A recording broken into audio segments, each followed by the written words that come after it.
provide young individuals opportunities to begin a career with public safety. This bill does more than just invest in the state's future public safety workforce. It takes steps to ensure that the agencies they join are better equipped to support them and the current workforce through the demands of a career in public service. Nationwide, the decline in hiring and retention of public safety personnel has affected every level of law enforcement and corrections, and it has especially affected us here in Maryland. In Maryland, we have a system that we can be proud of, which serves as an attractive career for current employees as well as state employees in other fields. As one of the largest state agencies, we have a diverse organization that offers opportunities beyond uniform services for aspiring social workers, clinicians, data scientists, lawyers, policy analysts, administrative specialists, and many other competitive careers.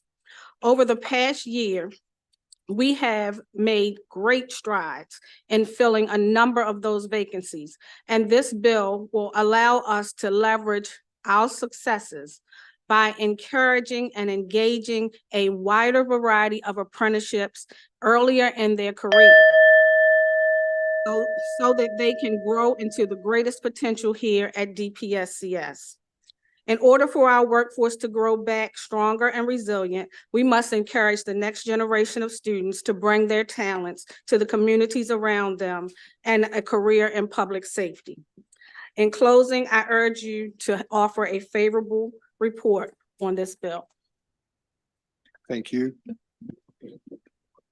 Ms. Boatwright. Good afternoon, Mr. Chair, Madam Vice Chair, members of the committee. My name is Clyde Boatwright, and I'm the president of the Maryland State Fraternal Order Police.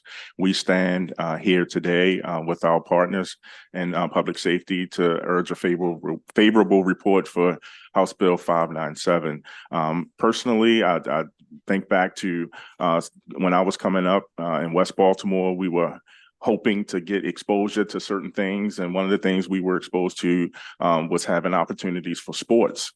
But for many of my friends and I that grew up and became members of police departments and fire departments throughout the state of Maryland, if we would have had an opportunity to be exposed at a young age to the different career fields that are in law enforcement and public safety, we would have probably brought a little bit more of our friends along with us along the way. So we find this to be an outstanding opportunity, and we call it a game changer. Based off of what we see, as the Secretary Scruggs already said, we have a serious issue with recruitment and retention, and we think that this bill and this piece of legislation help closes that gap. So we are definitely in support of. And another piece of the legislation is the peer support for law enforcement, and we are looking forward to offering an amendment with that that will allow confidential peer support. I know as a 24-year police officer, one of the things that has been beneficial in my career is to be able to talk to other law enforcement officers when we have a critical incident. And so adding that piece, which is similar to what our partners in the fire service have with the confidentiality piece, we would just ask that that be considered by this committee. And with that, I will stand for any questions, and we urge a favorable report. Thank you, Mr. Chairman, Madam Vice Chair, members of the House Judiciary Committee. It is my pleasure to join such an esteemed panel. I am County Executive Johnny Olszewski for the record, and I'm proud to be here in support of the GAPS Act because we know first that apprenticeships work. We also know that there is an incredible area of need here. So this bill actually does two, I think, really important things. For us in Baltimore County, public safety is a top priority for our administration, because we have residents who deserve to feel safe and be safe, and this legislation helps support that. We know that safe communities encourage people to put down new roots, start families, pursue education and workforce opportunities, and to build new connections with their neighbors. In Baltimore County, we're proud to take a holistic approach, committing funding to our public professionals, our public safety professionals, our facilities, but also those upstream investments that support public safety. However, we know that shortages in the public safety workforce is truly limiting our ability to continue to deliver those solutions that keep our residents safe. And we know that this is not an isolated issue to just Baltimore County. As the president of the Maryland Association of Counties, I have the privilege of talking to colleagues across the state who share in this challenge to recruit and retain public safety professionals. I want to thank Governor Moore and his team for identifying this challenge and also introducing this legislation. We think in broadening the scope of law enforcement apprenticeship programs, we can break down those workforce barriers and create new pathways to employment. We do believe this commission should be comprehensive and include members from both public safety and corrections. So I do support Mako's amendments to include those departments in the commission's work.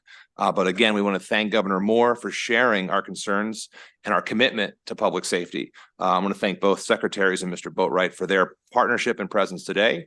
We believe that this act can significantly strengthen our efforts to retain, hire, and support these professionals statewide. Thank you very much. Questions for the panel? Delegate Grammer. Thank you, Mr. Chair. Thanks for being here today, everybody. A question for Mr. Boatwright. So there's some good things in the bill, but it largely repackages a lot of what we do now. And I think a big part of the problem we have with attracting people to law enforcement is a lot of young people just aren't interested right now for a variety of reasons. And attitudes have changed from, for example, when I was younger, I actually applied to be a law enforcement officer. And it seems not only are we losing people who can retire, but people that would otherwise apply to be in law enforcement or public safety, that due to attitude changes, we're missing those young people nationwide. Do you think there are other actions we could or should take to attract young people to this sphere of work? So one of the things that we're seeing with recruitment and retention is where the places that we go to recruit. A lot of police departments, they like to use colleges and universities as a place to recruit. But we have to look at people that are already in the workforce. We got to look at our, not using a company name, but our drivers for Pepsi. I mean, they might be interested in career forces, in a career field that involves law enforcement. Guys and girls that have already started a career path, and they may be looking for a change of scenery. So we just have to think outside of the box. And it's hard, to go to a college or university where you have someone that his mindset is they're going to be an engineer and try to convince them that they should come now and become a police officer. So I think with this act and getting to our young people earlier before they make that decision on where they want to go and give them the opportunity, it's almost the equivalent of like the ROTC program. If you expose them to discipline in the military, then they'll be more apt to say, you know what, this is not a bad thing to do. Amen. Madam Secretary, if we have ideas about how to make this bill better to attract people to law enforcement, are you open to amendments to this bill? Of course, we'd be happy to discuss them if you have ideas. All right. Thank you so much. Good evening, panel. How y'all doing today? Thank y'all for coming out. We get a lot of hearing committees about different things pertaining to law enforcement, specifically about recruitment and retention. As we talk about mentorship programs and how we can best identify the best candidate for the job, can you talk a little bit more specific about the structure of this program and the idea behind the fact that so many law enforcement agencies today have to be vast in all type of social issues that are going on, and how do we train up our law enforcement to deal with that, where we're not getting all these complaints about law enforcement? Yes. Go ahead. Yeah, so again, that goes into getting our people young and before they've developed a mindset of where they are in life, and training them early what the expectations are for making sure that we have safer communities and that we are not being disrespectful to people in the community. And also, I think the important piece that was talked about in this piece of legislation is having our law enforcement agencies reflect the communities that they serve. And so, again, I give my experience of being from Baltimore City, from West Baltimore, and I know what it takes to police the community that I grew up in. And that's having those relationships already established. And, as one of the pastors in Baltimore said, if it's not about relationships, it ain't about nothing. And so that's what that's the person that we're looking for to join this career field, and someone we can, give some formal training to and just have them focused on the mission of providing a safe community. Delegate, I think part of the purpose of the legislation is also to have that ongoing work group to say we can use these strategies like apprenticeship, community engagement, but what else can we be doing? How can we pull all the levers?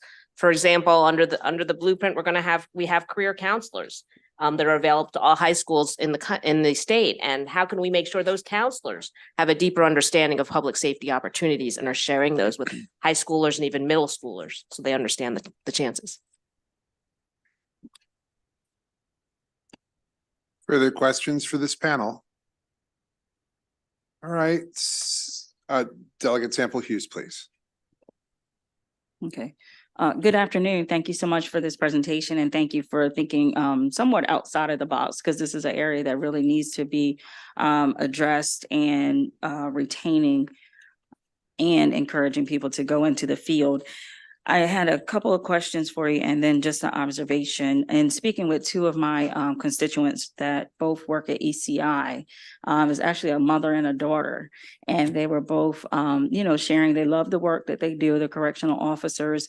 But the mother shared with me how she's been there for many years. Her daughter just came in with a sign-on bonus, and so she's actually making more money than her mother. So I think that is something that's needs to still be looked at because you don't want to discourage the veteran correctional officer, but certainly continue to incentivize the young, the daughter who is also a correctional officer. So that's one part that I just wanted to highlight. Then my last question is, has the work group and will you look at some of the challenges where young people don't want to go into law enforcement is the pay, the parity. And what I'm referring to is, counties pay a little bit higher than your municipalities. And so what's happening is they may leave or not even consider a municipality and go straight to the county or go straight to the state police. So those types of conversations need to be held, whether or not a municipality may need that extra financial support so they can retain those young officers and be able to pay them, at a reasonable rate and still provide what we're needing in the community to have a diversification of employees. So thank you for both your question and your Sure. comment. Let me talk with ECI first. We're not just seeing that at ECI, but we're seeing that across the state where those that are coming in to our correctional environment are being paid more. If you're familiar, and most of you've been around long enough, for years, we did not receive any step increases. Right. So many of those individuals that would be at higher pay right now are not there because of the lack of the budgetary funds to provide step increases every year. Other things that prevented that were bonuses that we were receiving and associated with performance evaluations. And all of those stopped for at least over 10 years. I was subject to that. So I'm very aware of that. But what we've tried to do to encourage individuals that are coming on board is to add sign-on bonuses. So sometimes those sign-on bonuses do take them to a higher pay scale than their counterparts that are already there. What's good about that is within the last year, Department of Budget and Management worked very closely with us so that we could ensure that there was parity in what's going on. So if we do have an individual that is working under the same supervisory structure, that is of the same classification, we can raise that individual to be comparable to what that person is. And we're going through that process now within the Department of Public Safety and Correctional Services. Okay, that's good to hear because I didn't want the mother to, go ahead and retire when she still has, we some wanna years keep of her. service in her. Yes, ma'am. Okay, thank you. And with respect to the second point, of course, pay is always a factor. And, we hear sometimes, well, the county's paying better than the state and everyone's saying, but I think in a tight labor market, we have to understand, and of course, we expect, the work group to look at all of these aspects, but a lot of it is the opportunity for advancement and development.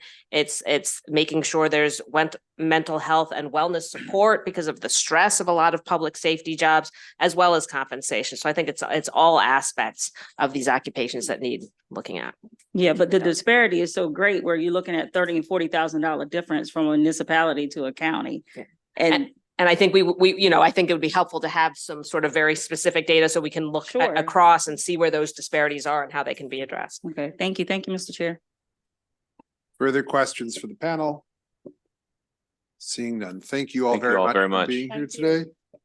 Brianna January was also signed up from Mako. She is coming up to testify. Right? Hear from Miss January, then take questions and head to the next bill. Go ahead. Thank you, Mr. Chair, Madam Vice Chair, esteemed committee. Brianna January with the Maryland Association of Counties in strong support of HB 597 with a friendly amendment as previewed by the county executive.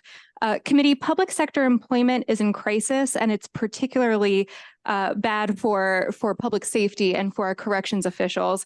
And this bill is a welcome step to help address that issue, and we thank the administration for taking it up. Counties do request a simple amendment to include our corrections officials in the GAPS program. Correction officers are not as publicly visible as our police officers who work in our communities, so their needs often do go unrecognized and overlooked, but their efforts are just as important.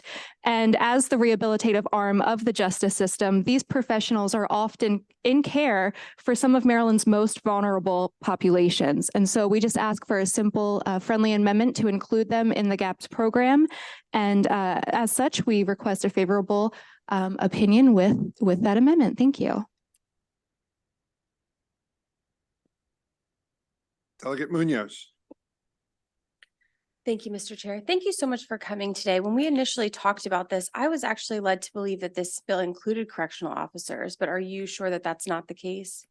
Yes, it's my understanding that there was a simple drafting error that accidentally left them out. And so we've already talked with the administration as well as the appropriate departments, and this is a friendly amendment to include them back in. Okay, and they've already agreed to it. Yes, Perfect. Okay, you scared me for a second. Thanks so much. of course. Any further questions? Seeing none, thank you very much. And that concludes the testimony on House Bill 597. We're going to go now to House Bill 123, another administration bill. Secretary Scruggs again, who may have, or maybe not.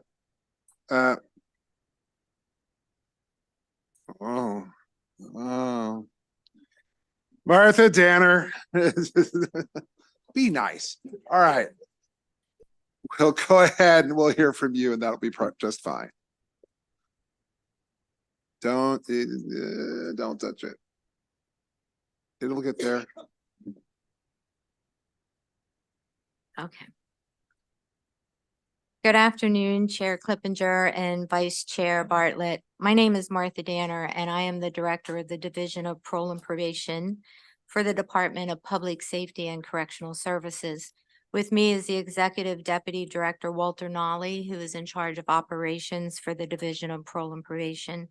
We are with you today to present House Bill 123 for your consideration and support. House Bill 123 removes the burden of being current on supervision fees in order to receive earned compliance credits. So many individuals are compliant with all aspects of their supervision, except the supervision fee, which currently makes them ineligible to earn compliance credits. Many of these individuals are trying to get their lives back on track, and being behind in supervision fees should not result in a status of noncompliance, nor a barrier to start over without prejudice. We request the committee to favorably vote on House Bill 123, and we are happy to take any questions.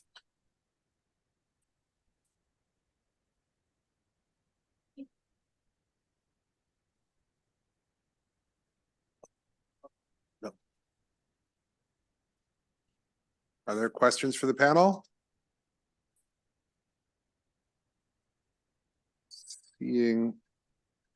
So is this just for parole and probation fees, or this just for probation fees, I should say, as opposed to parole? It's for parole, mandatory, and probation. It's a $50 a month supervision fee. Okay. All right. Any other questions? Seeing none, thank you very much. That concludes the testimony on House Bill 123. Going to House Bill 585 now. And this will be Eric Luteke.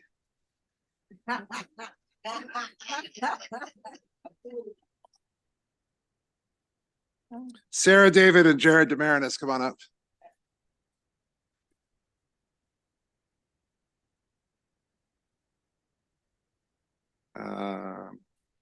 And I think this is your first panel, right?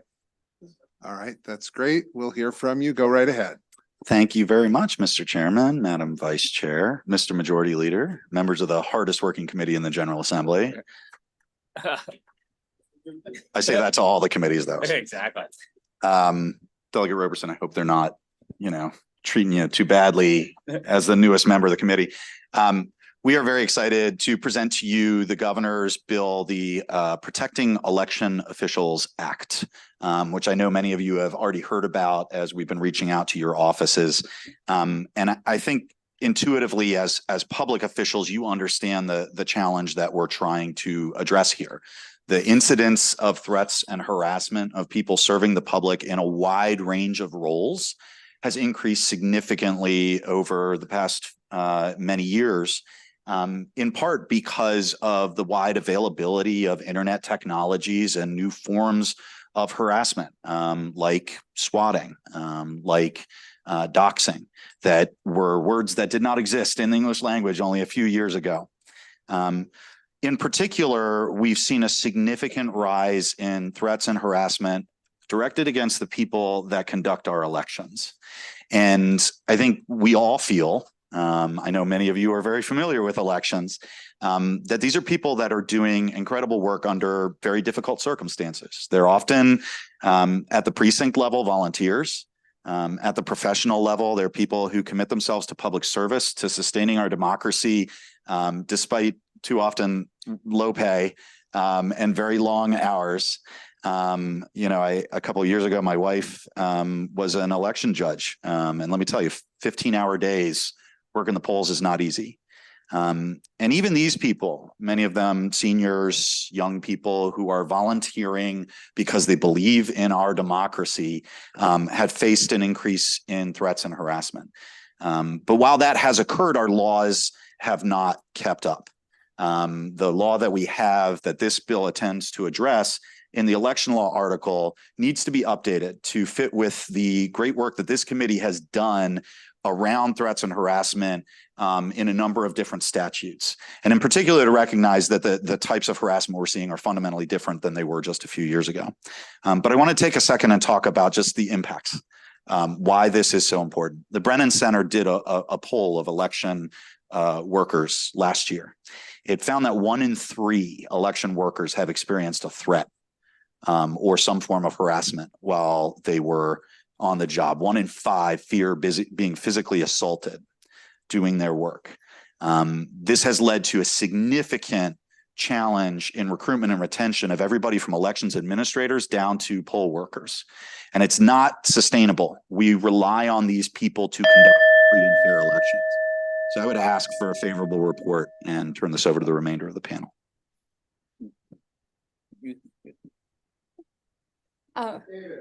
Thank you. Good afternoon, Mr. Chairman and members of the Judiciary Committee. My name is Sarah David, and I'm the Deputy State Prosecutor at the Maryland Office of the State Prosecutor, here to ask for a favorable report on HB 585. This legislation would provide for necessary protections for those individuals who work hard to ensure fair elections in Maryland. The Office of the State Prosecutor is an independent state agency tasked with ensuring the honesty and integrity of state government and elections by conducting thorough independent investigations and, when appropriate, prosecutions of political corruption and election law violations throughout the state. Currently, there's no mechanism in the election law article to protect election officials as individuals. This is in part because the election law article hasn't been updated to address modern threats to elections that come from an influx of communications on social media. This legislation would allow our office and my prosecutorial colleagues around the state to investigate specific threats to the individuals tasked with ensuring the integrity of our elections. I just want to note that in crafting this legislation, we were careful to use terms that are already codified in our code and case law. So being inclusive of serious emotional distress can be found in revenge porn and stalking, and this term has been litigated in Maryland's appellate courts and reflects modern harm. The term threat is also defined throughout our statutory scheme in an appellate law and federal courts. Threats are not protected speech and are absolutely distinct from, quote, words of political argument, talk, or jest. They're interpreted in the context they're made and judged by a reasonableness standard.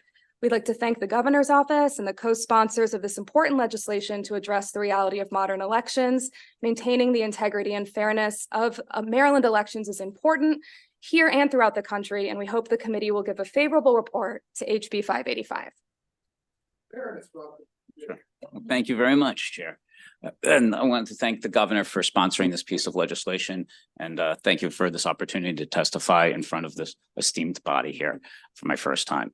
Well, I think that other people will be testifying about some more of the, I would say, some boots on the ground stories that you'll be hearing from us. But I want to just also recognize some of the people in the back in the audience here from the local directors that have appeared. If you don't mind standing up for a second here, just to kind of show them, you know, that they're all here for us to support this piece of important legislation. Now, we've been fortunate in the state of Maryland to not have as much vitriol that other states have had nationally, but we should not wait until it washes up on our shores to address this situation here. And it does impact our ability to recruit and retain election judges, and also just election administration in our job applications. If you constantly see in the headlines, news after story of being harassed or, you know, being attacked, why would you want to apply for a job at the State Board of Elections? Why would you want to apply for a job at the local Board of Elections when you see that coming? And it has our ability to just we have to retain election judges. Again, these stories have impacts. This will go a long way to counterbalancing that narrative.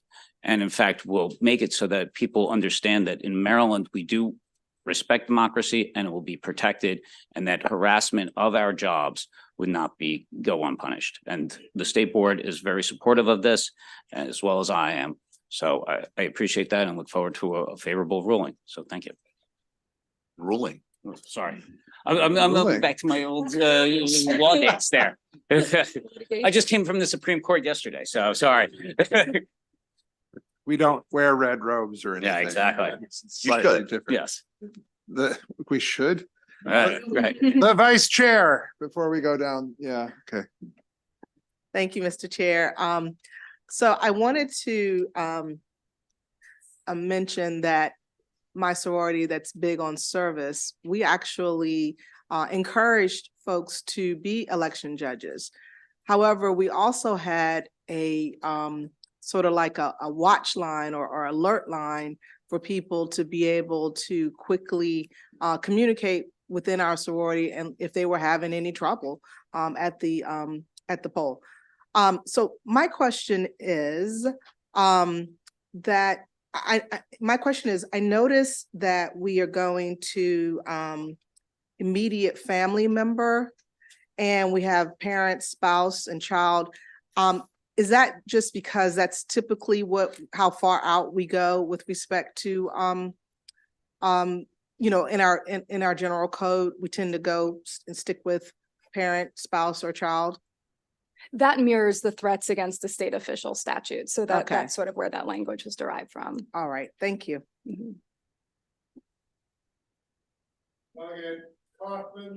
Yes, we have a long day ahead of us, so I just have a yes or no question. And my question for you, Mr. Lutke, is, first of all, welcome to the Judiciary Committee. But are there members of the minority party who are co-sponsors of this legislation? Yes, this is a nonpartisan bill. Thank you. Mr. Chair, Ms. David, I have a question for you. Can you provide an example of what you cannot do currently, which necessitates the need for this bill?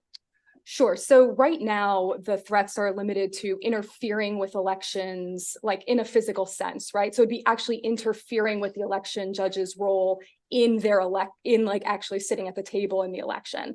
This is actually dealing with the reality of threats, which is sort of the example, and I'll use my own name, but go to Sarah David's house. This is her address. She's undermining the election, right? That's not encapsulated in like our current statutory scheme.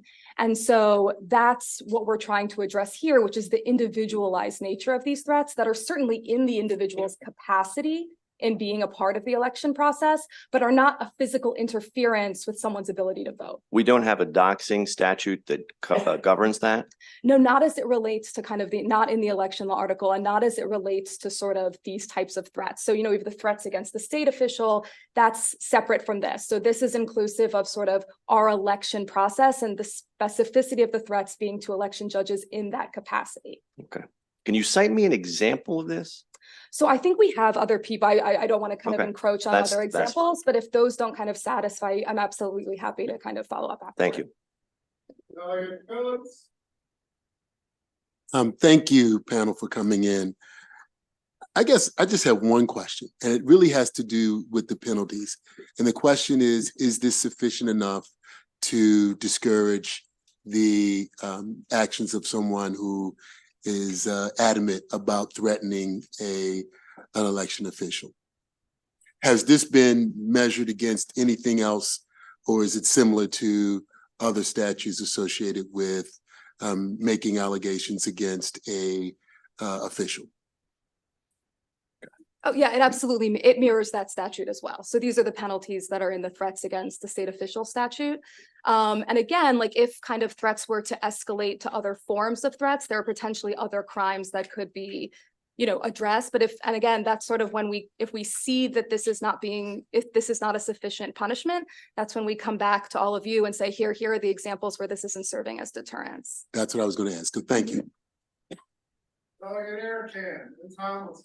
Thank you, Mr. Chair. Thank you all for being here. Welcome for your first time. Yes. Exciting. We should torture Exactly. you a little longer, I think.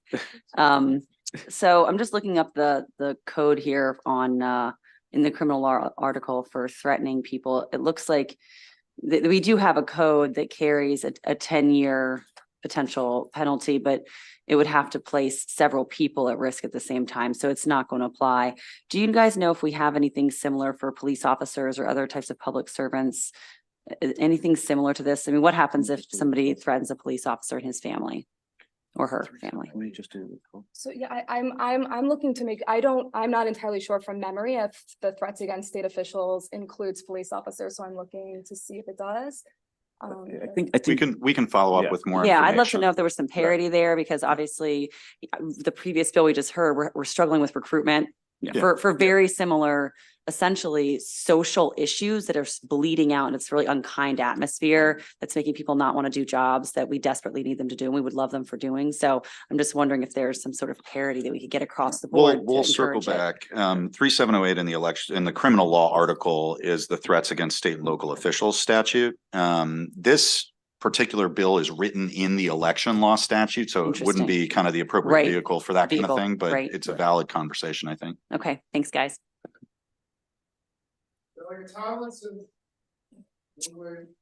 Thank you, Chairman. Just want to say I appreciate you guys bringing this bill, especially our new administrator, I believe your deputy used to be Carroll County's. Yes. We hate that you stole her from us, but I'm glad that she's on to bigger and better things. Yes. But I mean, I remember talking to her after, I think it was the 22 primary. And I mean, she was real rattled because there were some incidents where people had really gone above and beyond to threaten some of her staff. And so I do think that there is a need for this. I just want to make sure, I'm just thinking back in my head at different incidents at the polls over the years. And there's always some incident where somebody's complaining, where somebody who's, out there helping somebody campaign goes in and complains about how far the cones are out and how far you can get in. And sometimes it gets a little too far. And there's a debate with whoever's in charge at that particular polling place. This isn't to go after people who are just having who having maybe a argument over how far the cones are going to be placed. It's more if it gets to a certain point where that person who's complaining about the cones makes an actual threat to the election, to whoever's managing polling place, correct? Yes, there's Yeah. already You kind bet. of election laws that guide, the cone issue, the electioneering issue, I think is what you're referring to, and all of those other things. This is about threats to election officials, so this is separate. There's already kind of a lot of administrative and regulatory guidance as it relates to the other issues you're referring to, which come up at polls. Okay, cool. All right, thanks, appreciate it. Thank you, Mr. Chair. Really quickly, we reviewed the bill. I know you guys have reached out to a number of us about this bill and definitely echo the sentiments of a number of my colleagues about the need for the bill. I noticed that the Attorney General's office has submitted, I guess, a favorable with amendments, just asking for the addition of an election official to include the council for any of the local boards of elections or into the state board of elections. I don't know if you all had a chance to review it, if you have any thoughts about that. We would consider that a friendly amendment. Yes, yeah, that's perfectly Okay. fine. Alrighty, thank you. Yes. All right, I think that concludes this panel. Thank you all very much. We'll go to the Thank you, Mr. second, Chairman. second of three panels. Joanne, Antoine, David, I'm sorry, Garais. Or close, Believe it or not. okay. And Ben Hovland. Whoever would like to go first, go right ahead. Good afternoon, good afternoon, Chair Clippinger, Vice Chair Bartlett, and members of the committee. For the record, my name is Joanne Antoine, Executive Director of Common Cause Maryland, and I am testifying in support of House Bill 585. I don't want to be too repetitive. I think the panel before me covered a lot of what I had hoped to share, including the statistics that were included in my written testimony. I'll just say it's scary, that democracy's frontline workers are, fearing for their safety when going to the polls. And, when we think about the elections that are coming up, I think first there's just, we can't afford to lose any election officials here in Maryland. A lot of them have knowledge and expertise that we unfortunately can't quickly train anyone else to cover going into November. I'd also just remind you all that election judges, we continue to have trouble staffing our polls, especially on election day where we've got hundreds of precinct polling locations. And what we want to do is ensure that as we're actively trying to recruit election judges throughout the state, that they feel safe, coming to the polls. I'd also just add that we run the 866-OUR-VOTE hotline here for Maryland in partnership with the League of Women Voters and the Lawyers Committee for Civil Rights Under Law. In 2022, a lot of our nonpartisan poll watchers who are outside of the polls shared stories about some of what they were seeing and even some of what the election judges had experienced that they were willing to share. It was scary to them, even as folks that weren't inside the polls. So, I'd say that we have no choice.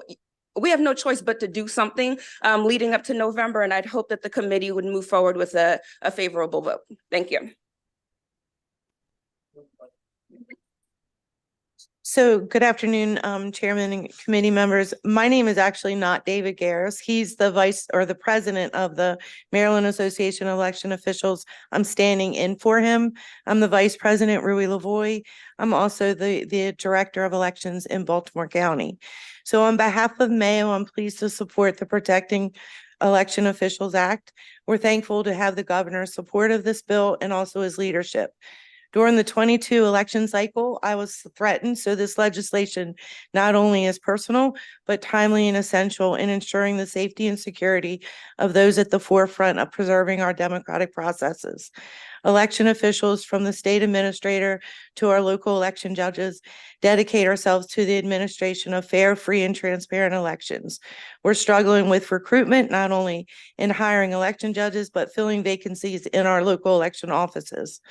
Our commitment to the democracy requires us to work long hours under intense scrutiny and increasingly under the cloud of personal risk.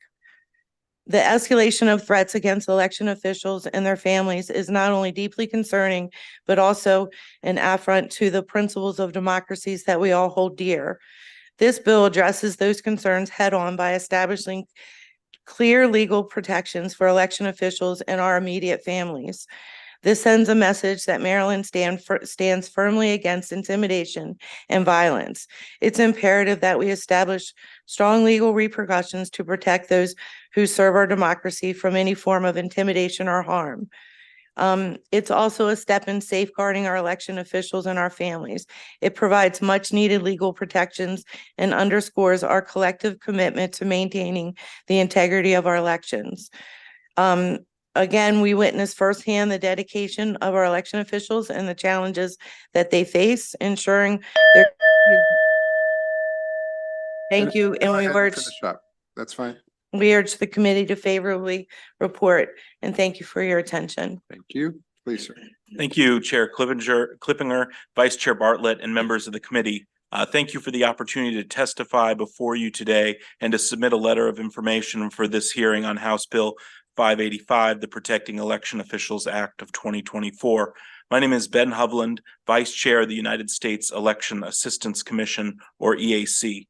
The EAC is an independent bipartisan commission established by the Help America Vote Act of 2002 and is the only federal agency solely dedicated to election administration.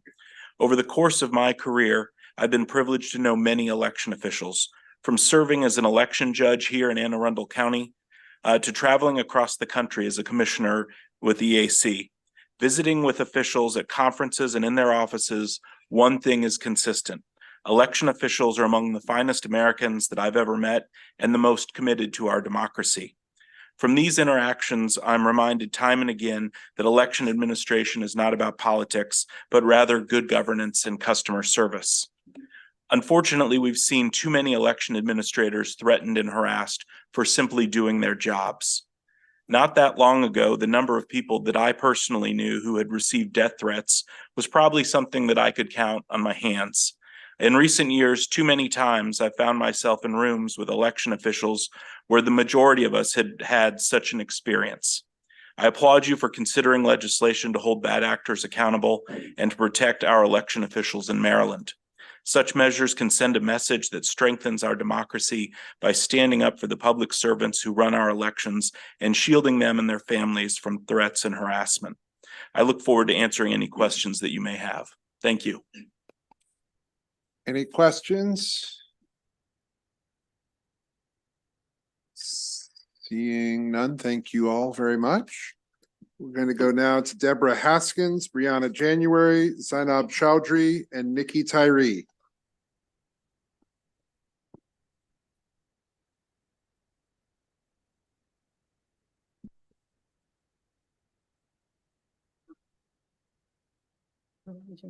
Mr. Chair, Madam Vice Chair, esteemed committee, Brianna January with the Maryland Association of Counties in strong support of HB 585.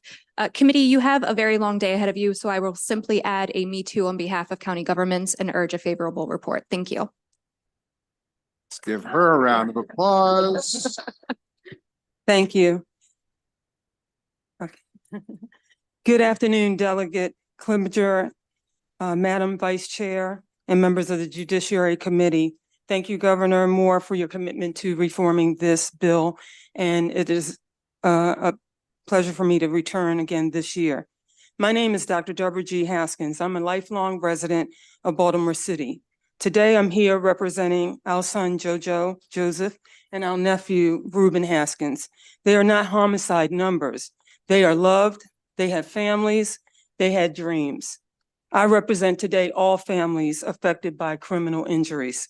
I thought homicide happened to other people until it happened to us. In the state of Maryland, there is a lack of advocacy for criminal injuries assistance. How do I know? We were not contacted for until 5 years later. The proposed bill will overhaul needed changes. First, we must expand who qualifies. His fiance, his stepson, and JoJo. I'm sorry. I think you're testifying on the wrong bill. Oh. This is a bill about threats to election officers. I think Oh, yeah, they called my name. You're not far away, and I'm going to make sure that you're Okay. called. They I called my think name. you're here for the victim compensation. Yes. That's the next one. Okay. I'm We sorry. apologize. Okay. And we'll get back to Okay. you in just a moment. Okay. All right. Sorry. Are there questions for this panel? She's gonna get it. Yes, I'm gonna make sure she gets the chance to testify on the next. Oh, I'm so sorry. Yes, please go ahead. She needs a microphone. Okay. It's okay. Right. Thank you, Chairman. For the record, I'm Nikki Tyree, Executive Director for the League of Women Voters of Maryland. I don't have too much more to add to what you've already heard. As many of you probably know, the League adds to the number of election officials every election cycle. We're really proud of that number. Something that we are deeply concerned about is 2020 and 2022. We did not have what we consider a sufficient number of election officials. This bill would go a long way to easing some of the concern that our members, as well as other election judges and officials, have expressed to us the last 4 years. And that's kind of the whole purpose of it. And we do urge a favorable report. Thank you so much. And now virtually, there's Ms. Chaudhry, please, for 2 minutes. Hi, good afternoon, Chair Clippinger, members of the House Judiciary Committee, Zainab Chaudhry with the Council on American Islamic Relations. We're the nation's largest Muslim civil rights and advocacy organization. And I also will be brief. I know that you have a long day ahead of you. I think a lot of the points that I wanted to make have been said, and you have my written testimony before you. I think it just, on behalf of CARE, we believe it's critically important that threats and harm, that's safeguarding election judges from threats and harm, especially in light of the alarming trend of individuals targeting election officials and their families due to their involvement in the electoral process is very important. I myself personally have been affected by this issue. I've served as an election judge 2 years for 2 different elections, and both times, especially as a woman of color who serves marginalized communities and is an outspoken and vocal advocate on behalf of these communities, I know unfortunately too well what it's like to be targeted and demonized and vilified because of my identity and because of my advocacy. And threats to harm election officials not only jeopardize the safety of those individuals, but they also undermine the very foundation of our democracy. These acts of intimidation are intended to silence dissent, to undermine public trust in the electoral process, and to disrupt the functioning of our democratic institutions, which especially in this day and age when there is so much censorship and retaliation against specific groups, it's really important for us to safeguard against those threats. We believe that it's imperative to pass this bill. I know that it has a lot of support, so I'm going to end my testimony a little bit early. And we want to thank again Governor Moore and the committee for their leadership on this issue. Thank you so much. Thank you. Now we'll take questions for this panel. Seeing none, we thank you all very much. And that concludes the testimony for House Bill 585. Now going to Bill number 4. It's House Bill 575. Following this is House Bill 485, but we're doing 575 now. This includes Ms. Haskins. You're on the first panel, so you can, I believe so. Yes, come on up. Dorothy Lenig, Aisha Brave Boy, the State's Attorney, Prince George's County, Heather Warnken, Melanie Shapiro, Kyle Fisher, 6 people on this panel. And we will have to ask one of you to grab a chair and we'll figure it out. Who would like to go first? I'll start. Okay, Ms. Lenig, please. Good afternoon, Mr. Chairman, Madam Vice Chair, members of the committee. My name is Dorothy Lenig. I'm the Executive Director of the Governor's Office of Crime Prevention and Policy. And yes, you can call it GoCap again. Yay. And yes, I'm no longer at the House of Ruth. GoCap is Maryland's state administrating agency, which means we receive the public safety grants from the federal and state government. And we also work with the governor in creating a public safety strategy. I'm here today on behalf of Governor Moore to urge a favorable report on House Bill 575. The Criminal Injuries Compensation Fund provides aid to victims and loved ones of crime victims. For those who qualify, it can be extremely helpful as it pays expenses for various things when somebody's been injured in a crime. Unfortunately, the current law makes it really difficult for some victims to qualify and receive reimbursement. It has requirements like the crime has to be reported in 48 hours. And I realized when I went over my written testimony, I accidentally wrote 24 hours. That was a mistake. It should be 48 hours. It has things like the victim has to fully cooperate with law enforcement. It limits some of the amounts that can be reimbursed and what kinds of expenses. So HB 575 amends the law with respect to who's eligible, what kinds of evidence an applicant can use to prove the case, eligible expenses, payments, and my colleagues on the panel will talk about each of these things. House Bill 575 does not change that you still have to prove that a crime was committed, and except in limited circumstances, we're still the payer of last resort. And the criminal injuries compensation process is housed within GOCAP.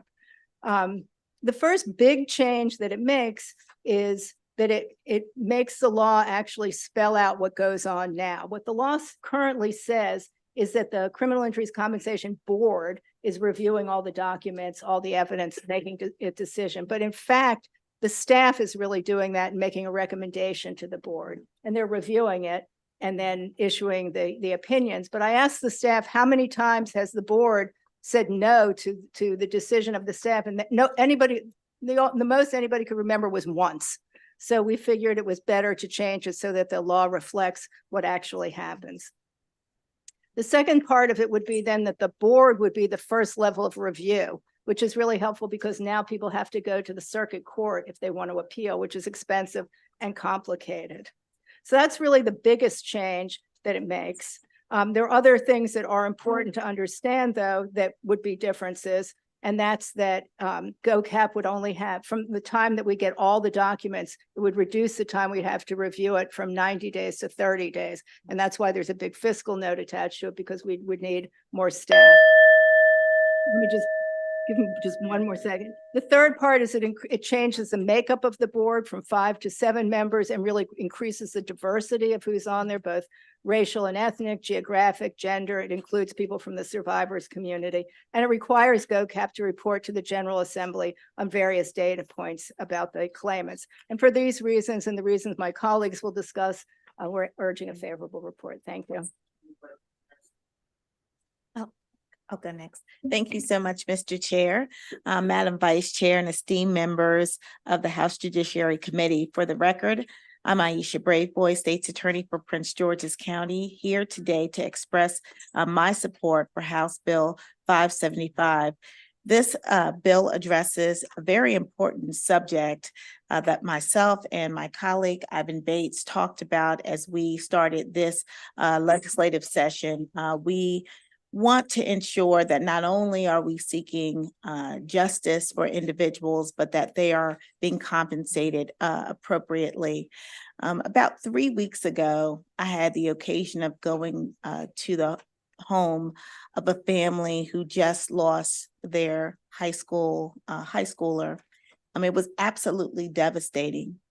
And to just be with the family at that time of grief, it was very, very raw. But one of the things that came up is, how are we going to pay for this? How are we going to pay for his services? They're not expecting to lose their child.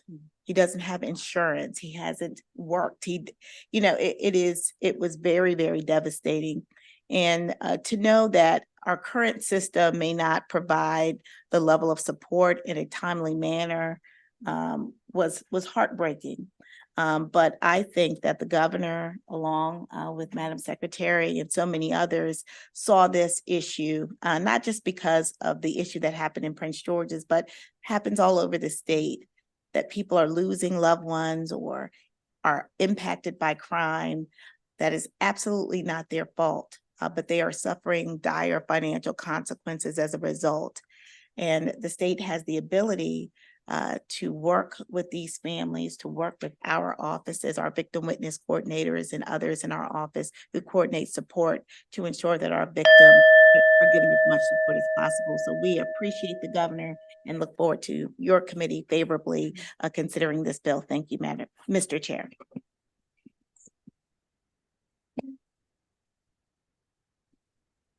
Good afternoon. My name is Heather Warnken, and I am the Executive Director at the Center for Criminal Justice Reform at the University of Baltimore School of Law. I've worked on issues of equity and access to victim compensation across the country for over a decade, including in my previous role at the U.S. Department of Justice. In 2023, I co-authored a national publication laying out the research and policy case behind needed reforms. HB 575 is a model policy. In addition to extensive research supplied in my written testimony, I want to draw the committee's attention to the fact that just yesterday, DOJ released new federal guidance for states for the first time in a generation, which also make this clear. The Victim Compensation Reform Act is not just about the healing and dignity of victims. It is about public safety. By assisting with destabilizing expenses in the aftermath of trauma, compensation helps reduce the risk of future victimization and cost of violence to the state. Compensation programs give government agencies a different way to respond to victimization outside of the criminal legal framework, providing the opportunity for government and community to work together to build trusting relationships needed to interrupt cycles of violence and solve crime. Currently, there are numerous factors undermining program effectiveness, including unreasonable attempts to promote victim, quote, cooperation and reporting to police, and operating on a flawed model of only supporting, quote, innocent victims, leading to determinations of worthiness, often influenced by race and other discriminatory factors. HB 575 is the product of a collaboration by a diverse coalition designed to address these barriers and build systemic legitimacy. In addition to removing discriminatory aspects of the process, HB 575 adds new critical forms of support, including relocation and childcare, and raises outdated payment amounts for benefits, including funeral and burial and mental health support. We urge a favorable report. Thank you. Who'd like to go next? I'll go next. That'd Thank be you. fine. Thank you for having me back. All right. Good afternoon, Delegate Clippinger, Madam Vice Chair, and members of the Judiciary Committee. Thank you, Governor Moore, for your commitment to reforming this bill. My name is Dr. Deborah G. Haskins. I'm a lifelong resident of Baltimore City. Today, I'm here representing our son, Joseph, Jojo, and our nephew, whose mother is here, Cindy Hightower, and our nephew, Reuben Haskins, is her son. They were not homicide numbers. They're not. They are loved. They have families. They had dreams. I represent today all families affected by criminal injuries. I thought homicide happened to other people until it happened to us. In the state of Maryland, there is a lack of advocacy for criminal injuries assistance. How do I know? We were not contacted until 5 years later. The proposed bill will overhaul needed changes, as you heard. First, though, we must expand who qualifies. His fiancée, his stepson, Jojo, and Reuben's siblings did not qualify. Jojo's daughter was only 2 months old when her father was murdered. She will never know her father except through us. My husband's heart was murdered, and he died of the collateral damage of criminal injuries 2 years later, a month after Reuben was murdered. He went into a medical crisis. Second, the current law provides up to 3 years of counseling, and it is capped, as you've already heard, but this is a reimbursement model that is unacceptable. It affects people who lack material resources. I had material privilege. My husband and I, we were able to pay, but it took 8 months to receive a reimbursement. We gave up. I'm asking that you please give a favorable report so that every victim in the state of Maryland can get the compassionate care right from the start, allowing them to breathe with the support available in their communities without searching. Let's be a state of more people who love and who learn to heal and love again. My prayer is that every victim of criminal injury sees Maryland as a state of hope and healing. Thank you. Would say we'll go to Ms. Shapiro next. On the end over here, you're going to have to switch seats, okay? Ms. Shapiro, please. Thank you, Mr. Chairman, Madam Vice Chair, members of the committee. My name is Melanie Shapiro. I'm the Public Policy Director with the Maryland Network Against Domestic Violence. First, would like to thank the administration for taking the leadership on this important piece of legislation, because quite frankly, the Criminal Injuries Compensation Board process does not work for victims in Maryland right now. And what is promoted is a model policy and would totally transform the experience that victims have with the compensation process in Maryland. I want to draw your attention to a specific portion of the bill on page 3, lines 5 through 11. This would allow victims to not go through the criminal court process. Many victims, especially victims of gender-based violence, choose not to report this to law enforcement. Doesn't make them any less a victim or any less in need of compensation. What it does do, however, as drafted, the current law prevents them from getting reimbursement because you have to report it to law enforcement within 48 hours and you have to cooperate with the prosecution. And the overwhelming majority of victims of domestic violence don't even report the violence at all, much less to law enforcement, and even fewer who do ultimately report it cooperate with the prosecution. This would allow for alternate forms of documentation to be submitted to demonstrate, as required by statute, that a person is in fact a victim. This language is taken from existing law that allows victims of gender-based violence to have other remedies like a termination of a lease. This is allowed for address confidentiality. This is comparable language to what is already in Maryland law for a victim to demonstrate their victimization without going through the criminal court process. Happy to answer any other questions. We urge a favorable report on House Bill 575.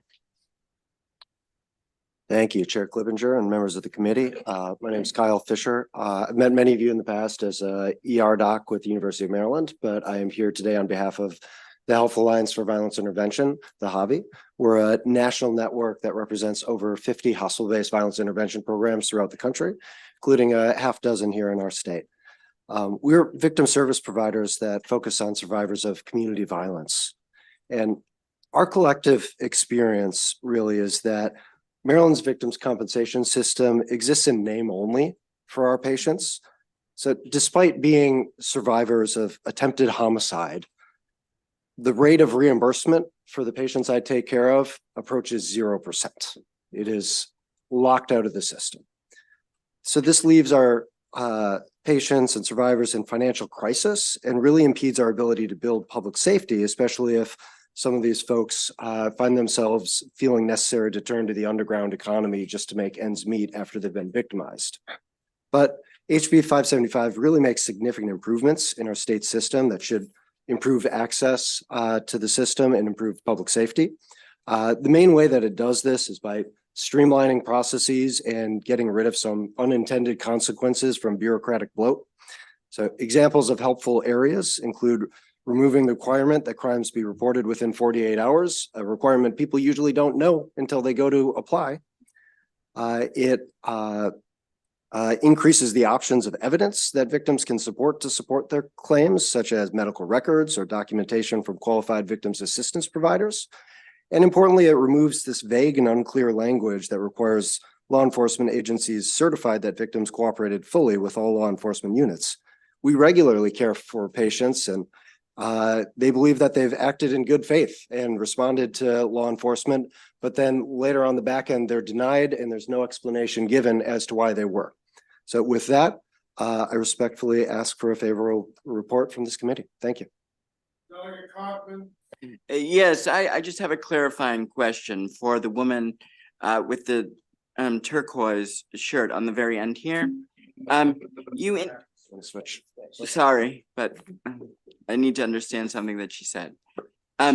You indicated, I believe it was you, maybe someone else at the table, that quote unquote, only quote unquote innocent victims get full compensation. Is that correct? Yes. And so does that mean that if Tom, Dick, or Harriet was previously involved in a crime, say they, I'm just making something up, shoplifted or something, they'll get less because they'll say, oh, they weren't purely innocent or something like that? Their families will get less. Yeah, thank you for that important question. There are multiple ways in which this concept of only, quote, the innocent victim can get help and get access to benefits through the program. Very explicitly, this reform removes that language so that the program cannot rely on such a stringent set of qualifications and really goes back to a fundamental definition of victim and a broader range of documentation sources for that crime to make sure that the program knows it indeed occurred and can process the benefits accordingly. But there's also an implicit way in which this discriminatory factor operates.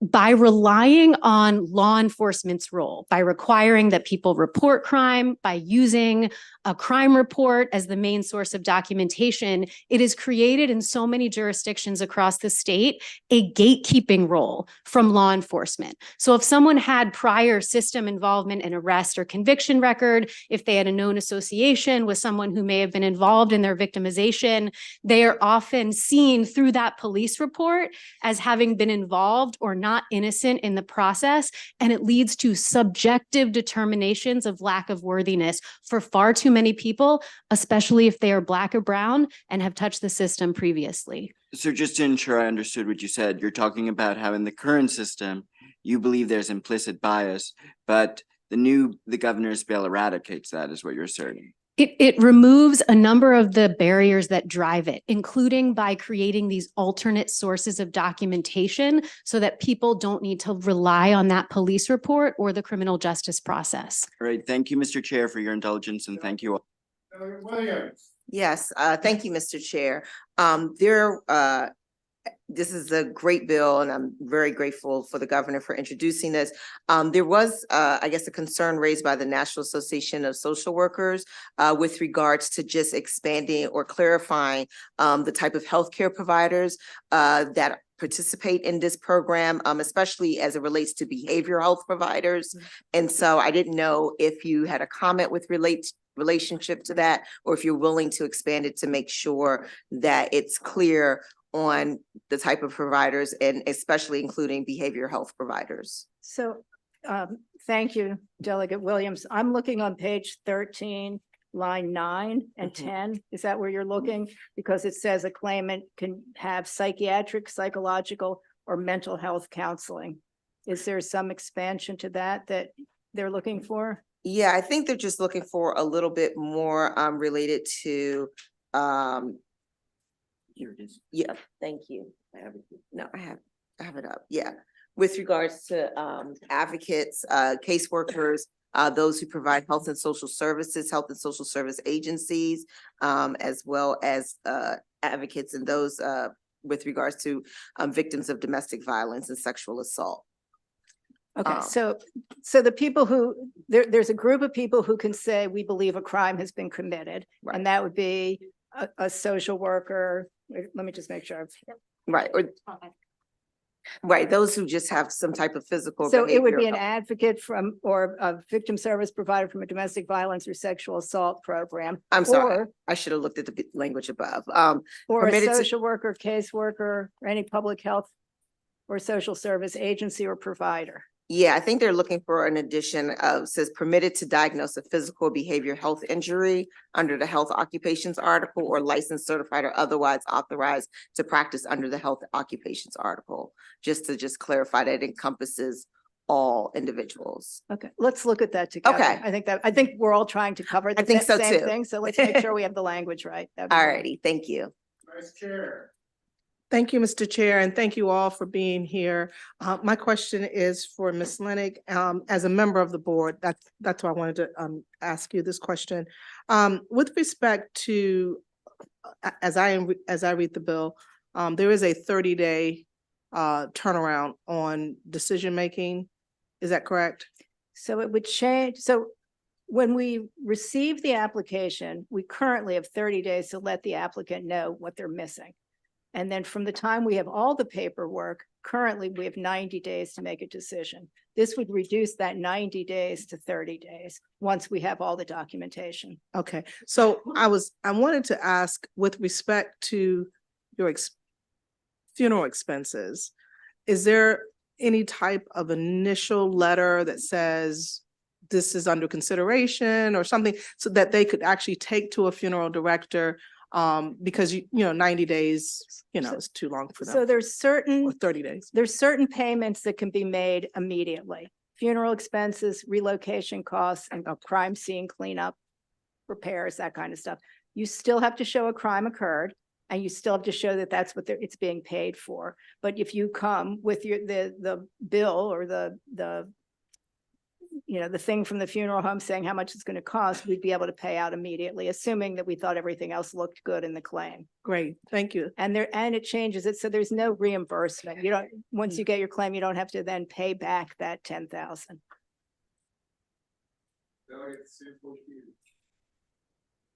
Thank you, Mr. Chair.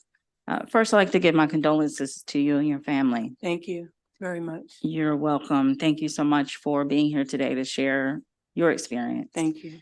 My question first is, you stated that after 8 months you gave up. Yeah. So I was just curious, through that process, what occurred and what did not occur, meaning that did you just not hear anything at all, or there were a lot of repeated questions of things that you maybe need to have provided? And the reason I'm asking is because I just want to make sure that in this bill that it really does cover, you know, the experience that you incurred. Yes, thank you very much. First, it was just by accident that I even heard that there was a victims' compensation injuries fund. There's no coordinated effort to alert the victim that these are services, such as when the homicide or the crime happens, that say law enforcement would give you this information, or in the case where you're at the hospital, that this information is shared with you, or even at the funeral level planning. There's just no information. A lot of people don't even know. I happened to hear about it from one of JoJo's basketball player parents who buried their child. So that's number one. The second thing is that when you put in the application, it's a very emotional experience, as we can imagine. And so once you put it in, there really wasn't ongoing communication to say, okay, we received your application and this is what you can expect in terms of a timeline. We had to just keep calling to get updates. In our case, for example, they got our, and my mother actually paid for the funeral because she had the insurance policy for her grandson.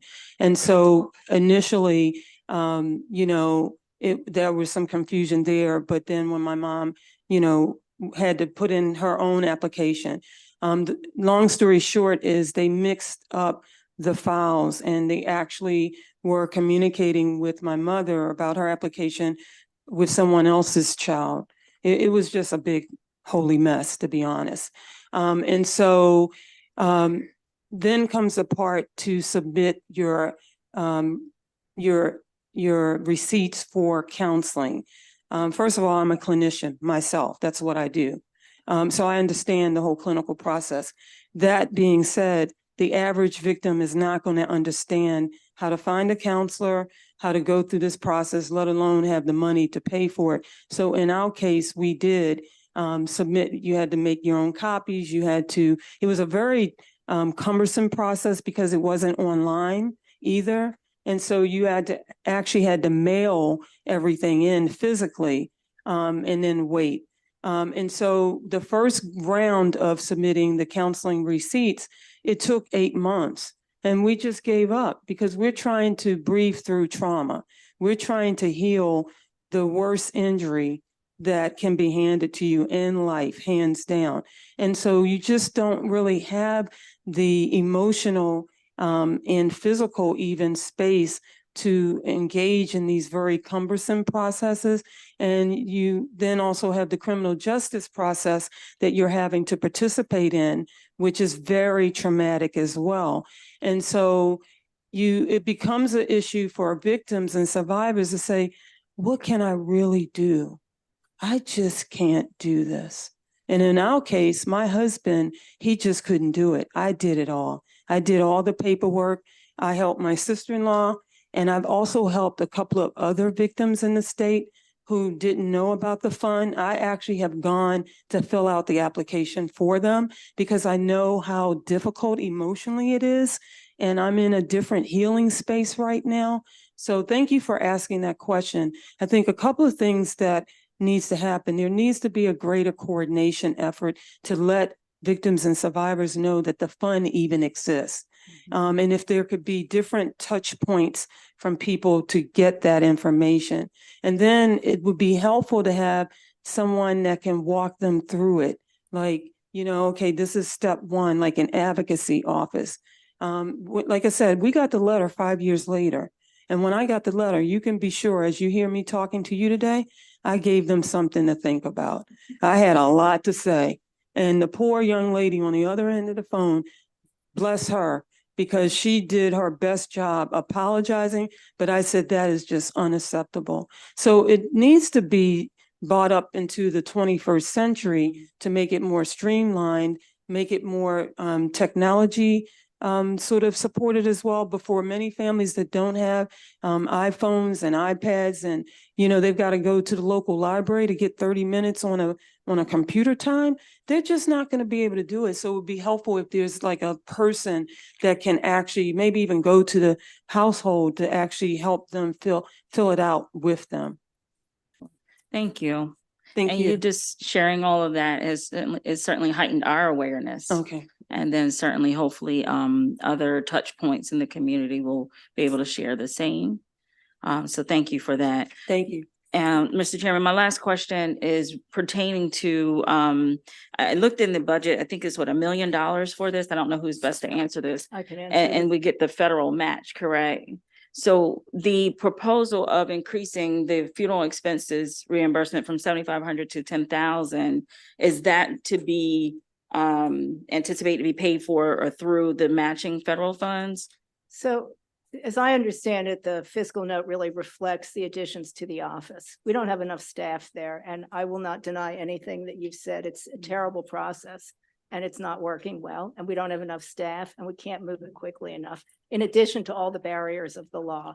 So with this bill, it would raise the number of employees we have, and really hopefully then we could manage the work there. Then, in addition to that, it's the bill talks about not 2025, but 2026, the governor putting additional money into it. And that money's matched. Whatever the state pays, then the feds give us another 75%, but it's based on 2 years ago. So it's whatever. So in we're coming up to 2025, it would be what we paid out in 2023. Okay. So it's on a little bit of a delay. Okay, thank you very much. Thank you, Mr. Chairman. Chairman, thank you, panel, for coming in to testify. To the lady in the turquoise, when you talked about the innocent victims and the change in the terminology, if two people are in a shootout or something and one person gets shot, with the change in the terminology, will the person that got injured, would they qualify? Again, it would go back to the definition of victim in the statute. This is intentionally trying to broaden that and base it on the current events, not prior system involvement, not what the law enforcement writes in the police report, but GOCAP is still empowered to take in all of the information and make a determination based on that documentation. So based on what I asked you, what do you think the answer would be?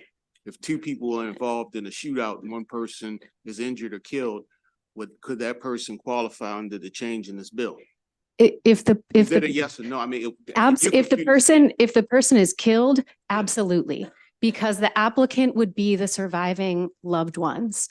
If it is a situation where the person does not die, but let's say has life-altering ongoing medical bills, that would be based on the circumstances of the situation. Okay, can you and the gentleman switch seats on the end, please? I had a question. You said basically 0% of your clients are able to pay for themselves. So are you saying that most of your clients don't have insurance? No, let me clarify. What I said was that of the clients that have been taken care of at hospital-based violence intervention programs, when we have assisted patients to submit applications, none of them get approved. So no money ends up getting back and reimbursed to survivors of community violence. Do you have any explanation or any idea why 0% gets? Yeah, there are a lot of reasons, really. Can you make a real short, like maybe 2 or 3? Can you give 2 or 3 examples? Yeah, a couple of examples. So one, there's the cooperation with law enforcement side, whereas for a patient, they talk to the officer, they give their story, they tell them what they know, they believe they've cooperated. But for a law enforcement officer, their definition of cooperation might mean I want you up on the stand pointing to someone and saying, that's the guy that did it. So there's a difference in commonality. I've also seen just clerical errors. So we've had patients that have been shot. They're on a ventilator in a medically induced coma. A law enforcement officer goes to get their report and they just check a box saying like, couldn't talk to the patient. And then as that gets through the bureaucracy, it gets written down as denied because they didn't cooperate. Thank you very much. Yeah. Thank you, Mr. Chair. Just real quick, thank you all for your very compelling testimony. This is either for Professor Workin or probably for Ms. Lenning. When we talk on page 6, it talks about your report to the governor and to the General Assembly, and it's not specific to the language. I'm just talking more about the concept. So there's been a talk about implicit bias that Delegate Kaufman talked about. There's been questions as to clerical errors and or misunderstandings by police as to what's cooperation and what's not. Are these reports going to give us any insight as to how improved our program is so that if there are biases, that we can improve them over the years, so that we're taking this money and actually paying it forward to improve the program over years? Well, I think the important thing is that this bill changes a lot of that. So you no longer have to cooperate with law enforcement. You no longer have to be innocent. You don't. So right, but you could have that information and provide it and show how there's bias as well. I mean, okay, but go ahead. I'm sorry. So there is a report now that goes to the General Assembly. So you could compare it to that, a little bit of the apples and oranges. But I think what this report will do will show us what's happening to those applications. And that's where I think we're falling down. People on this panel are not the first people I've heard from that they've waited years to get a response. And when I talk to my staff, they tell us things like, well, we couldn't get the police to tell us whether the person cooperated. We never got, copies of the bills. We never got this. We never got that. It's really complicated. So I think by streamlining it, and there will be the law also, the change in the law would also be to create an online portal, which does bring us into the 21st century. It will not deal with the people who don't have access to the internet, but for lots of people, it will. Lots of people do have access or they use the library, but it will be another way because people are mailing in their receipts. It's hard enough if you're in Baltimore City to get to Reisterstown Road, but if you're in Prince George's County, it's really ridiculous to try to get there. Or I was just in St. Mary's County. It's far away. So if you're mailing everything in and then those receipts get lost, it's terrible how it is. But this will allow the General Assembly to say, okay, how many applications were submitted? How many were approved? Why were they denied? And it gives you just a lot of information about race, gender, age, county of residence. It'll start to lay out and have some comparisons for who's getting awarded and who's getting rejected. It'll force my staff too to also respond to, we're really looking at this now. You're no longer sitting on Reisterstown Road with nobody looking at what's happening. Great. And if I could add a quick point to that as well, I think the increase in the data reporting requirements is such a significant part of this bill. It's sort of been a notorious challenge, not just in Maryland, but in states across the country, that it's been somewhat of a black box, and that even the data we have currently doesn't capture the actual problem. There has been, as was the very compelling testimony about the lack of awareness, that continues to be a problem, but there's also been a chilling effect. This program has been so inaccessible, especially to victims of community violence, and so re-traumatizing for people who do attempt to reply and then have their victimization experiences invalidated by the state, that the word spreads through community not to even apply. Another big challenge that the data reporting piece hopefully will fix is it often appears on paper that so many things are being closed administratively, not because of cooperation and all these subjective points you're talking to, but so often those actual discriminatory pieces get buried in the administrative closeouts. And if I could just make one last point on the cooperation piece to this question and to Delegate Conaway's important question. I think one of the really important reasons why we're trying to incentivize greater support of victims, not denials, because they are not seen as the quote unquote perfect or worthy victim, is for so long we've had it backwards. We've thought that if we sort of coerce you into participating in the criminal justice process, that'll be helpful. But there have actually been few better ways to alienate victims and witnesses from wanting to participate and quote unquote cooperate in an ongoing criminal prosecution if they don't have the basic resources they need to be safe physically and emotionally. So recreating this program in more of a public health model that supports people in their darkest moments rather than asking what they did to bring about their own victimization will pay dividends for systemic legitimacy. A brief second bite at the apple. Delegate Conaway, go ahead. I was just going to ask, I appreciate you addressing your answer to me. So what about the accountability for your own actions and the responsibility for your own actions? If you become a victim of your own actions, what about that?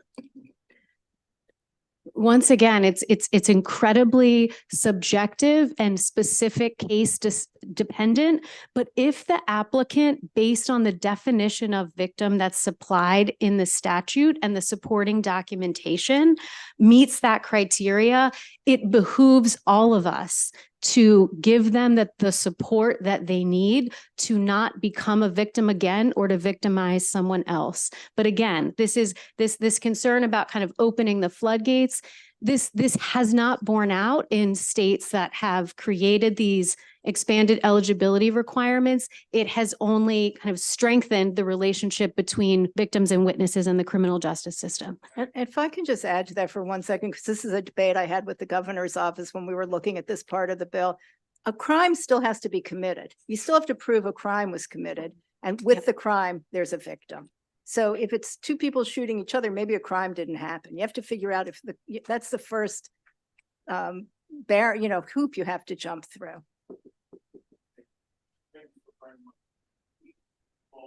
Issues where a burglar breaks in someone's house and they are chased out of the house, maybe fall and hurt themselves, and the person who owns the house might be responsible for contributory negligence. That's not a crime. What? Oh, it's not a crime. That's a civil. Okay, thank you. Thank you, Mr. Chair. Just kind of reflecting back over the summer, obviously we had a mass shooting in the Brooklyn Homes community, and there was a lot of agencies that responded to those victims.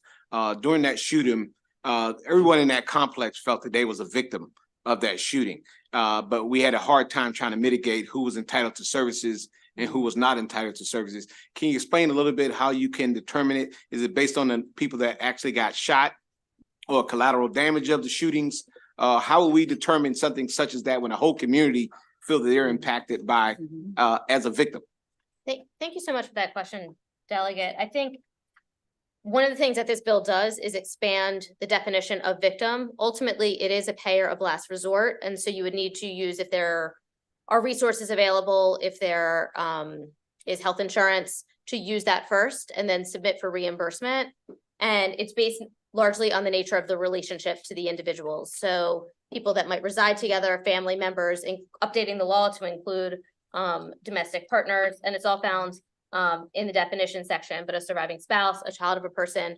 What you're talking about is something that as a city and state we are dealing with, which is community violence. Not all of those people that were present would necessarily be eligible under this bill, under the statute, but it is expanding the eligibility from where it is very narrow now to even broader. And there are other opportunities, I think, to address and respond to community-based violence. But ultimately, the Criminal Injuries Compensation Board has this statute, the bill would expand it, but it would not go to all community partners and members. Seeing no further questions for the panel, thank you all very much. Thank Now you the very much. second panel on this bill. Heath Wallington, Lydia Watts, Steve Kroll, Greta Willis, Janae Elder, Lisa Sloyer. Gonna need the extra chair. Or maybe not. Mr. Chairman, I'd like to go first. I'm Stephen ahead. Kroll, the State's Attorney Coordinator, the Executive Director of the Maryland State's Attorneys Association. And I'm asking for a favorable report as to House Bill 575, and I agree with everything that's been said. Amen. Next.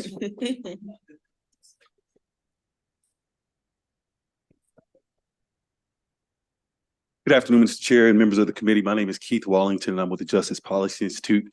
And I will say that Dr. Harris and my state attorney, Brave Boy, there's a lot of common denominators in their testimony and my personal lived experience. First of all, my state attorney, who I am very proud of, I should say. But with me, you know, I'm here to share my experience so you have a better understanding of why this legislation is needed. I was in college when my brother was shot and killed. I also grew up in a very low income family. So to make a horrible tragedy worse, you know, from the moment that, you know, my brother was shot, we had to beg, borrow, and steal to get my brother and I home from college that following day. Then got home, we had to beg, borrow, and steal, quote unquote, beg, borrow, and steal to raise money for his funeral, for clothes for my brother and I to wear to the funeral. And it was it was quite a while after my brother was buried before we even were able to put a tombstone on his grave. I remember being embarrassed taking my girlfriend to his grave and there was no marker. I had to show her where it was at before we could put a tombstone in. But other thing that really that Dr. Harris spoke about was the impact it had on her husband. My brother's death was the catalyst to my mother's death. She never processed it. She never received the counseling or the therapy that she needed to move on. I think this bill is important to help others so they're not faced with similar situations and to allow others to move on. So for that, I will stop there and say that I am strongly in support of HB 575. Thank you. Turning the 2-minute clock to the screen. I was looking for that timer. Yep. Trying to keep going. Good afternoon, Chairperson, Vice Chairperson, and members of the committee. My name is Lisa Sloyer, and I'm an Advocacy and Resource Program Manager at Turnaround, Inc., a Baltimore-based organization that has been working with victims of intimate partner violence, sexual violence, and human trafficking for about 40 years. We see firsthand the emotional, physical, and financial trauma that survivors of these crimes experience. We urge the committee to issue a favorable report on House Bill 575. The current system for compensating victims is not working. Too often, the survivors we work with are left without financial resources they need to move forward after enduring horrific trauma. For survivors of intimate partner violence, for example, quick financial support is crucial in establishing independence and prevent them from returning to an abusive partner. The proposed changes in this bill would have made a huge difference to one of my clients, a survivor of intimate partner violence and a mother of 3 who had no income when she left her abusive partner and had little hope of remaining outside of the cycle of violence. Completing the application forced her to painfully recount her abuse in detail, but she desperately needed financial help. 6 months passed before she received any response. Even then, there was no compensation, just a demand for additional documentation of her abuse, requiring her to recount her trauma yet again. Fortunately, my client found work and was financially stable long before the final decision arrived. This kind of delayed response is too little, way too late, and doesn't recognize the traumatic effects of the process. Victim deserves a compassionate compensation process to help rebuild their lives and move forward. For these reasons, I urge a favorable report on House Bill 575. Thank you. I'm gonna keep it short, don't worry. Dear Chairman and committee members, my name is Janae Elder, and I'm a violence prevention specialist at the R. Adams Cowley Shock Trauma Center, located in Baltimore, Maryland. I'm writing today in support of House Bill 575. This bill is a reminder that making alterations to bills for crime victims is not just about legal statutes. It's about affirming their dignity, restoring their sense of security, and empowering them on their journey towards healing.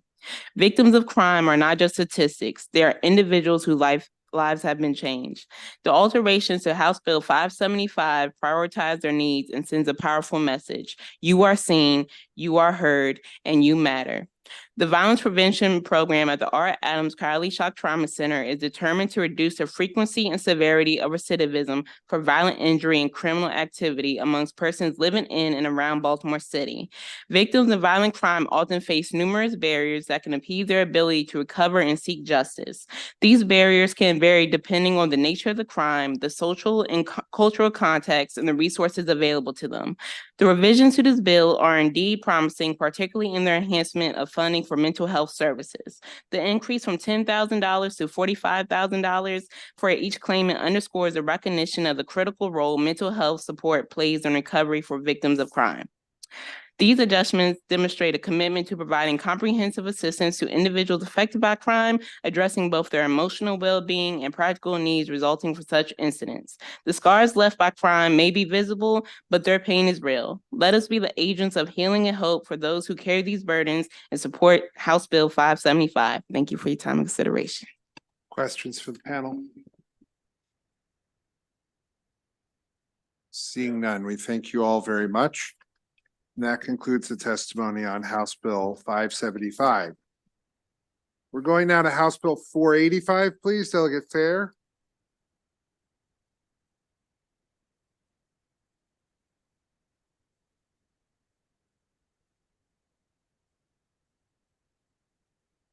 Who would you, there are a number of people signed up to testify, quite a few people signed up to testify. Is there anybody else you'd like to include in your first panel? All right, we'll go with Debbie Feinstein from the Montgomery County State's Attorney's Office, Jessica Emerson from the Human Trafficking Protection Project, and Camila Reynolds Dominguez from Free State Justice. Come on up. Whoever would like to go first, please. Well, the delegate should go first. Thank you. I'm getting there. Thank you. Delegate Fair. Thank you, Chair Clippinger, Vice Chair Bartlett, and esteemed members of the Judiciary Committee. For the record, I'm Delegate Chris Fair, presenting House Bill 485. Last year, this bill in this posture passed this committee with bipartisan support. It also passed the House floor with bipartisan support. I direct you to my written testimony about the bill to save time. I want to highlight, though, the dozens of organizations that issued favorable testimony for the full repeal in your committee testimony folder. Finally, over the last 9 months, my office has taken feedback from the Senate and various advocates and is proud to add just a few new notes to this bill hearing. The Maryland State's Attorneys Association and Attorney General have added their voices to repeal this harmful language. Last night, the Attorney General issued an opinion about using an alternative criminal code for concerns outlined by individuals seeking to amend our legislation. This opinion from the Attorney General's office is in your inbox. It states unequivocally that actions regarding intentional transmission of HIV, STIs, and other diseases are covered by Maryland's Reckless Endangerment Criminal Code, which also carries a stiffer 5-year, $5,000 penalty. I will now turn my remarks over to supporters. Thank you. Sure. Good afternoon, everyone. My name is Debbie Feinstein. I'm with the Montgomery County State's Attorney's Office. Good afternoon, Chair Clippinger, Vice Chair Bartlett. I'm here from the Maryland State's Attorneys Association. We do support this bill because of its discriminatory past, and as well as what was just indicated, that we are able to prosecute these cases under reckless endangerment. In fact, that's typically how my office has handled these cases. We see the reckless endangerment statute, which carries more penalty, and it's really more of a direct route an even route to handle cases like this one, like these. And I would urge support of House Bill 485. I'll go. Chair Clippinger, Vice Chair Bartlett, and esteemed members of the Judiciary Committee. My name is Melanie Reese. I am the Executive Director of Older Women Embracing Life. I am here in support of House Bill 485. HIV is not a crime, but the law I am here to change says that it is. I became HIV positive during a date rape. However, I would not even think of prosecuting my attacker for giving me HIV because it would not change my status. It would not make me HIV negative, but only put another HIV positive Black individual at risk for incarceration, doing further harm to individuals and communities that are already over-policed, prosecuted, and criminalized. As a sexual assault survivor, I believe a disease-specific law puts women at risk for domestic and intimate partner violence. The person perpetrating violence can use the law as control over a victim, making statements such as, "You prosecute me, I'll kill you." Even in situations like these, I have empathy. Navigating HIV is often difficult because of stigma and managing the disease itself. Criminal laws such as this one contribute to that stigma and prevent people from wanting to know their own status, as the individual should never be prosecuted for being HIV positive. HIV criminalization is particularly harmful to Black, Indigenous, and LGBTQ communities who face higher rates of diagnoses. More practically, the current law does not follow medical science and treatment advances. With treatment as prevention and HIV cannot be transmitted. I didn't immediately accept my status about being HIV positive, but it was the best thing that happened to me because I learned to love myself and that I was enough. I wouldn't have begun that journey without my diagnosis. Before diagnosis, I believed I was powerless, but now I feel powerful and help others, especially women, empower themselves. I hope that you vote in favor of repealing this outdated law. Thank you. Would like to go next, please. Good afternoon, Chair Clippinger, Vice Chair Bartlett, and members of the committee. My name is Jessica Emerson, and I direct the Human Trafficking Prevention Project, which seeks to reduce the collateral consequences of criminal legal involvement for sex workers and survivors of human trafficking. I'm also here in support of HB 485. As you know, more than 30 states currently have laws that criminalize the transmission of HIV, and in many of these states, it is women, as you stated, particularly Black women, who are disproportionately criminalized. Women are particularly vulnerable to prosecution under these laws because they are often the first in a relationship to know their status because of routine gynecological HIV testing, and less likely to be able to safely disclose their status to sex partners or negotiate condom use because of relational power imbalances, economic dependence, and high levels of gender-based violence. HIV positive women often face an impossible choice: choose violence and even death for disclosing their HIV status to their partners, or risk arrest if they don't. For women who trade sex, HIV criminalization laws increase the harm these women already face by reinforcing stigma and discrimination against people who trade sex, particularly those living with HIV. By reinforcing the trope of people in the sex trades as diseased and amoral, this only gives further license to those who seek to harm them by justifying their dehumanization. People who trade sex, including those who do so because they're being trafficked, already rarely report the violence that they experience due to the criminalization of sex work. The possibility of also having their HIV status criminalized makes reporting even less likely. In reality, HIV criminalization laws do nothing other than serve as a proxy for discrimination based on class, gender identity, immigration status, race, sexual orientation, and other markers of social vulnerability. Given that the intentional transmission of HIV or any other transmissible disease, as you've heard, can be prosecuted in myriad ways other than the criminalization of someone's HIV status, it is long past time for Maryland to repeal this draconian law in order to make life safer for all women with HIV. For these reasons, the Human Trafficking Prevention Project supports House Bill 485 and respectfully urges a favorable report. Thank you. Good afternoon. My name is Camila Reynolds Dominguez, and I'm from Free State Justice. Section 18601.1 criminalizes an individual for knowingly transferring or attempting to transfer HIV. Enforcement thus hinges on whether someone knows their status. This discourages testing because one can't knowingly transfer or attempt to transfer HIV if they do not know their status. According to the CDC, Of all people living with HIV in the US in 2016, which was the last year for that data, 38% of new transmissions came from the 15% of people living with HIV that did not know their status. Testing is crucial for ending the epidemic. And when we look at the enforcement data, it's also clear that this law is disproportionately used to criminalize Black people living with HIV. Black men in particular are impacted. They make up 14% of the state's population and 44% of people living with HIV, but they account for 68% of HIV-related prosecutions. HIV is the only specifically criminalized infectious disease, and it's very clear that the law was passed out of fear and stigma because it punishes the knowing or attempted transfer of HIV with more severe criminal and financial penalties than any other infectious disease.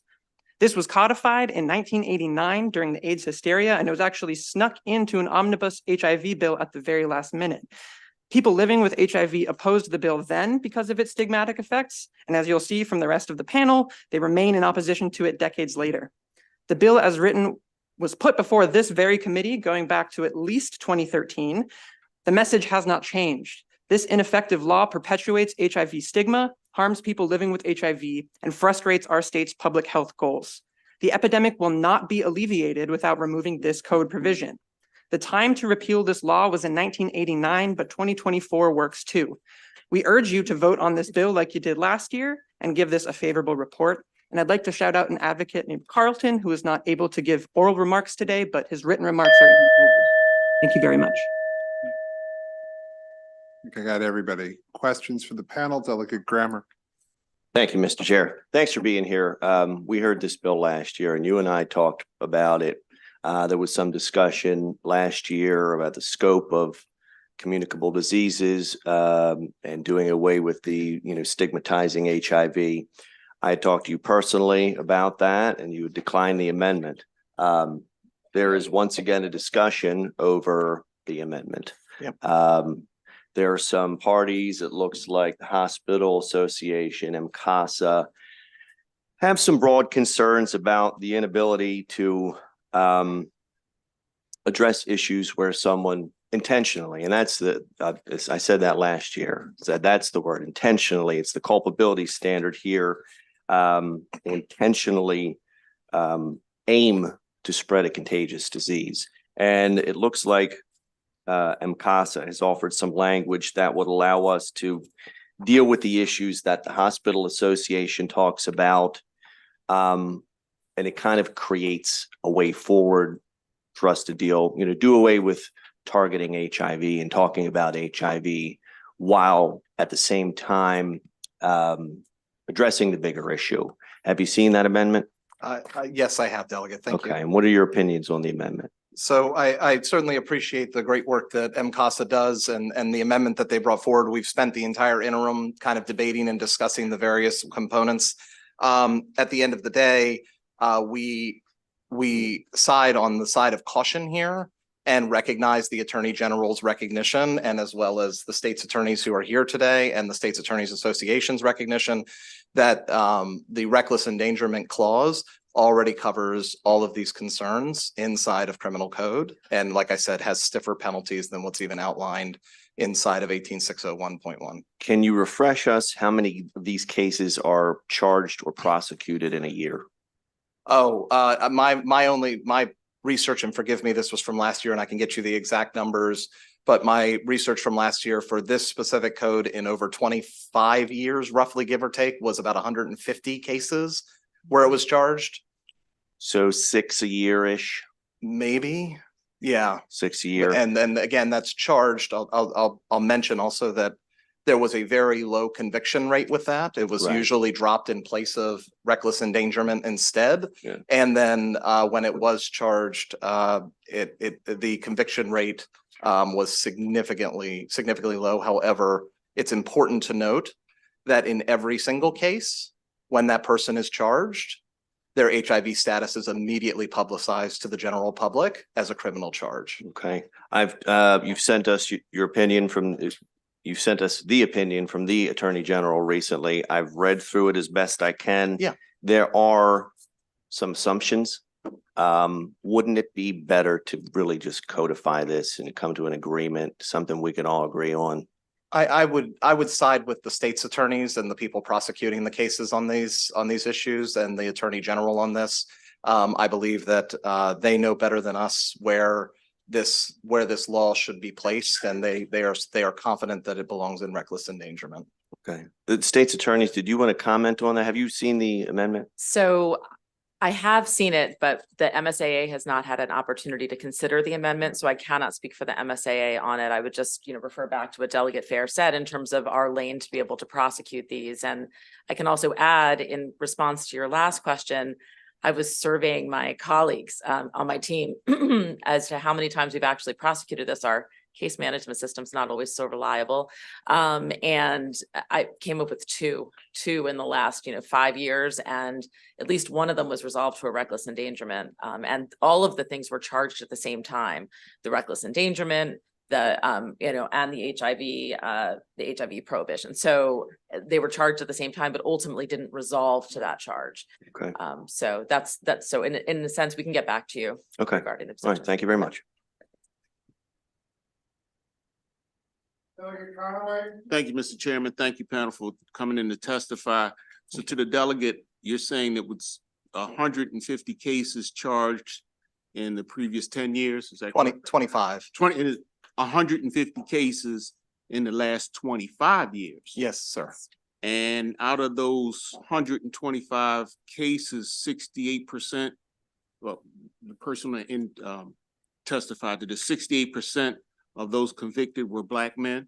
Is that correct? Yes, that information is in a report issued by the Williams And do you Institute. have the percentage of Black women that were charged and convicted?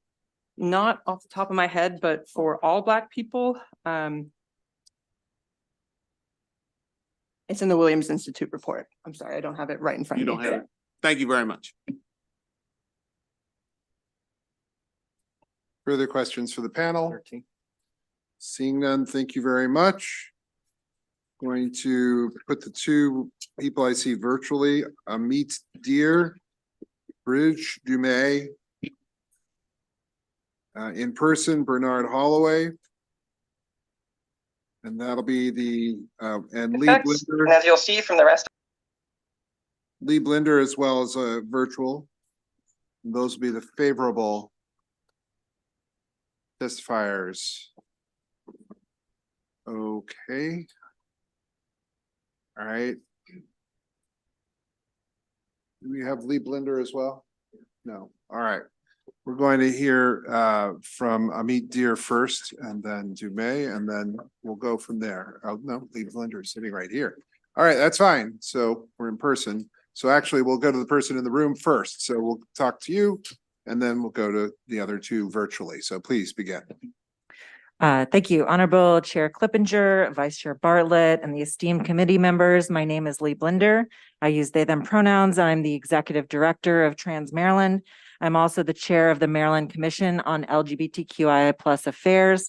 I offer my testimony in support of HB 485 on behalf of Trans Maryland. We are here today to discuss the importance of decriminalizing HIV. Right now, Maryland is ranked 12th among states and territories in adults and adolescent diagnoses, and we need to implement broad strategies across agencies to accomplish Maryland's goal to end the HIV epidemic. To address concerns about women's health and sexual violence, I'll quote Open Society Foundation's work in this arena.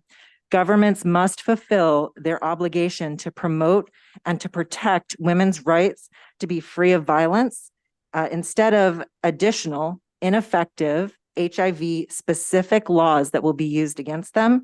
Women and girls, and I would add, and gender minorities, have a human right to timely, effective, and aggressive prosecution of all forms of gender-based violence and to receive medical and other services that will reduce their risk of seroconversion, including timely access to post-exposure prophylaxis, or PEP.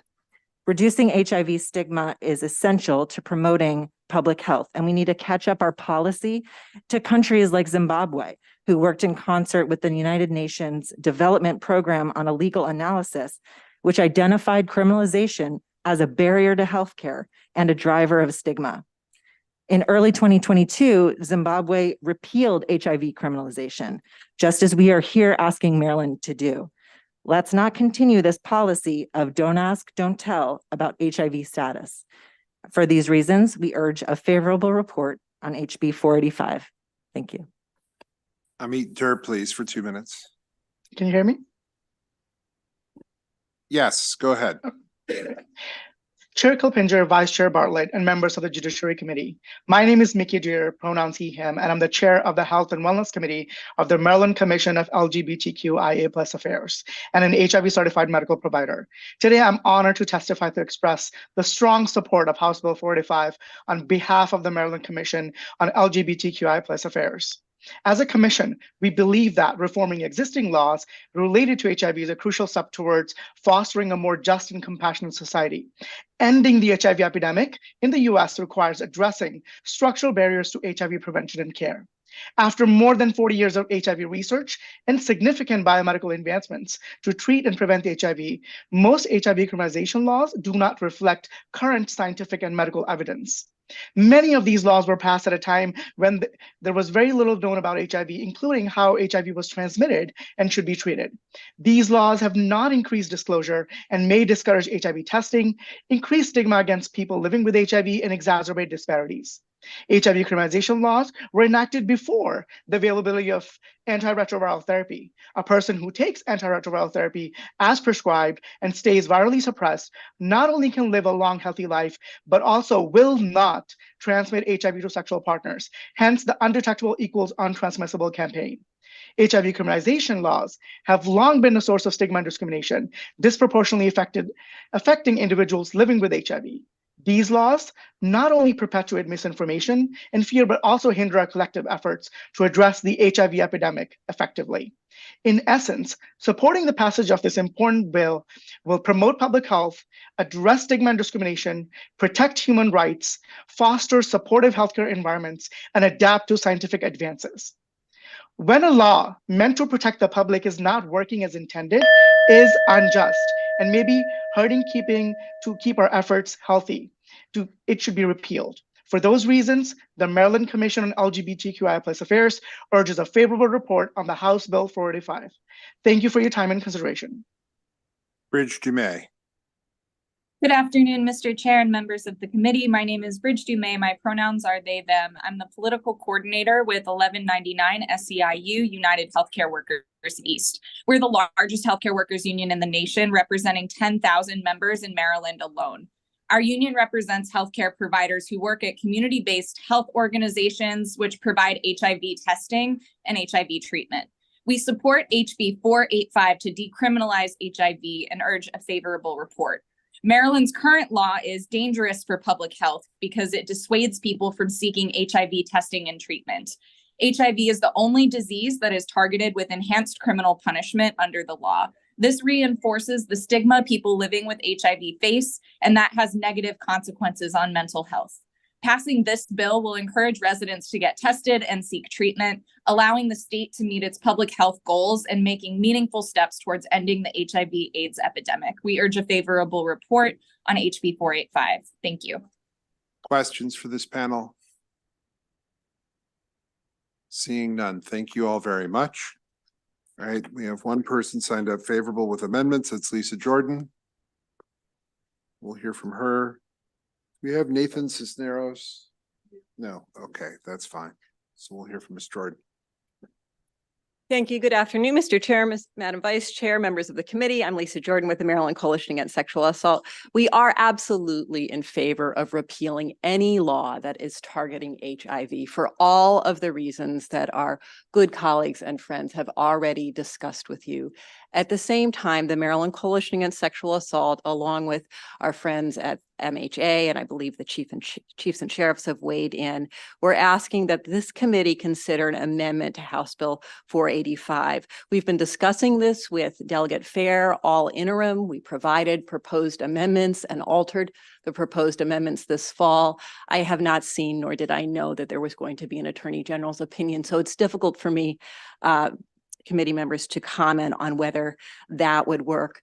But just a couple of blocks from here, I helped a woman who was raped by her then husband, who, while he was on top of her, told her, "I am infecting you with HIV. I am giving you HIV. In speaking with nurses, we have talked about people who spray them with blood with the purpose of harming them. Law enforcement officers are facing the same sorts of things. Again, I can't comment on the Attorney General's opinion. I'd be delighted to read it and certainly want to consider that, but I would respectfully suggest and ask that the committee at least consider the amendments we've proposed, which would require specific intent to harm. And it would also move this law out of health general where it doesn't belong and put it firmly in the criminal law article. Again, we 100% agree that the law should not specify HIV transmission. It is discriminatory. It is not the right thing to do. However, if someone is on top of you, inside of you, ejaculating in you, saying, I'm infecting you with HIV, that is something that deserves some additional punishment. For those reasons, we ask that 485, House Bill 485 be amended and favorably reported. Thank you, Mr. Chair. Thanks for being here today.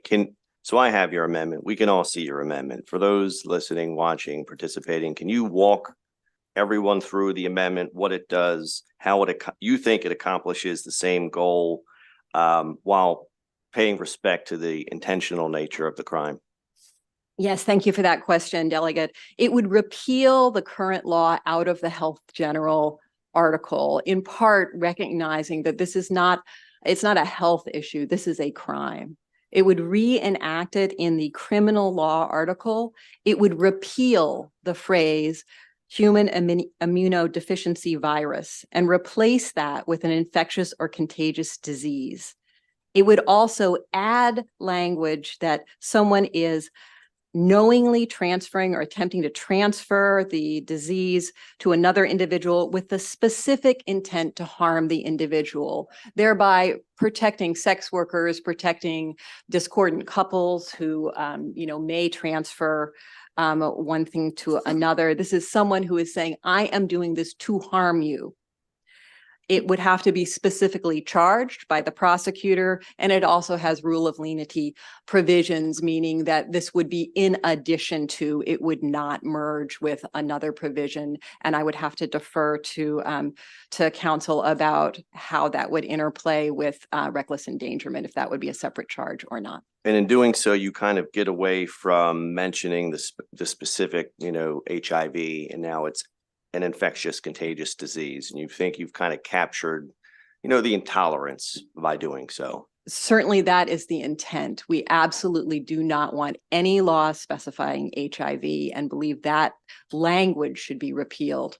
And one final question, and this gets very specific. I'll read the kind of culpability part of the bill. The infectious or contagious disease to another individual with a specific intent to harm the individual. So that's a very narrow culpability standard that has to be proven in these cases. So it's not like we're going to be hitting everybody with this. You have to be able to prove that specifically. Yeah, it's not the general intent of most criminal laws. It would have to be specific intent, not just to transfer, but to transfer and harm. Not even just, okay.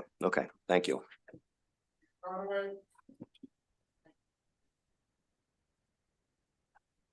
Thank you. Thank you for coming in to testify. So under the term infectious or contagious disease, could herpes be considered as one of those elements? Yes, Delegate. Thank you very much. Any further questions? Seeing none, thank you very much. Our last witness here is Vince McAvoy, who is coming to us virtually. Mr. McAvoy. Hold on.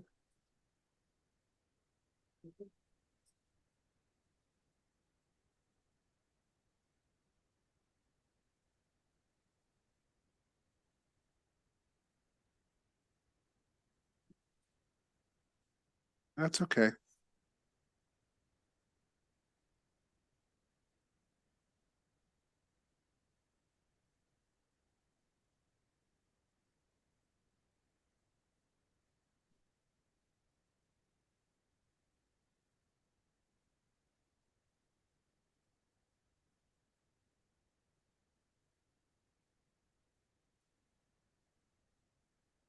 right, we'll ask Mr. McAvoy to submit his testimony in writing at this point. We're going to need to move on as we're on Bill 5 of 15. Thank you very much. That concludes the testimony on House Bill 485. We're going now to Delegate Embry, House Bill 301.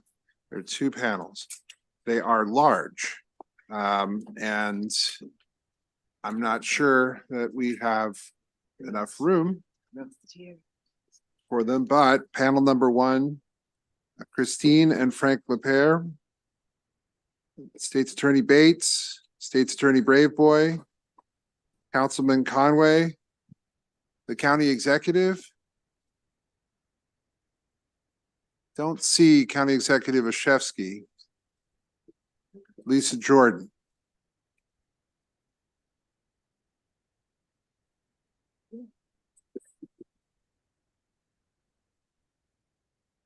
Let everybody get settled here. Yes, thank you. We have the councilman and Lisa Jordan competing for room at the end there. You go second. All right, so Delegate Embry to begin, please. Chair, thank you very much, Madam Vice Chair, my wonderful colleagues in Judiciary, thank you. I'm here in support of House Bill 301, and I want to thank all the people who are here in support. Some of whom have come from very far away. So I want to just talk for a minute about the ability in the state of Maryland to secure early release from imprisonment. There are two ways that a person who's incarcerated can be released before the termination of their sentence. One way is by earning diminution credits, and you can earn them by taking classes. You can earn them by good behavior. There's I can provide more information if you want, but taking actions that are positive. And if you earn those credits, you're released automatically as soon as you earn enough. And the calculations vary depending on the crime, but there's zero discretion involved in the release at the point of release. The second method of release available to people who are incarcerated is through the Parole Commission, which you're probably familiar with. And the Parole Commission must consider the victim's testimony or the victim's representative's testimony and input if they wish to provide it. They can look at the record of the person. They can see if they have a history of violent crimes. They can see if they have no history, if this was a first offense. They look at all the same things that are considered for diminution credits. They look at whether a person has been taking advantage of their time in prison to take classes, to learn a trade. All of those things are considered by the Parole Commission. They can hear from representatives of the inmate. They can hear from their lawyer. They can hear from law enforcement. They consider the entire package. And the reason that I'm here is because for certain crimes, I think there is value in that discretion. And this body, the state, has already said that we think that, because currently, if a person is convicted of first-degree rape, first-degree sex offense as it used to exist, or second degree, and in some cases also third, if the victim is under the age of 16, if the victim is a child, we have said that has to go before the Parole Commission. That person cannot earn diminution credits. They cannot be automatically released. There has to be some discretion involved in that release. And so I am asking for the crime of first degree rape, which is the most violent of the sex offenses, and for which recidivism for repeat offenders is higher in that category than in other crimes. And because it's such a serious and awful crime, I'm asking that for that crime, at the age of the victim should not matter. For any age, the person should have to go through the Parole Commission process in order to earn and secure early release. I have limited time. I've been in conversations, and I can speak more if you have questions. I've been in conversations with a cross-filer who is Senator Will Smith and the Attorney General's office, and I will be bringing two minor amendments to this committee for your consideration based on those conversations. They do not change the substance of the bill. And with that, thank you.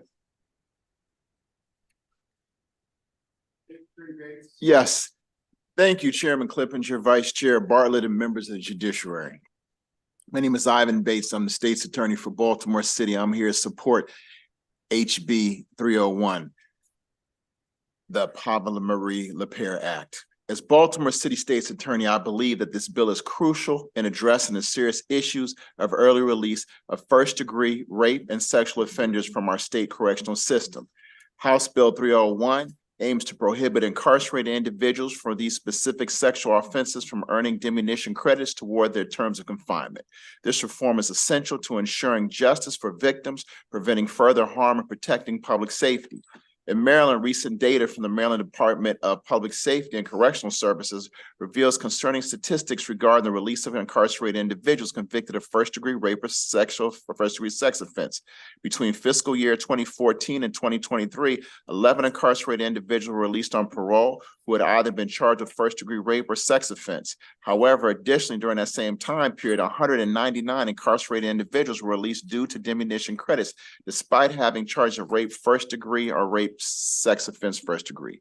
By repealing and reenacting specific provisions of Article 3-702 in the Correctional Service section, this bill sends a clear message that sentences for such heinous crimes will be fully enforced and convicted individuals will face significant consequences for their actions that undoubtedly inflicted devastating trauma on both the victims and their loved ones. I commend Delegate Embry for her leadership introducing this legislation on behalf of her office and commitment in protecting the rights and safety of all individuals, especially victims of sexual violence.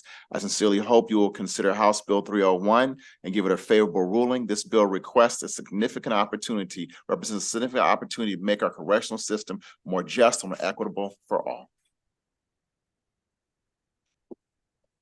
Who would like to go next? State's Attorney Braveboy. Thank you so much, Mr. Chair, Madam Vice Chair, and members of the committee. First, let me say that my heart goes out to the LaPierre, family of Ms. LaPierre. This should not have happened. She should be here with us today. But because she is not, it gives us an opportunity to make things right in the law.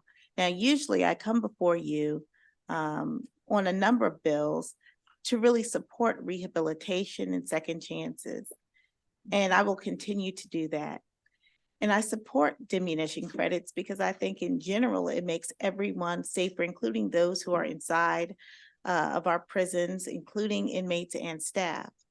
But there are certain offenses, including first-degree rape, that I look at very differently.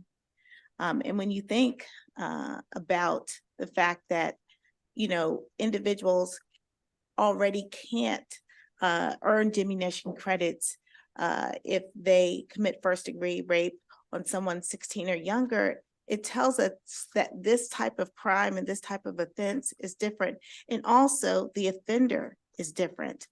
According to the Office of Sex Offender Sentencing, Monitoring, Apprehending, Registering, and Tracking, it's called SMART, sexual offenders have been found to have greater previous violent convictions. And in fact, those who are sexual offenders are more likely to reoffend and commit violent offenses. And so this is exactly, unfortunately, the circumstances that brought us here today. And I truly believe that this bill could help to address this very important issue and really provide a level of security and justice for all victims of crime, especially the most personal. Thank you. So we'll hear from the Pear family. There won't be a clock for either of their testimony. Then we'll hear from Councilman Conway, and then we'll hear from Lisa Jordan. So please go ahead. Chairman Clippinger, Vice Chairman Bartlett, and Judiciary members. Thank you for giving me the opportunity to speak here today and offer testimony to this committee. I also want to thank personally Delegate Embry and State's Attorneys Bates and others for their unwavering support. My name is Frank LaPierre. I'm the proud father of Pava Marie LaPierre, Jason Billingsley's latest victim. Baltimore Mayor Brandon Scott stated emphatically on September 26th that there was no way in hell he should have been on the street. Yet he had already violated parole and was already on the street. Governor Moore has stated emphatically on multiple occasions, the system failed Pava. And again, I state emphatically that no other victim should fall prey to repeat violent sexual offenders, such as this defendant. We cannot allow the system that failed Pava to continue. While she is physically gone from this world, her vision and dreams will still live on in her adopted home city of Baltimore and state of Maryland. EcoMap Technologies employs 30 employees in Baltimore. Just one of the 4 companies she started as a student at Johns Hopkins from her dorm room. She was recently selected as a member of the Forbes 30 Under 30 in 2023, while she was 26 years old. We celebrated her birthday 2 weeks ago.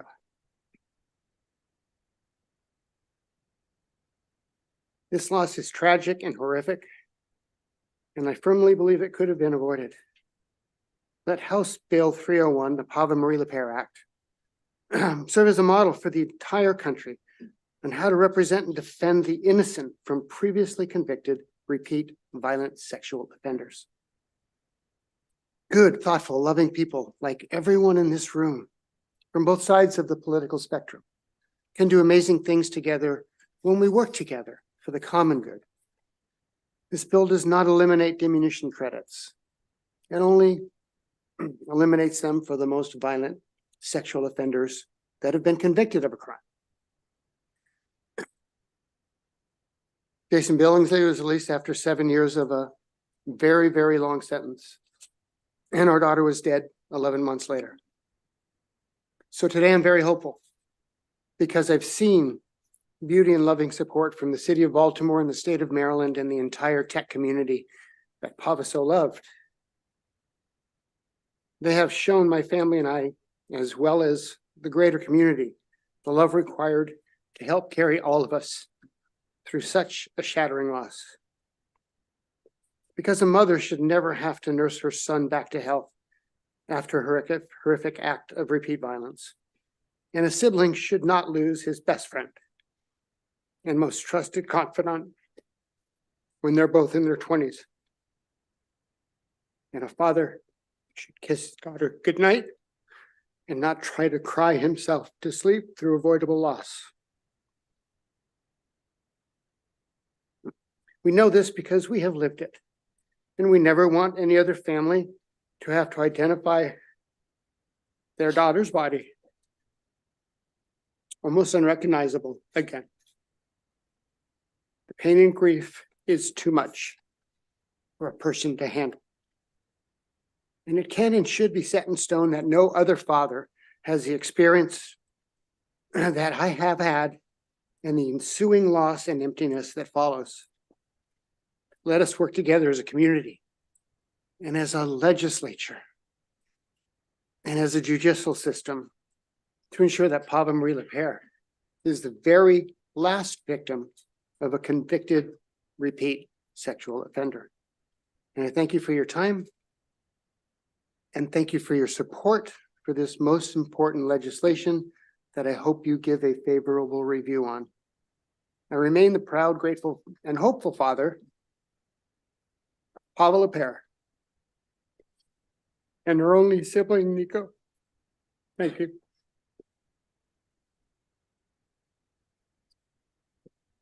Shall I continue? Well, good afternoon. Maybe I can lighten it up by saying I wanted to beat your clock. I never had that intention. We won't do that today. Okay, well, I am Caroline LePere, Pava LePere's grieving mother.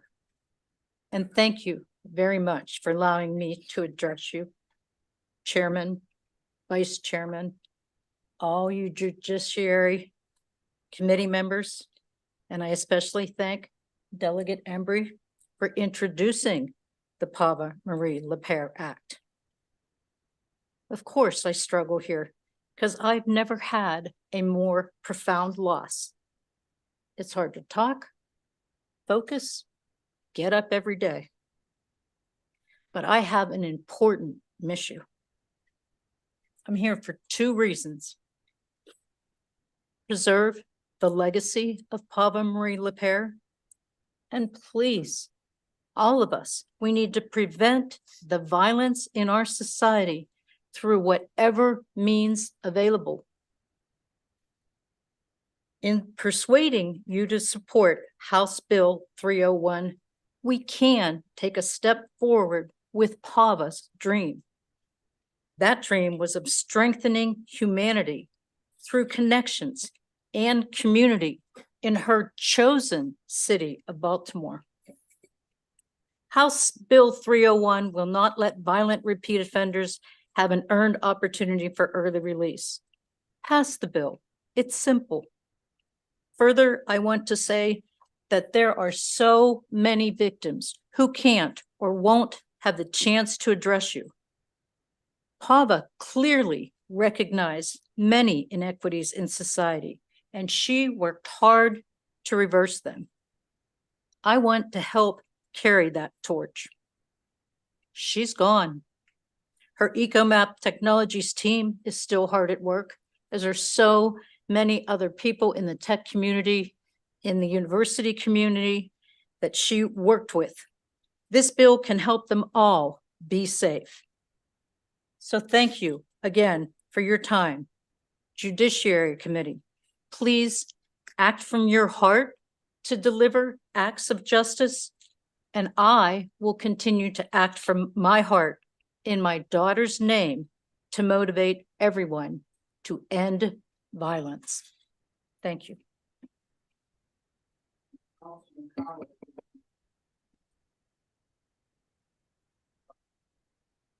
Thank you, Mr. Chair. Once again, my name is Mark Conway. I serve on the Baltimore City Council. I also serve as the chair of the Public Safety and Government Operations Committee. And I had the opportunity to meet Pava for the first time the day she died. She was an amazing person, a bubbly person, tons of energy, incredibly funny, and clearly had a sense of purpose and direction that I think you rarely find. When I heard about what happened to her just a few days later, you know, a lot of information came out about Jason Billingsley, the guy who was responsible for her death. And we learned about the heinous crimes he continued to commit in the following days and, or excuse me, the days before, and even more the 30 years that he was convicted of and charged to in prison. Ultimately, the diminution credits led to him getting out after just 9 years. And as the chair of public safety, I had to really beg the question, what could we do to prevent something like this from ever happening again? And Delegate Embry was brave enough to put this bill forward to really take a tough look at diminution credits and see what we could do to tweak it. This, I believe, is a common sense approach. It makes sense. We partially do it already, but diminution credits should not be available to first-degree sexual offenders, first-degree rape convicts. I do believe that they do need that consideration, and that consideration should be available from the board, from the commission. But you know, I think this is a very sensible step to take to make sure that we do whatever we can to make sure that we don't have someone else experience what Pava unfortunately had to experience. So with that, I urge a favorable report. Thank you, Mr. Chair.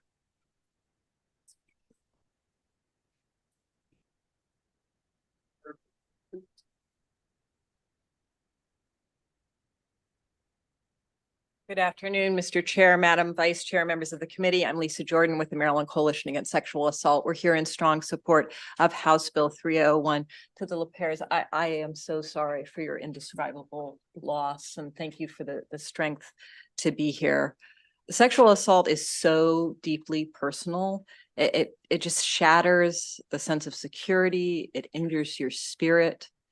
And conviction and sentencing can really help give survivors some measure of security. We've heard several people talk about first-degree rape and first-degree sexual offense, and I just want to make sure we're not losing track of what this is.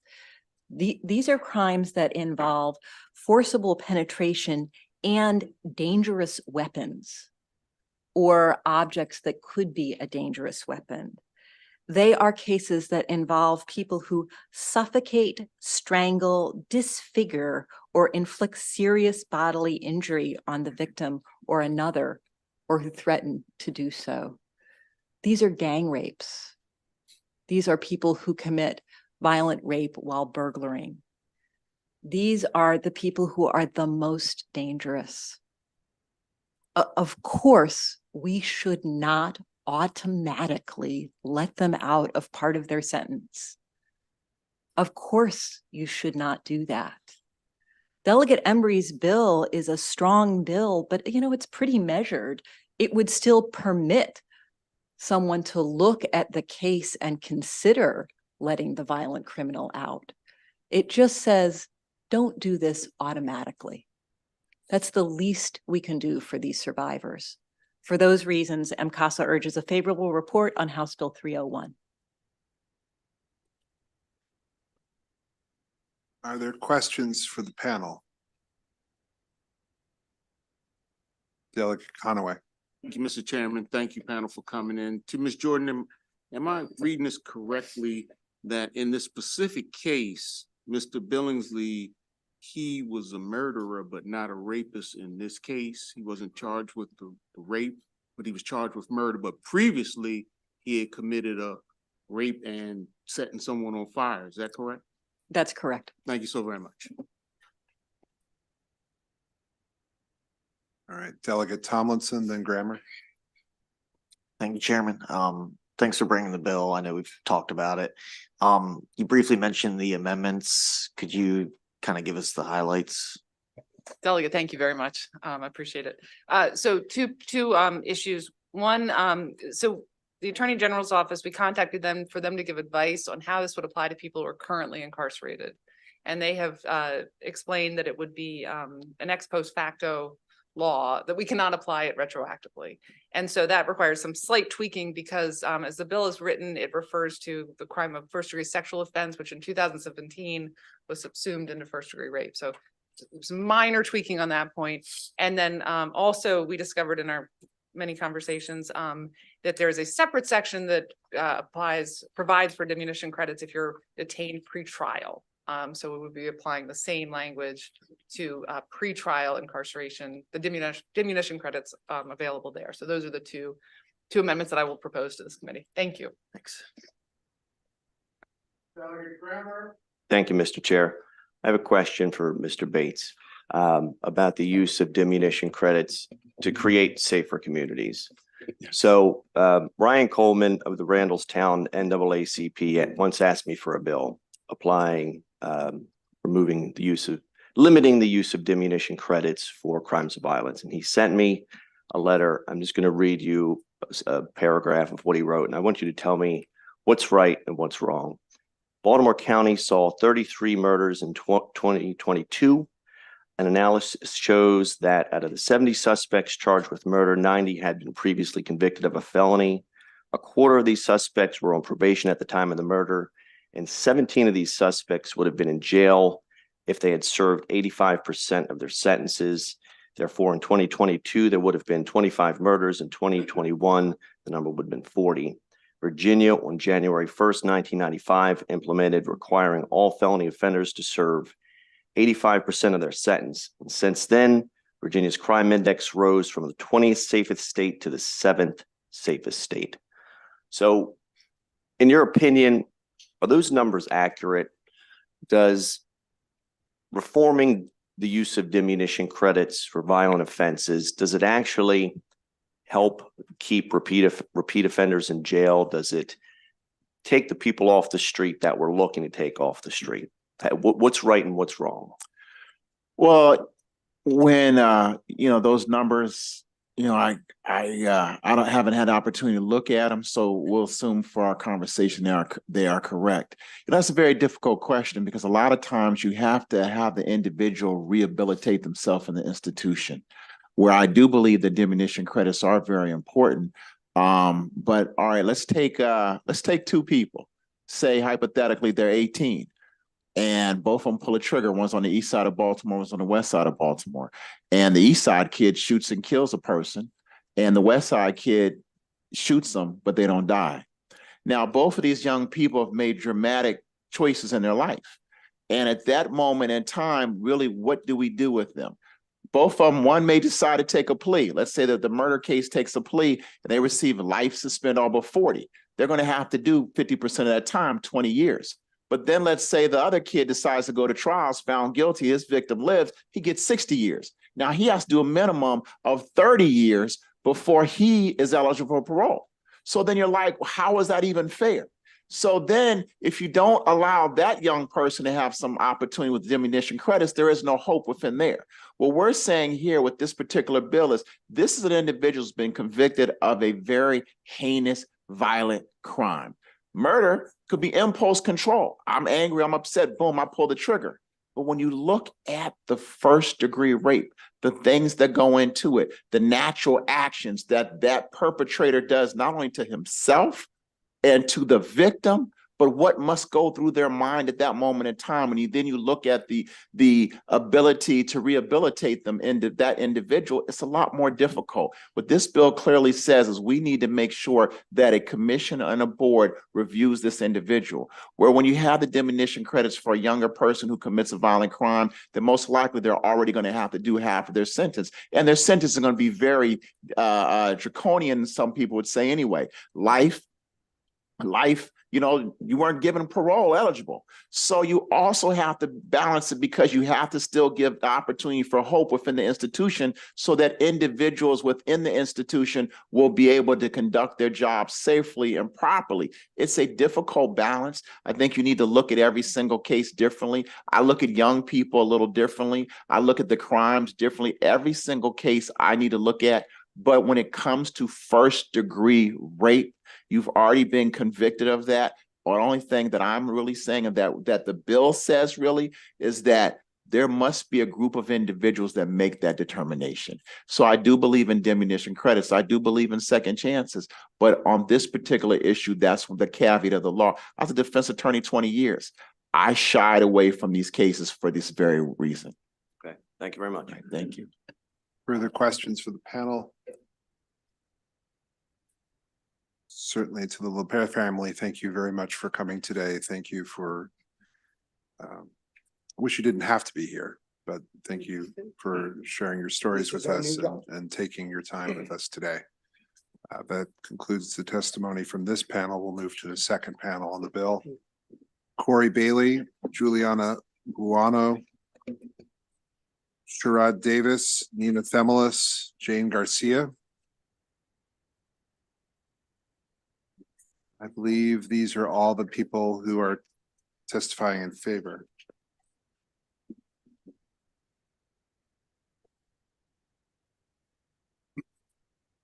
I see four. Okay. Whoever would like to go first. There's the fifth. Whoever would like to go first should go right ahead. That's fine.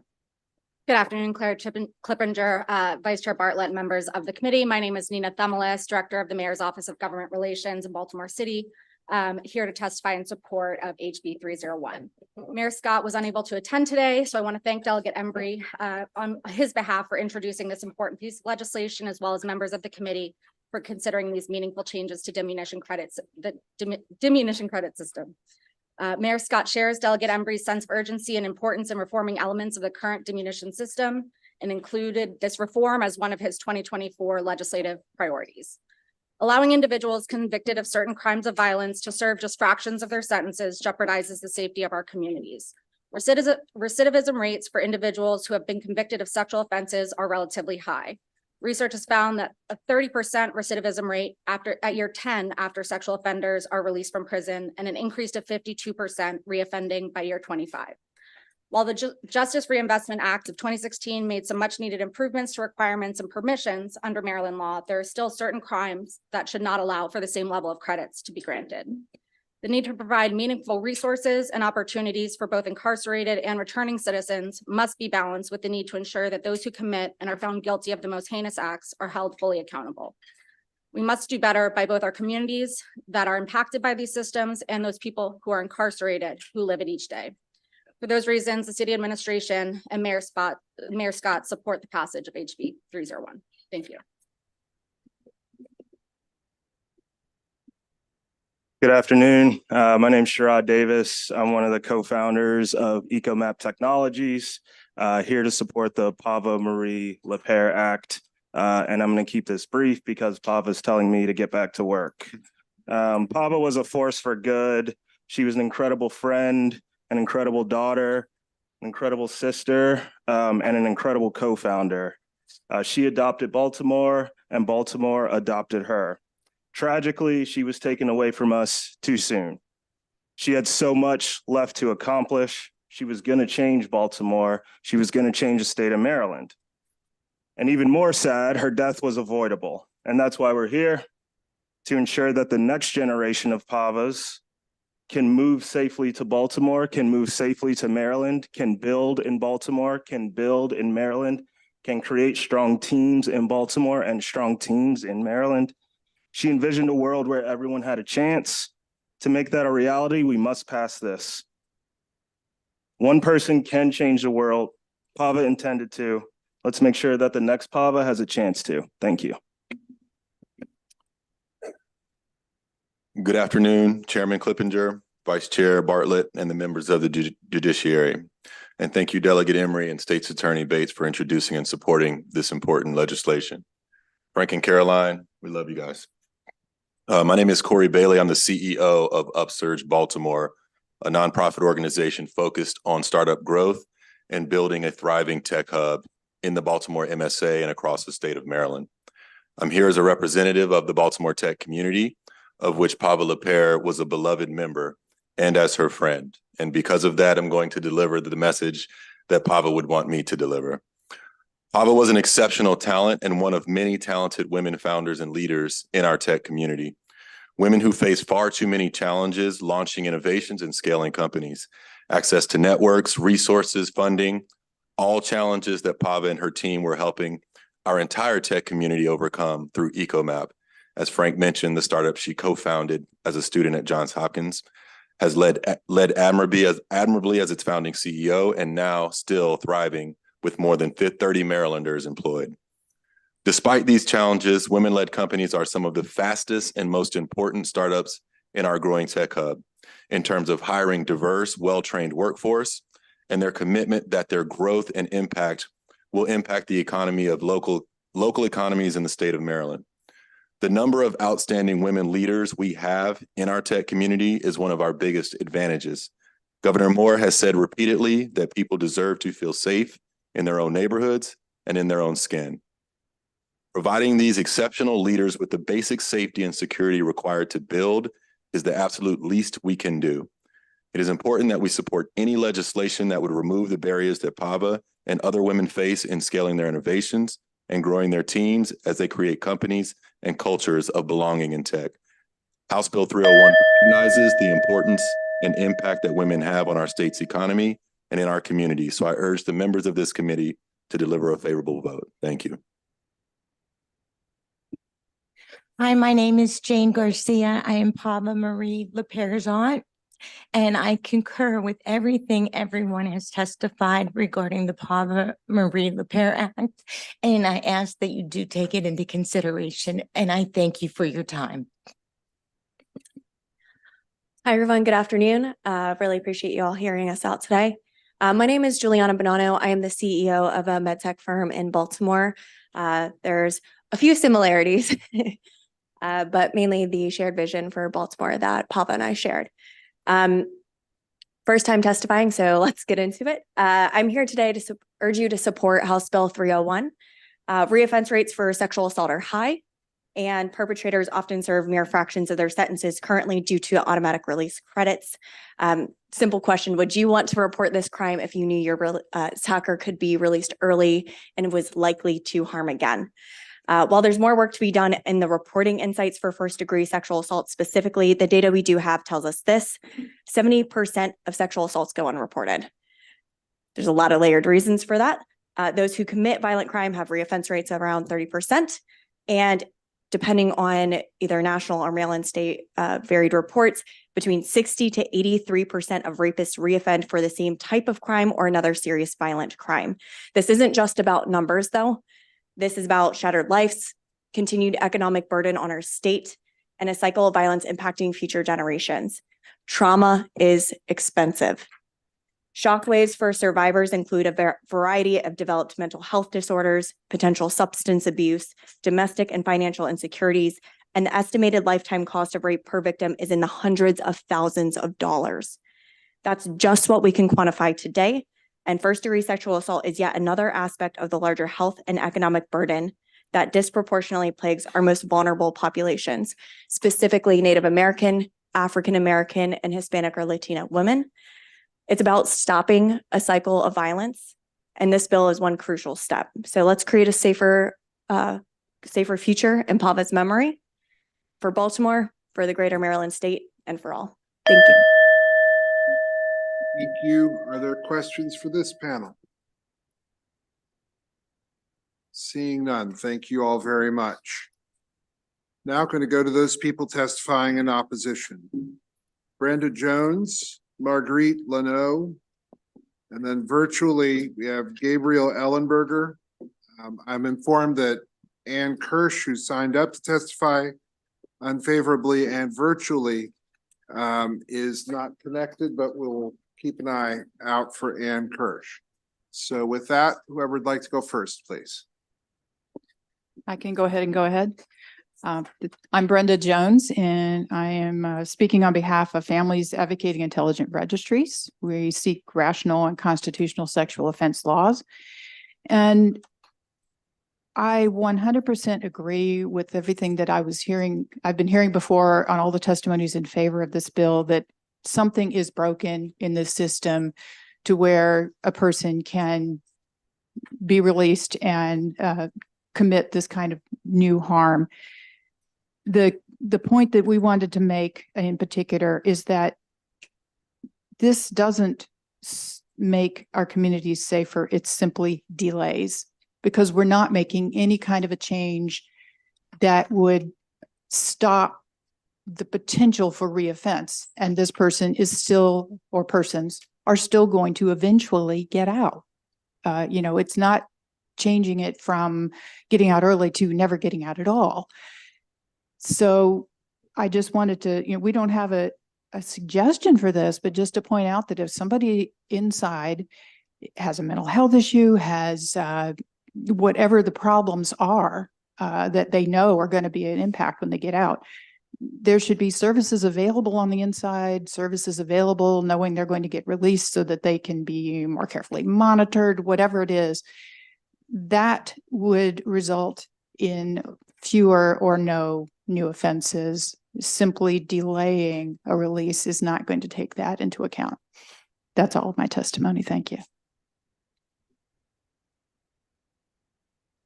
I'm going to allow my colleague online to go first. I call the people who are here first and then we go virtually. So. Oh, I apologize. Is it possible? That's fine. I can go to Gabrielle Ellenberger, please. Thank you. Good afternoon. My name is Gabrielle Ellenberger, and I am coming to you not just as a supervisor in the public defender's office, but also as someone who has lost a loved one to a violent crime. It is not lost on me the serious nature of these kinds of charges, but this bill will not improve the safety of any of us in the community. This bill does not result in discretionary release. These people incarcerated know they are not getting paroled, as Mr. Bates' statistics show. It means they will be getting out a few years later, but without any incentive to engage with rehabilitative programming in the meantime. Diminution credits is the broad name for credits earned by incarcerated individuals. Those credits include credits you get for staying out of trouble, but also for engaging in the kind of rehabilitative conduct we want, engaging in drug treatment, anger management, going to school, working important jobs in the DOC, behavior that keeps people engaged and makes the DOC a safer and more rehabilitative place for all. People gain diminution credits for rehabilitative programming and good behavior, and they lose them as a penalty for unwanted behavior. Importantly, the number of diminution credits people can earn for crimes of violence are already significantly limited.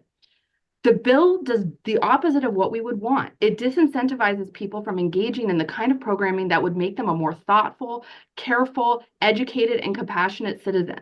It will make the DOC a more dangerous and traumatizing place, so across the board, it will have a negative effect on all incarcerated people in our communities when they are released.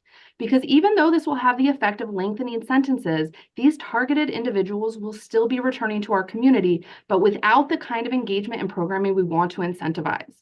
This bill is focusing on the wrong thing to fix a serious problem. People convicted of sexual offenses need real treatment. Right now, we incarcerate them, release them, and then hope they will get treatment once they're in the community. The real way to decrease this type of recidivism is to offer this treatment before release and to incentivize engagement in these programs. Thank you, Mr. Chair. Good afternoon. My name is Marguerite Leno, and I'm the District Public Defender for Baltimore City. As shared with my colleague, that when a person is processed into the Department of Corrections, they receive a sentence, and for a very narrow, limited amount of people who are charged and convicted of a first-degree rape, they do receive a release date.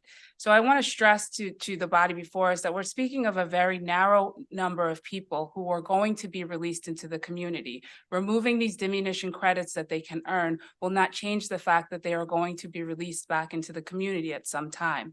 This bill will negatively impact individuals who will eventually be back in the community and ultimately have the reverse impact of its intent for the communities to which the people are returning. Diminution credits being removed will not prevent release. Removing the practice of offering diminution credits will not deter or prevent the possibility of violent crimes. It will not prevent people convicted of these offenses from returning to the community. Diminution credits are an incentive tool used behind the wall to maintain order, encourage good behavior, and offer opportunities to learn and develop the skills needed to return to the community. Diminution credits help ensure that prison guards, doctors, nurses, therapists, counselors, attorneys who work for the Public Defender's Office are all safe when they go behind the walls to engage in the prisons. These credits includes credits for staying out of trouble, but also for engaging in the kind of rehabilitative conduct that you want to see for those people who will be returning to the community. We know that interventions work, and that with individuals who have committed sex offenses to discourage recidivism, they need to have programming behind the wall. When you have them as a captive audience, when you remove diminution credits and don't allow them the opportunity or the incentive to earn or participate in programs, you're just returning them back to the community without the necessary tools in which they need to be productive.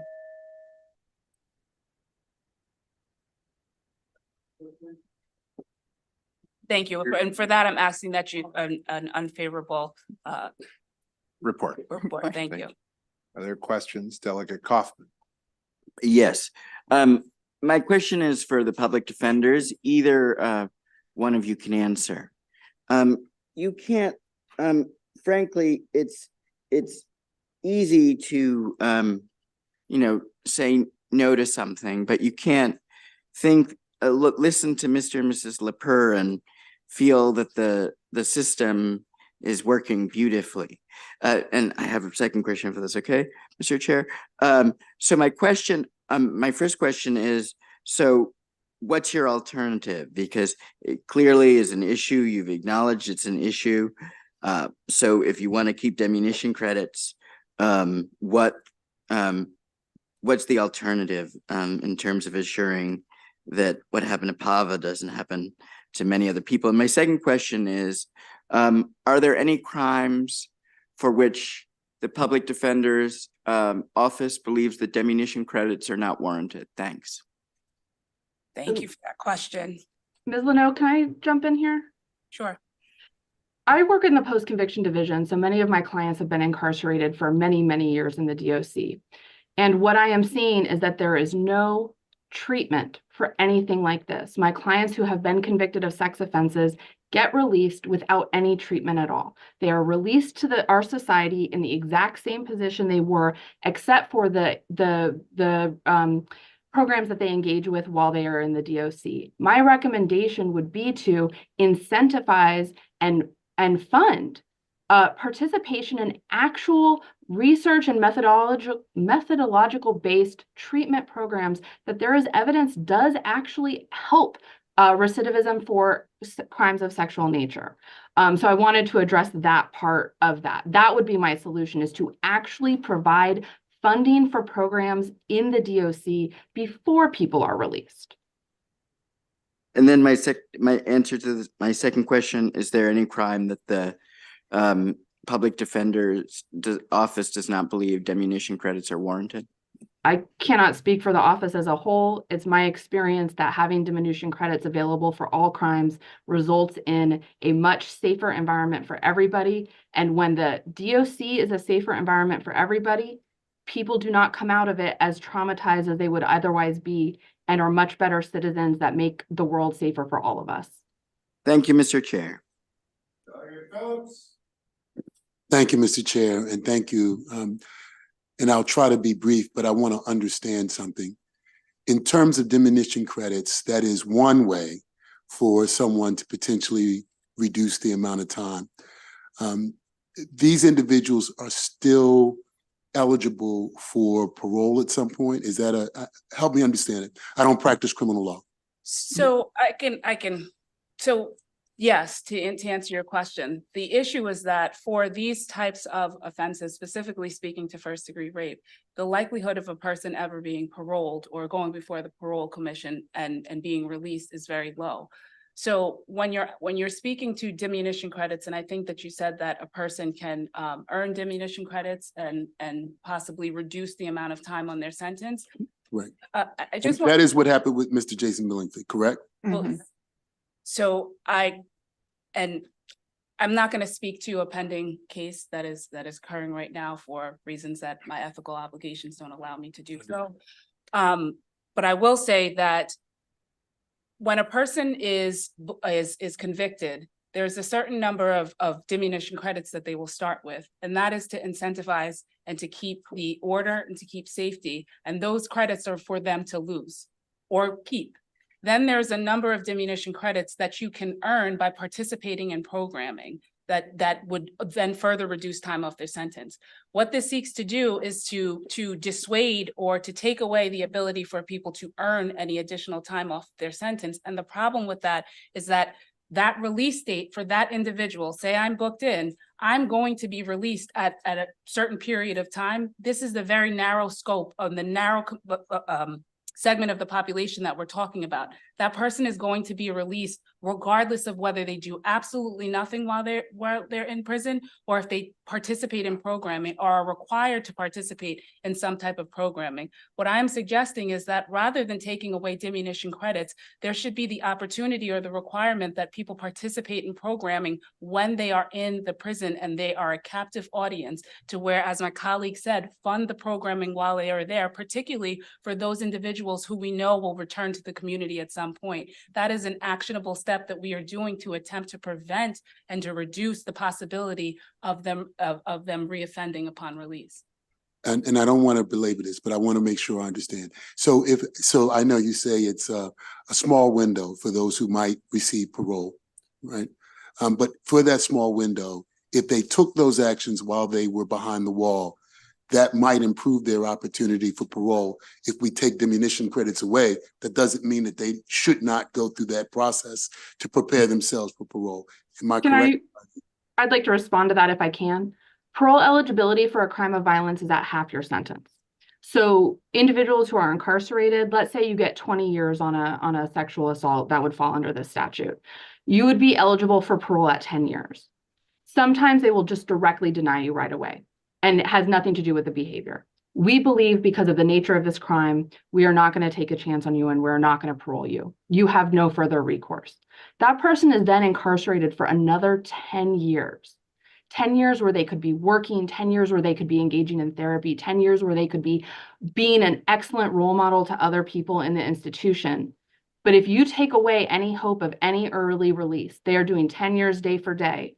There is no reason for them. And again, I just want to emphasize, we're not talking about mandatory release resulting in someone being released at 10 years. You cannot earn enough diminution credits on a crime of violence to be released on diminution credits at half your sentence. We are talking about maybe on a 20-year sentence, maybe 3 or 4 years. It is not a dramatic change, but it is a significant change to the individuals who have then an incentive to really do the work and improve themselves so that they are not, finding themselves back in this kind of situation. And again, there's just no therapy and no programming in the DOC, and that is what we should be doing.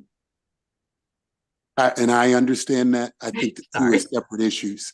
So I'm challenged with this one, but I appreciate it. Thank you. Thank you. Ann Kirsch has joined us and was signed up to testify in opposition. We'll hear from her now for 2 minutes and then we'll take further questions. Thank you for the opportunity to speak. Sorry that I can't be there in person and had a little technical difficulty.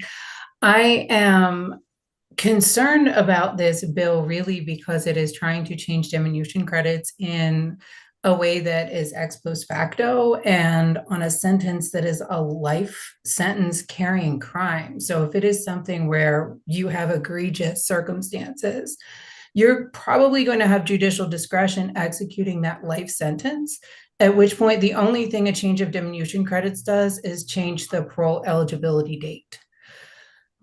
So instead of spending resources in something that really is very circular and very administratively complex, which I can explain in more detail and have in my testimony, I would suggest that we go back to a time when we had sex offender treatment in the DOC, which is no longer exists. So I suggest that we look at our COMET system, which is the sex offender management system for when people are released, which is still based on a containment model that was developed in the 90s and hasn't been updated with any kind of evidence-based or validated practices since. Our sex offender advisory board hasn't even posted its 2022 report and hasn't even made its meeting dates public. They still say TBD back into 2022. So I think before we look at something like adjusting diminution credits in an ex post facto way that will apply to nobody, we should look at things that will actually promote public safety by directing people into treatment and giving them evidence-based practices, as has been mentioned by other people. Thank you for listening. Delegate Cardin, please. Thank you, Mr. Chairman. Thank you for providing your testimony, and thank you to the proponents for their very compelling testimony as well. I just wanted to follow up a little bit on Delegate Phillips and a little bit on Delegate Kaufman's questions. So it seems to me, and I'll address this to the public defenders, whoever wants to respond, maybe just one person respond. It seems to me that this is not, you guys are advocating for rehabilitation programs, therapy, while incarcerated. I don't see how that is mutually exclusive. That's a budget issue, not mutually exclusive to diminution credits. In fact, as Delegate Phillips said, what you could do is use it as a way of encouraging a better parole experience if you in fact are engaged in those kinds of additional programs, as opposed to using them for diminution credits. So that's comment number one. Comment number two to remark on is that I'm not sure that a class on welding or a class on mathematics or history, if you're doing something like that or some sort of work program that has nothing to do with therapy for your issue, is should apply towards a diminution for the purposes of demonstrating a rehabilitation. So I'm wondering if you can comment on that, and I do have one more, but I don't want to conflate too much. I don't know who the right person is. Do you want me to take this, Ms.? Gabby, you can take that. I would just reiterate that parole comes before mandatory release. So parole comes significantly earlier. And so the person would get that decision and then have absolutely no incentive to do anything good in the DOC. So there are two, even though these good programs do go into consideration for parole, one, as the statistics I think bore out, there were like 11 people granted parole on like some 200 cases. These incarcerated individuals know that they're not getting parole. And then number two, classes. I think that what's important to remember is that the people who are incarcerated on these crimes are people, and that they have done some very heinous things. But a lot of what goes into that is their past life and the trauma that they have also experienced, and any kind of class that makes a person more thoughtful, someone more prepared for the future, someone who is engaging with others in a positive way, all of that makes a person the kind of person we want back in our community. And so it may sound silly, some of these classes that my clients take, but when I ask them, you know, talk to me about why this program was the one that was the most important to you.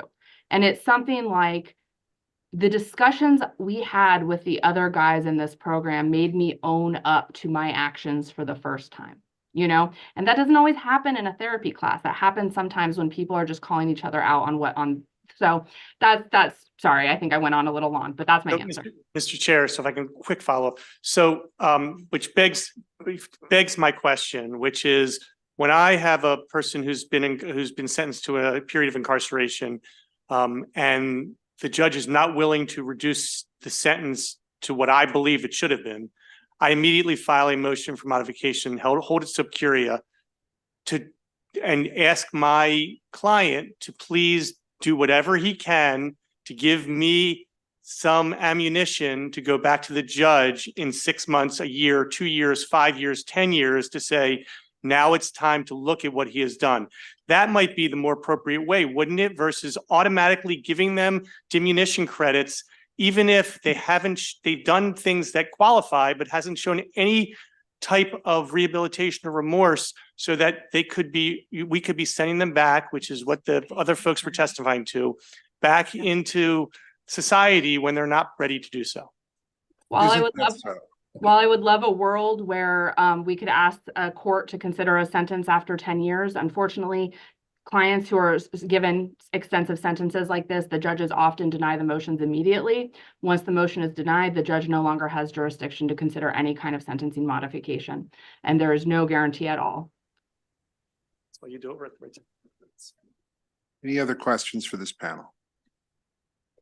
Seeing none, thank you very much. That concludes the testimony on House Bill 301. Delegate Simpson now, House Bill 482. She has panels. Brett Engler, Melanie Shapiro, Susan Tucci, Jessica Voles.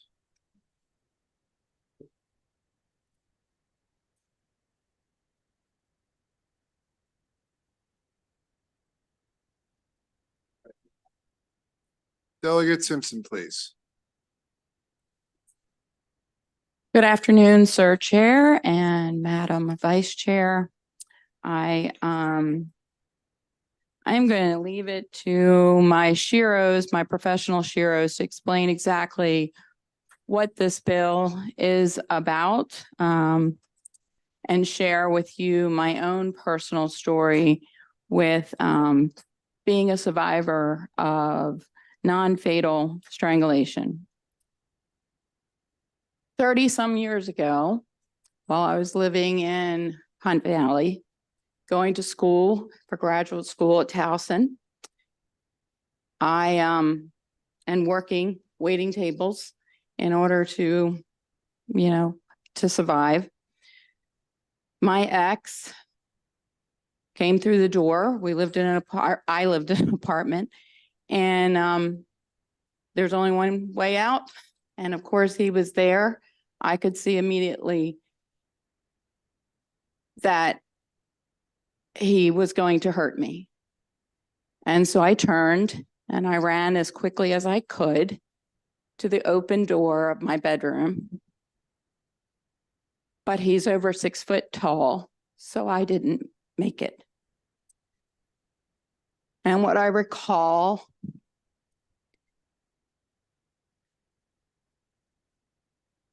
is not as much his hands around my neck, but the full strength of his body and knees into my chest in order to really strangle me and kill me.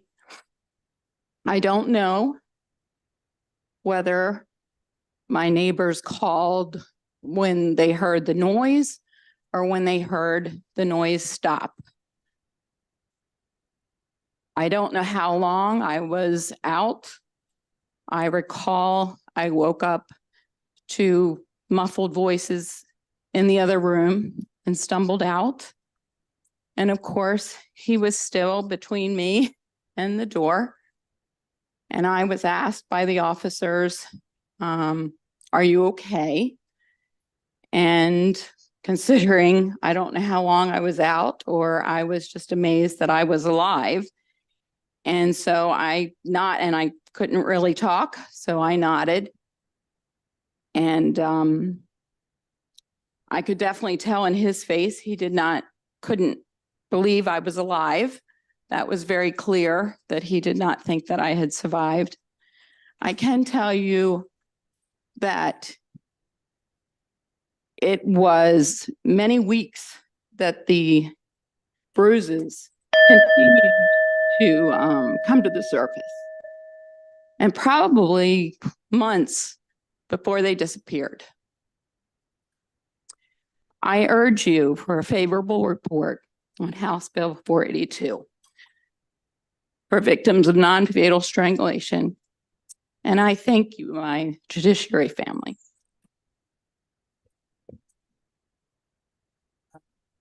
Madam Vice Chair, members of the Commission, my name is Brett Engler. I am the Chief of the Domestic Violence Unit at the Frederick County State's Attorney's Office. I'm also the Chair of our Domestic Violence Coordinating Council here in Frederick County, and I prosecute offenders who do things to their victims like Delegate Simpson was brave enough to share happened to her.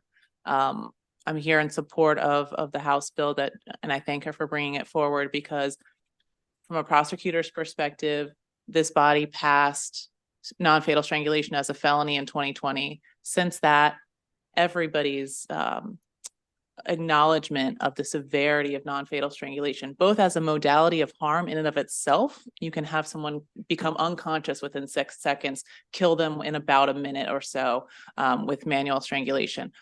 So as a modality of harm, but also as a lethality factor for future homicide. People who strangle their intimate partners are the most dangerous people that I see. And what the offenders tend to do, they strangle over and over again, because it doesn't usually result in very obvious injury to police officers on scene. And they're able to then tell the police officer, she's crazy, she's making it up. Look, she's not even that injured. And we have come a long way in our response to this. And you'll hear from forensic nurses and survivors like a victim that I worked with, Susan here. She was strangled, and it's terrifying. This bill would allow victims to go to the hospital, get the imaging that they need to make sure they're not going to have a stroke, that they're not going to die hours later, hours or days after police leave them, but also to get connected with services such as the forensic nursing program. I hear from officers on the scene, I told her to go to the hospital. She said, I can't afford it. I'm not going to go. I'm fine. I'm walking around. I think I'm okay. I think I'm okay. These victims are not okay. They need this bill to make sure that we get the evidence we need to prosecute and that their lives are saved. Thank you. Hi, thank you for having me here today. It never gets easier. My name is Susan, and I'm a survivor of intimate partner violence. So I'd like to tell you just a little bit about my experience the night that I drove myself to the hospital after being severely beaten and strangled. During that particular altercation, I was punched in the face, thrown against the wall so hard that my head split open. There was blood everywhere. I couldn't breathe. When I tried to escape, he put both of his hands around my neck and lifted me off the ground. Not only was he strangling me, he was pounding my head against the wall over and over and over until he dropped me. And I truly escaped. And I drove myself to the hospital that night, literally thinking that I was going to die. I felt like I was dying as I drove. My forensic exam at the hospital showed that I had a lung contusion, a severe concussion. I needed staples in my head, and the nurse took 72 photos of my bruised and battered body. I remember being there for what felt like forever, and I hadn't slept a single minute in over 24 hours. And what I realized later is that they were keeping me there to make sure that I didn't die. And I'm going to say that again, to make sure I didn't die. I had just survived another episode of strangulation, And do you know what happened after that? After I finally had the courage to seek help at the hospital, I received a medical bill, a pretty big one. So now, on top of the abuse and the trauma, I had a medical bill to pay. A medical bill that I was responsible for because someone else had violated me. So how does that even make sense? He almost killed me, and now I have to pay a bill.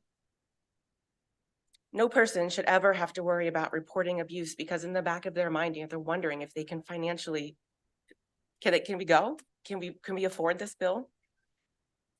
No one should ever have to wonder if they can truly afford to live.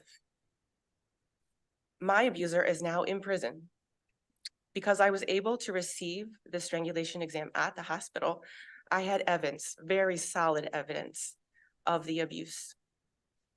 I am in full favor, full support of this bill, and I hope that you are too. And I invite you guys to ask questions when the time is appropriate, because no question for me is off limits. I think the knowledge that we need to gain from experiences like these can be very useful in proceedings like this. So I do urge you to ask questions if you have them. Thank you. Ms. Shapiro? Thank you, Madam Chair, members of the committee. My name is Melanie Shapiro. I'm the Public Policy Director with the Maryland Network Against Domestic Violence. I'd like to thank Delegate Simpson for sponsoring this bill and for sharing her story, and for Susan as well. And we're fortunate that they're here because survivors of strangulation are at 750% more likely to become a victim of domestic violence homicide. 750%. I'm going to talk a little bit about the technical aspects of the bill. There is funding that is available for certain forensic exams through the Sexual Assault Reimbursement Unit. Now, you heard a bill earlier today that also deals with reimbursing victims. This is different and distinct from that. This receives separate funding, and it's funding for forensic exams, and it is direct payment to the medical providers. It is not a reimbursement method. So if a victim of a non-fatal strangulation under this bill were to go to a hospital and receive the forensic exam that they should get, because the risk of death by stroke is extraordinarily high, and we do have forensic nurse examiners who will testify, hopefully, to all the medical aspects. Certainly better at doing that than I am. But to get that forensic examination to ensure that they don't have a stroke, and that risk is elevated and remains elevated for like 1 to 2 years. And so they need to have that forensic exam. They need to know the medical risks. They need to know what to look for. They can also be connected to services. This is a bill that has been in the making for about 2 years now, because we were gathering information and it came to several different people's attentions from different ways. I was hearing it from service providers saying, we're not seeing victims, or victims are coming and they're saying they're not coming because they're afraid of bills. They're afraid of that medical bill. There is no victim of a non-fatal strangulation that should not be able to seek medical attention and have that paid for out of fear of payment. And so for all of those reasons, we urge a favorable report on House Bill 482.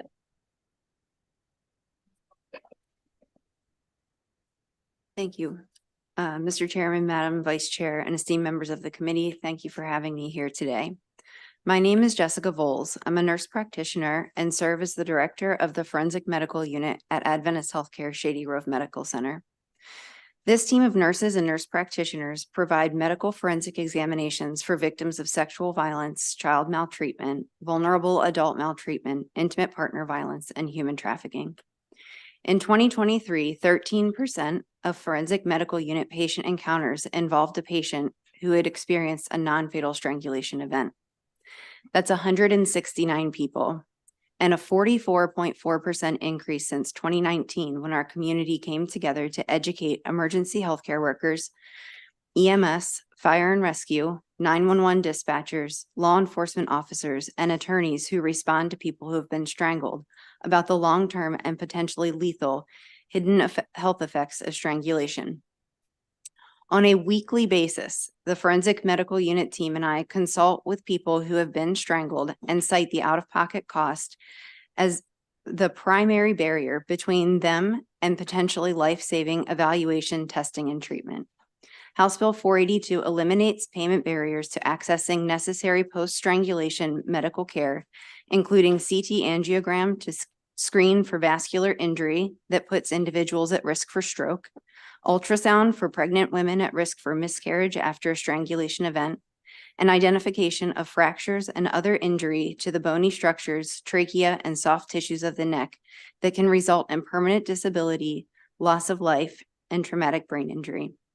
I'm here today to support this bill because it affords people who have been strangled access to necessary medical care, even when they're unable to pay. For these reasons, I ask you to support House Bill 482. Thank you. Thank you all for your testimony. And Delegate Simpson, I thank you for your bravery in coming forward and sharing your story with us. And that doesn't, I don't mean to slight Ms. Tucci either for bringing your story. Thank you very much. I believe we have questions, at least one so far. Delegate Grammer. Madam Chair, my niece was a victim of this. Domestic abuse, he would beat her, he would choke her, she would lose consciousness, she would regain consciousness, he would choke her out and he would just keep on doing that over and over and over. What are the range of bills, medical bills that you see that these victims accrue due to the damages? Can you speak to that? Anybody? Jessica. Maybe Jessica. Are you talking about How a much? specific dollar amount? Yeah, in your experience, what is the range of expenses that a victim might have to pay?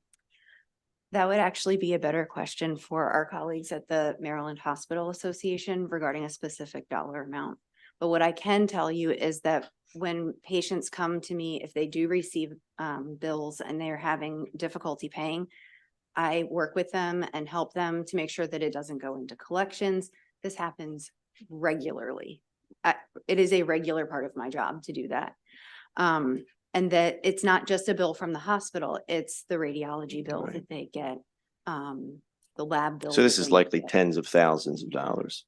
That, the dollar amount, I would have to defer to my colleagues on, but I can tell you it's a regular occurrence. I happened to have very good insurance at the time. My bills out of pocket were around 600. This is with very good insurance.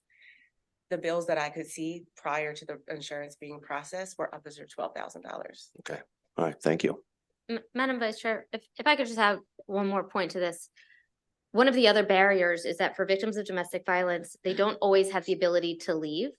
And so if they go and actually seek medical treatment and they're getting medical bills to the house, their abuser might not know that they sought medical treatment. And so it is just another layer of consideration for victims when they're seeking medical treatment for something like a non-fatal strangulation, is that those bills keep coming and is another opportunity and something else that they might get abused if they've actually sought the medical treatment and the bills are coming to their home. Okay, thank you. One second. Delegate Simpson, Simmons, excuse me, Delegate Simmons, and then Delegate Carden. Thank y'all for bringing such compelling testimony. When we look at victim compensation, what we spoke about earlier here, a lot of y'all was in the room. Would you say that that system kicked in when it came to relocation of victims? Are you seeing where there's more of a need in that area? I know there's a lot of talk about the needs victim impact. What can we do more to help in that area? So thank you so much for that question, Delegate Simmons. I actually have a bill, the hearing is February 15th, that addresses funding for domestic violence programs and emergency shelters. So the distinction here between CICB, which is a reimbursement method, versus this bill, which is forensic direct payment to the medical provider. So in this situation, a victim would never even get a bill, which is in this particular category of gender-based violence offenses is a real barrier to seeking the treatment. And so they would potentially be eligible for other repayment under CICB and for relocation costs if they choose to go that route. But this was really for that emergency that just happened. And the thought goes through your head, this is going to cost tens of thousands of dollars. I can't afford that. And so this would take away that burden from them. Your question is a very valid one. Access to safe and affordable housing is probably the number one reason why victims don't leave an abusive situation. And we're trying to address that as well. But I think for this is really about making sure the victim can get to medical care. And at the same time, there are programs and experts at the hospital who can also connect them to victim service providers to help them make a safety plan, to help them find somewhere safe that they can go. And so this would help with that as well. I just have a follow-up, Madam Chair.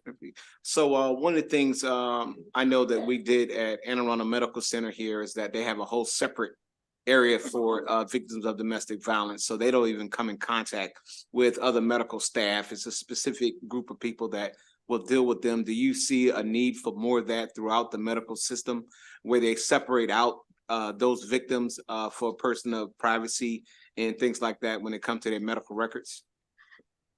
Yes, is the short answer. And I would also let you know that we do have a forensic nurse examiner from Anne Arundel Medical Center. Yes. Who is going to be testifying in support of this bill, and so can share more with the committee about the excellent work that they are doing for victims of domestic violence. There are some hospital-based domestic violence programs, but they're not at every hospital.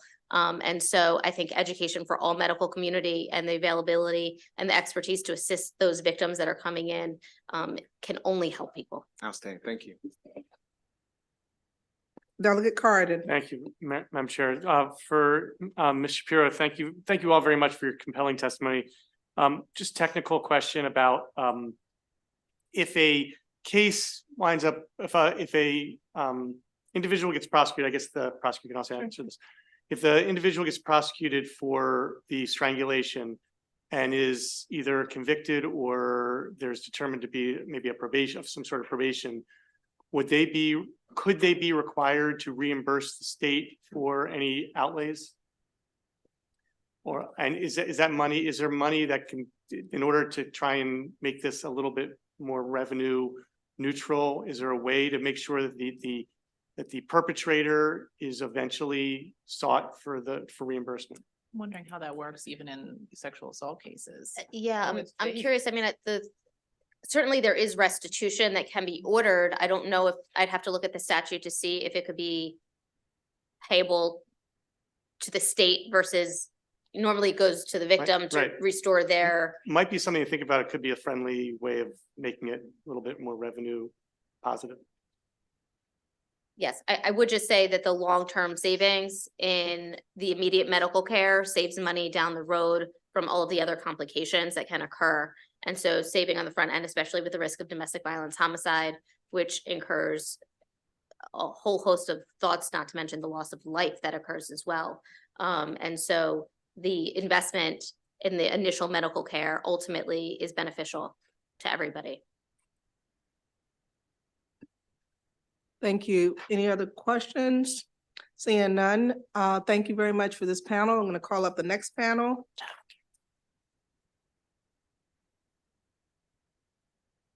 Great. It looks like I already see Debbie Feinstein. Thank you. And Heather Tucker. Thanks. If you could just raise your hand. Jane Krienke from the Hospital Association. Rosalind Berkowitz. Okay. And Pamela Holtzener. Okay, great. So whoever wants to start, please feel free to go ahead. Hi, good afternoon again. Debbie Feinstein from the Montgomery County State's Attorney's Office. I'm testifying on behalf of my office as well as the Maryland State's Attorneys Association in support of House Bill 482. Strangulation is a common method of power and control. I've worked in this area 24 years and handled many domestic violence cases. It's kind of I call it the go-to move for power and control, because non-fatal strangulation is used to show that the abuser uses it to show that they can kill, but they may not. And I think the example that was given earlier about being strangled and then strangled again later and strangled again, I mean, this is unfortunately very common.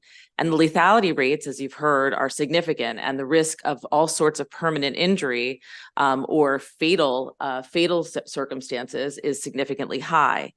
And there's a nexus between individuals who strangle. They're more likely to kill their partner, they're more likely to kill their children, and they're more likely to kill a law enforcement officer.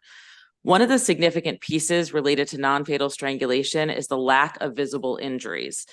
35% of victims' injuries were unable to be captured by photograph. 50% of victims had injuries that were not visible at the time of the initial report to patrol. Only 15% had photographable visible injuries. And this was a study out of San Diego, the Institute for the Prevention of Strangulation. And as was noted earlier, victims are at the risk of delayed onset of stroke, brain damage, or multisystem organ failure. And the statistics around reporting are only 3% of non-fatal strangulation victims seek medical attention. The financial barrier should not exist. This is significant. It's a significant cost to our society that individuals who may have no visible signs of injuries could be at such significant risk for permanent and possibly fatal harm. And I would encourage the support of this committee's support of HB 482. Thank you. Good afternoon, chairpersons of the committee. My name is Heather Tucker, and I'm the Forensic Nurse Examiner Supervisor for Anne Arundel Medical Center, and I'm here in support of House Bill 482. I don't like the term non-fatal strangulation, as it's often too early to discern until a patient receives medical attention. Clots, fractured neck bones, delayed swelling can be fatal days following strangulation. Individuals in Maryland are avoiding life-saving attention because they can't afford an emergency room visit, let alone additional costs like CAT scan imaging. Beyond the physical care, they're not receiving access to counseling, trauma groups, assistance with police and legal resources. They have an attempt made on their life, and we make them pay to find out the damage it caused. No wonder they're not seeking our help. If patients are strangled during a sexual assault, their care is covered. But my patients who have been strangled without sexual contact, their care is not provided by the state, which is a dismissal of their trauma and pain. Both are victims of extremely violent crimes, yet one is provided physical, psychological, emotional, comprehensive care without financial penalties. And the other, if he or she cannot pay, has no access to help. I'd like to walk through a scenario where this bill could be life-saving. We'll call my patient Jane. Jane is brought in by her older sister. Her father had strangled her as punishment while her mother watched. Jane is 15, her sister 23, and neither can pay for healthcare access. The hospital bill will be sent to her abusive father and her mother, who permits it. This will guarantee worse physical punishment for Jane at home, but she has no other option. That is the position we place many individuals in, as the majority of our patients are strangled by the very people on whom they are financially reliant. If the state covers the cost of comprehensive medical care for victims of strangulation, they empower those who have very often felt. You can finish that thought, please. They will empower those who have very often felt powerless. That's why I ask for a favorable response to House Bill 482. Thank you. Good afternoon, Madam Vice Chair and members of the committee. My name is Rosalind Berkowitz, and I am Vice Chair of the Baltimore County Commission for Women. I have attended the Advanced Strangulation Training and the Master's Level Training at the Training Institute for Strangulation Prevention in San Diego. I retired as a forensic nurse examiner from Greater Baltimore Medical Center about a year ago. I testify for strangulation in 3 Maryland counties. Since I started working with 3 counties, I have noted that there are many victims of strangulation who have not gone for medical evaluation after the assault. Often it is because of a lack of knowledge about the lethality of strangulation, but in many cases, it is because of a lack of insurance or simply the inability to pay for an emergency room visit. It is a well-documented fact that survivors of a strangulation assault can have life-threatening injuries without any visible signs. They could have a traumatic brain injury, which could greatly impact their quality of life and their ability to hold a job. They can have vascular injuries that could lead to a stroke, 1 to even 2 years down the road. This could be a life-changing event for victims, many who are only in their 20s or 30s. I attended a webinar last week from the Training Institute on Strangulation Prevention, and I heard about a study that was in the process of being published. This study identified that 10% of strangulation victims have vascular injuries. The cost of providing medical care for a victim of strangulation is very low compared to caring for a victim long-term for many years after they've had a stroke. I encourage a favorable report for House Bill 482, and I thank you.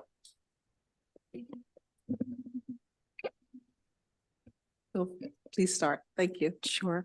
Good afternoon. My name is Pam Holtzinger. I'm a registered nurse and a forensic nurse examiner. I've had over 35 years of experience caring for patients experiencing trauma and violence. I'm here to express my strong support for House Bill 482, a crucial initiative aimed at addressing the needs of patients of victims of assault and ensuring access to vital healthcare services. This bill marks a significant advancement in acknowledging the severity of injuries resulting from non-fatal strangulation, a form of assault that has immediate and long-term health consequences, as you've heard. This legislation aligns with the comprehensive approach for victims' care, offering survivors the necessary support and services. More importantly, we're addressing substantial safety concerns following strangulation. I'd like to emphasize that.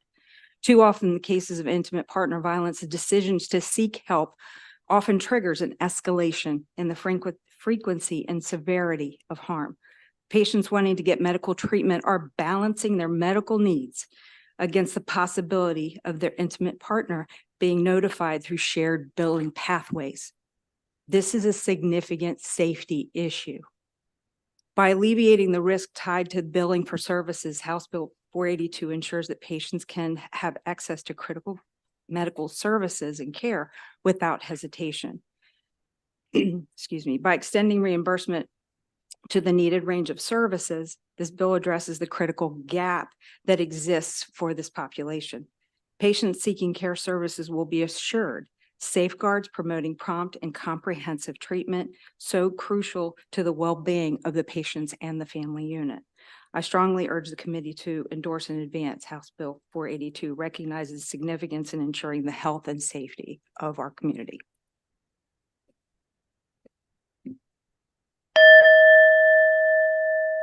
Good afternoon, Vice Chair Bartlett and members of the committee. My name is Jane Krinke. I'm here on behalf of the Maryland Hospital Association. And I can't follow this great act. I mean, these amazing forensic nurse examiners are around the state, working in hospitals, caring for victims, not only for their medical needs, but also for them holistically in a trauma-informed manner. And as Pam said it well, this bill really closes the gap. We don't want to prevent any barriers to access to care, especially for this vulnerable population. And I will just touch a little bit on the reimbursement piece. So through the sexual assault reimbursement unit, the state pays for out-of-pocket, pays for emergency medical treatment for survivors of sexual assault and child sexual abuse. And that in the hospital side is billed at the HSCRC rates, so Health Services Cost Review Commission. So it does vary by hospital, but it covers the emergency department visit, radiology, and labs, everything. So like the patient doesn't receive a bill, which not only is good for a financial reason and to align with federal law, but also for the safety concerns that were mentioned. So this bill, like, closes a gap. It would support both the providers and the community and ensure that there's access to care for these important Marylanders. Thank you so much for your time. We encourage a favorable report. Thank you. Seeing no questions. Delegate Valentine. Thank you, Madam Chair. And thank you, panel, and thank you, Delegate Simpson. This question is specific to Ms. Holtzinger. And my question is, in addition to the testimony we've heard today, can you speak to or explain to what you believe the benefits this bill would mean to other victims of strangulation? Can I defer that to Susan? I think that she would be very absolutely good at answering. Absolutely. I'm sorry. Actually, when we have a panel up, we try to stick with the panel that we have. Perhaps someone else on this panel could answer that question. I mean, as a prosecutor, I can tell you, working with many, many victims, over the course of years and weeks, and certainly I would defer to my colleagues who are in forensic nursing doing direct patient care. The support and getting this kind of support, recognition, and acknowledgement of this type of lethal behavior can go a really long way. And I think that this would matter. And I think clearly, I would imagine that Susan would have told you that it matters a lot, and Delegate Simpson, and again, I remark on both of them for their bravery today and coming forward. Not an easy thing to do, but the victims that I've worked with, acknowledgement and recognition for the dangers that they faced and putting into place this kind of program really would mean everything. If I could just follow up, since you can't speak for this, but what I have seen in all the patients that we see is they are so concerned about their safety, and knowing that when they come forward, there's going to be repercussions for it if it's found out. So having them be able to link to services, not just for the medical piece is very important, but we have to consider the safety measures that are put into place that continue to support them throughout that process. By allowing them to come forward, they get access to those services and can engage in a level that is safe and continues to not only nurture that individual, but the family unit, which is truly impacted by this event. So it's not the single person, it's the family unit. So we're looking at long-term health effects and safety effects that are so significant in getting them to come forward. Thank you. Thank you. Yes, and first we have Delegate Simpson and then Delegate Sample. Simpson's over there. Simmons. And I know that. I do know that, That's but all if right. you, It's but all if you right. could change, that would be That's really all great. right. Yeah. Delegate Simmons. Absolutely. And thank you once again. For the forensic nurses, I know we spoke a little bit about the impact that is taking place around the state. Can you talk to me about trends? Do you see that it's trending upwards as far as the number of assaults that are taking place, number one? And number two, are the aggressors, are they mental health related? Are they alcohol related and drug related? Like, what do you find are the type of cases that you're seeing? I can speak to that. Sure. Thank you for your question, Delegate. At Anne Arundel, I can speak for our program. Our numbers are steadily increasing year by year, the number of patients that we see. I will also say that it gets harder and harder to provide them the care that they need. So our patients are, and you touched a little bit on this before, we do have a private suite that our patients are treated in by forensic nurses. They do, I will provide a little clarification, they do get seen in our regular emergency department by an emergency provider, and that's where they receive knee CAT scan imaging, for example. But we do provide regular education to our staff so that we can get flagged as soon as possible. So we are involved in every step of their care as soon as they enter our triage. But even with all of that effort in place, it still is harder and harder to provide them the care that we can, because they are refusing things like imaging. They are refusing various aspects of medical attention that they know they have to pay for.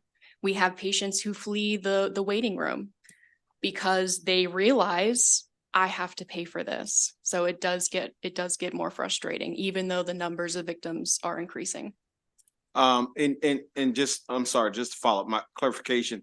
Are you seeing that the people that are the aggressors, are there, mental health related? Are there alcohol related, drug related? What do you find in that family structure, that relationship structure that's triggering some of these activities? I'll defer the specifics, but we often do see a lot of other contributing factors. And in reverse, strangulation also contributes to further forms of violence against not only our patients, but the patient's family and friends. Yes. So I would just add that every case is different in terms of what's sort of behind the strangulation. The common thread, as I think I mentioned before, is really this power and control dynamic. I will say that I know in our abuser intervention programs, typically an abuser is screened for substance abuse and for mental health before they even start the abuser intervention part, so that those issues can be addressed in addition to the underlying abusive tendencies. And my experience has been that the abusive piece is not necessarily linked to the drinking or to the substance abuse. It's separate and it's a violent tendency. And so we have to really, with respect to non-fatal strangulation, as I said a moment ago, it's for power and control.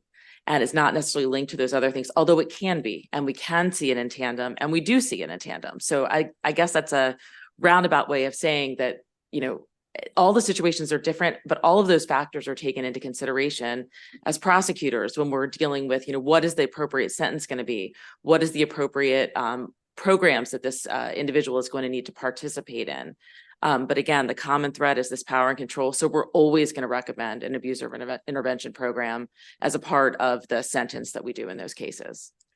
And I'd like to just add that at GBMC, we were also seeing a continuous rise in the numbers, but it really began during COVID because everybody was home together. And we jumped the first year of COVID a good 30% in numbers, but we've been maintaining that and maybe even going up a little bit.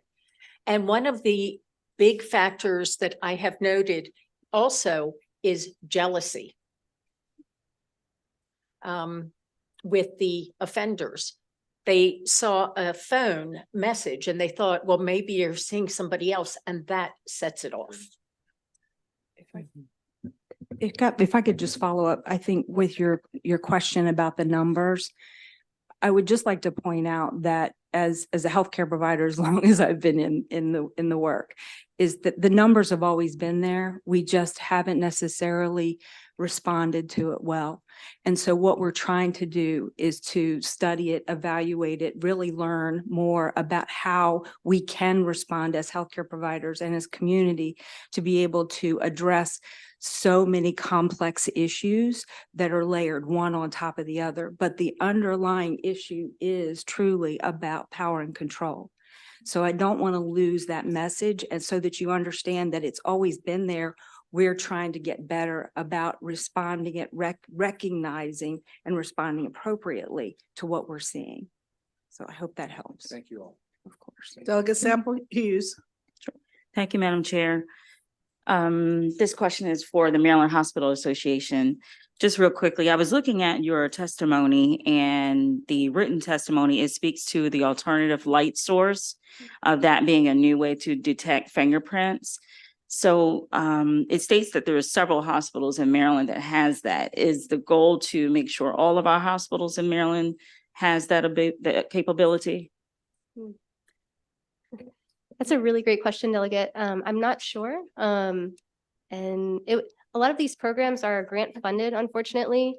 So that can restrict the access to the equipment that they have. But I can follow up with them to see, there's about 22, 23 programs in the state. So I can check in to see who has that type of equipment.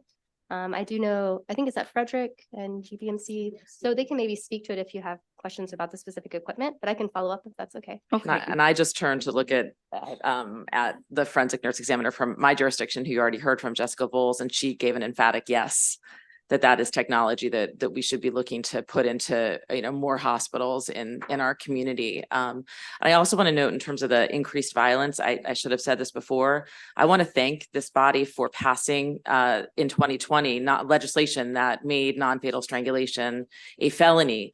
It's not a coincidence that happened. We obviously had the intersection of COVID, but we also had more education going out to law enforcement and first responders about the dangers of non-fatal strangulation. And so we're sort of seeing all of this kind of come together, and this is kind of the natural next step. Thank you. And again, just for the Maryland Hospital Association, did I hear you correctly in saying that within the hospital rates, is that where HSCRC has covered the expenses of this service? No, they bill, so the hospital will bill like in different levels of an ED visit and radiology and lab, and they're reimbursed at the rates that HSCRC has established for that hospital. Oh, okay. All right. There is an effort to, the Attorney General has the Sexual Assault Evidence Kit Policy and Funding Committee that the Vice Chair sits on. And there's been several discussions within the F&E Workforce Committee to look at increasing funding, since a lot of these programs operate on shoestring budgets and with especially on-call staff, and it just makes it very unsustainable. So that has come up in discussions to see, is there a way HSCRC could elevate the rate or have some kind of offshoot to offset the cost? Because it's hard to, these programs rely on whatever the state provides. They can't bill anything extra. And we don't want to see an increased volume in these cases. So we want to make sure they're, small, so that it's very limiting what they can do. Okay, thank you. Thank you, Madam Chair. Thank you. That concludes the testimony for House Bill 482. We're going to move on to House Bill 476.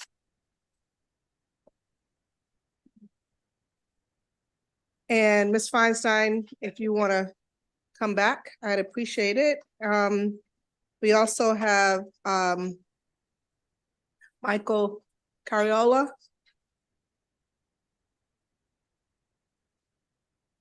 And members, I'll tell you, this is a great bill. He said, it's okay. It's okay.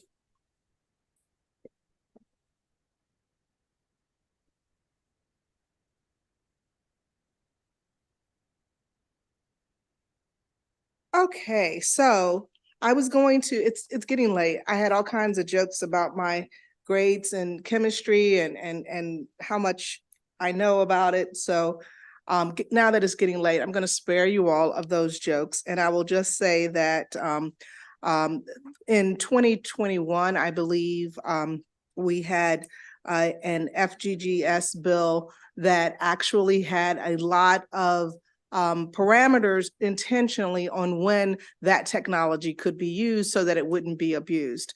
However, there was an important component or important segment that was overlooked, and that is those that are missing, for missing children and also unidentified remains. So with that said, this bill will allow the technology that we know is capable of identifying individuals to be utilized. In fact, some folks wait 37 years or 40 years before their missing person is identified. And so we want to make sure that in the state of Maryland, we're able to use this technology. And with that said, I'm going to let folks smarter and more scientific than I describe the technology and the use of the technology to the committee. Thank you. That concludes my testimony.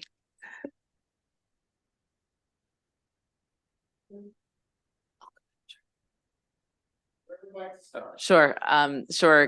Good afternoon again. Debbie Feinstein from the Montgomery County State's Attorney's Office.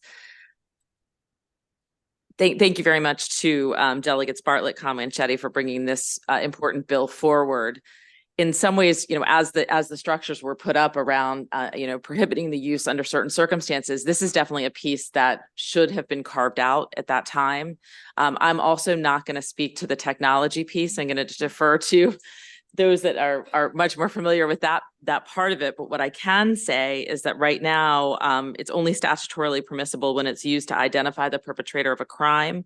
And passing HB 476 will help law enforcement solve missing child and unidentified child cases without having to use investigative workarounds, sort of all of those list of things that have to happen first in the current statutory scheme. And this will simply allow this technology to be used when it's for the purpose of identifying an individual under 18 who is deceased or the subject of a missing person report. Now, I can tell you that I've personally worked on homicide investigations where it's our belief that the deceased was placed into a dumpster or taken out in the trash. And I have been to a dumpster in Virginia, not a dumpster, a huge dump in Virginia, where we were using kind of roving, not we, the FBI was using kind of roving technology to try to identify the remains, because they were able to follow the stream of where the dumpster was located, and knowing that the trash had already been taken out at the time that it was determined that that's exactly what happened, at least according to the perpetrator. And so they were able to kind of narrow down where to look, but they would still have to identify those remains. And so that is not unfortunately not an uncommon story. And dealing with child abuse cases, we unfortunately see this, not frequently, thank goodness, but not infrequently. And I would urge the support of this necessary really exception or carve out that's put forward in HB 476. Thank you. Good afternoon. Hi, I am the DNA geek here, but I promise it will not get technical here. My name is Michael Carriola. I'm the president and CEO of Bodhi Technology. We're a forensic DNA testing company based in Northern Virginia. I'm here today speaking in favor of House Bill 476. Our company provides forensic DNA services to all stakeholders of the criminal justice community, including state and local public crime laboratories, prosecuting agencies, defense attorneys, innocence networks, and organizations involved with the identification of human remains. For over 20 years, we provided DNA services throughout the state of Maryland, conducting DNA analysis on thousands of criminal cases where DNA can help in the determination of guilt or innocence. Since 2012, we provided pro bono forensic DNA services to NCMEC, the National Center for Missing and Exploited Children. As forensic DNA technologies advanced, our company has adopted these new technologies and advised NCMEC on its applicability to aid in their mission. So prior to 2018, the primary mechanism for identifying missing children was through the use of two databases, NamUs and CODIS missing persons.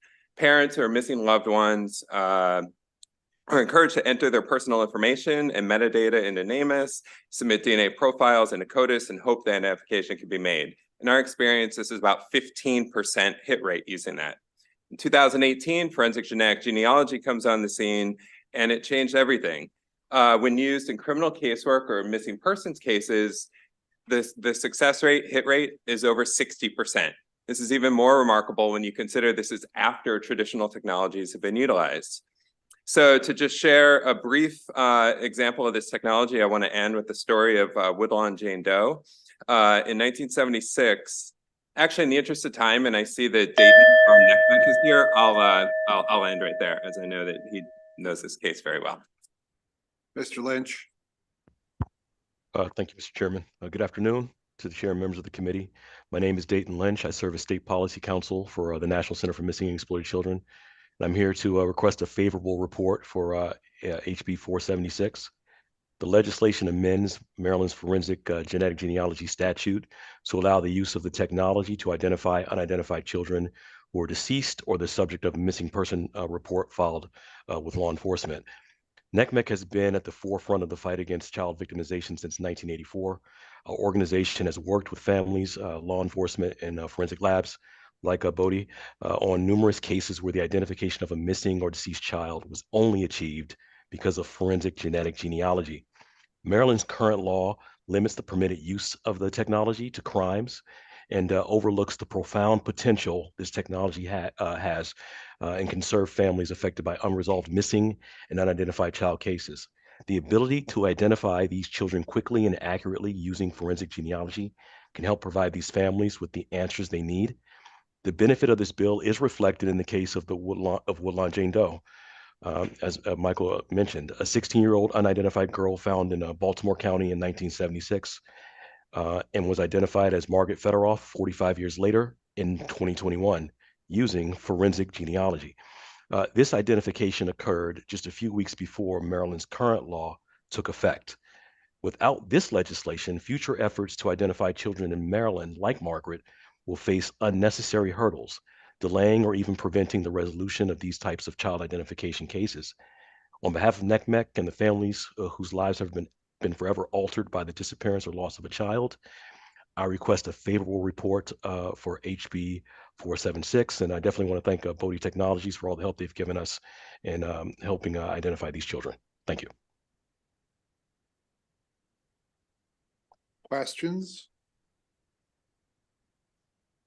All right, seeing none, that concludes the testimony on House Bill 476. Thank you all very much. We'll go to House Bill 172, State Police.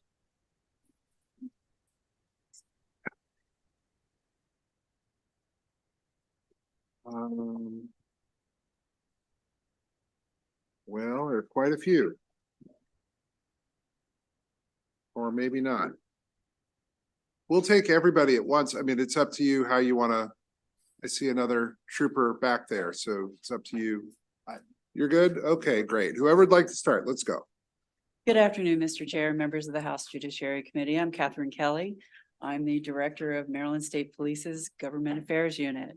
I have with me Captain Andrew Rosignol, the Commander of our Licensing Division, and First Sergeant John Hickey, who's the Commander of our Professional Licensing Section. We're here to testify in support of our departmental bill, House Bill 172.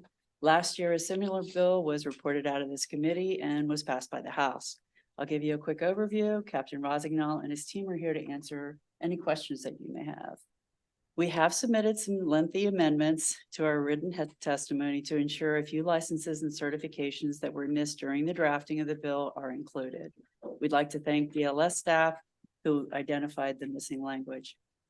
House Bill 172 as amended will allow the Secretary of the Maryland Department of State Police to change the application process for all professional licenses to include private detectives, security guard agencies, security system technicians, railroad police, and special police from a paper process to an electronic process. This committee has been central in efforts to provide the authority for MSP to convert other processes to electronics, such as the sale of transfer of regulated firearms, handgun permits, and handgun qualification licenses. Once this conversion of electronic processing is completed, the applicants will receive all communications via email as opposed to US mail. If a license is issued, the licensee will receive renewal notices via email as well. This will make the process easier and more efficient for applicants.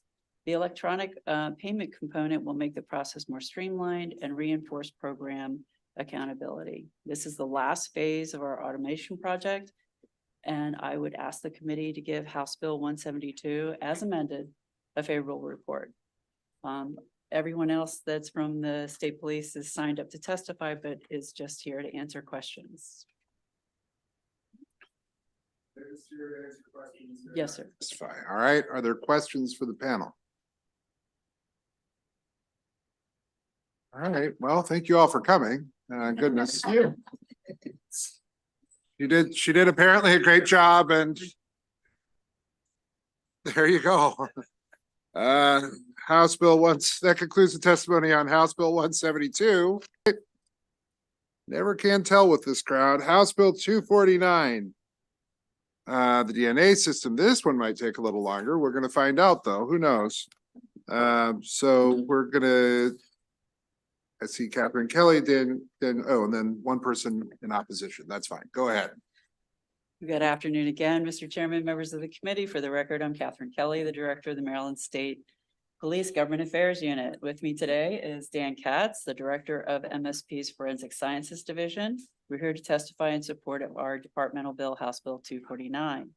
The bill clarifies accountability for collection of DNA database samples, imposes a monetary penalty for qualifying individuals who refuse to provide a sample, requires refusals to be referred to state's attorney's offices, repeals language that uses the term arraignment and replaces it with appropriate language in accordance with the Maryland rules, and it establishes an expungement process for samples not tested due to the arraignment language. Director Katz is going to share more details regarding those provisions. Of note, the language used in the bill to replace the arraignment language in the law was developed in concert with the courts and the Attorney General's office to ensure that this legislation did not require additional probable cause hearings. The Maryland Correctional Administrators Association, MCAA, raised some concerns with some language in the bill. Working with committee staff and the MCAA, we have addressed these concerns with amendments. I believe the amendments have been provided to the committee. Thank you for your consideration of this bill. We're hoping that it gets a favorable report as amended, and I'll turn it over to Director Katz. Thank you. Good afternoon, Chair Klippinger and members of the committee. My name is Dan Katz. I'm the Director of the Maryland State Police Forensic Sciences Division, and I'm here today in strong support of HB 249, which will significantly improve the efficiency and effectiveness of one of Maryland's most valuable crime-fighting tools, the Maryland statewide DNA database. Since the DNA database was established 30 years ago in 1994, we have issued a staggering total of 11,316 DNA database hits to criminal investigators. These hits have implicated perpetrators, exonerated falsely accused, and linked crimes across jurisdictions. HB 249 focuses on fixing 3 problem areas within the DNA database statute.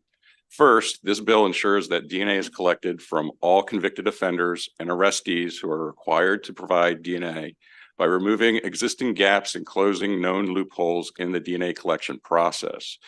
To that end, HB 249 clarifies who is responsible for collecting DNA database samples, when and where those collections are to occur, and how to handle situations in which the individual refuses to have their DNA collected.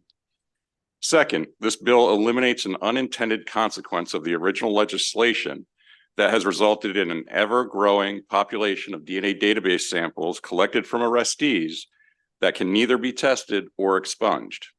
The fundamental issue of there not being a clear and reliable trigger for the analysis of arrestee samples is addressed in HB 249 by removing the meaningless term arraignment and replacing it with language that instead describes actual mechanisms used within the Maryland criminal justice system to establish probable cause upon an individual being arrested. Third, this bill decides what to do with the existing population of DNA samples collected from arrestees that can neither be tested or expunged. In an effort to protect the rights of arrestees whose DNA database samples have sat in limbo since being collected, HB 249 opts to expunge all of these samples. For these reasons, the Department of State Police urges the committee to give House Bill 249 a favorable report. Thank you. Questions, Delegate Card? Thank you, Mr. Chair. Thank you very much for bringing the bill. I'm looking forward to actually really digging in to make sure that everything's done right. It seems as if you're requiring people to certify that they collect it if they're required to. Is there criminal penalties if they fail to collect the DNA sample when they were supposed to? No, they're not. And it's not so much an intentional thing. It's more just getting it much more structured in regards to when and who is supposed to collect it during the various stages of individuals either going into prisons as convicted offenders or being processed as arrestees. So it's really to. So, but what happens if, like, I mean, obviously we want to collect it from everybody we're supposed to collect it from, right? Yes. So what happened? I mean, it seems as if you're trying to make it very clear as to who is required to collect it. Well, is there no pun intended, but is there a policing of those people to make sure they're doing it right? Or is that not part of what you're trying to accomplish? I mean, I'm just not sure.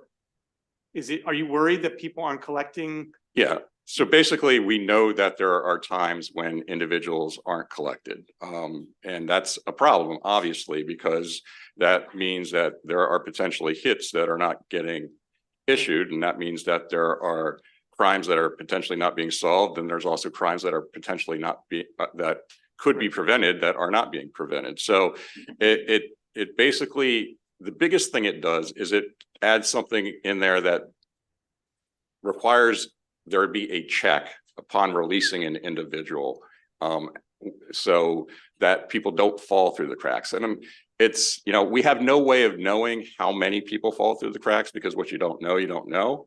But we know that it does happen and we're just trying to tighten that up. Okay.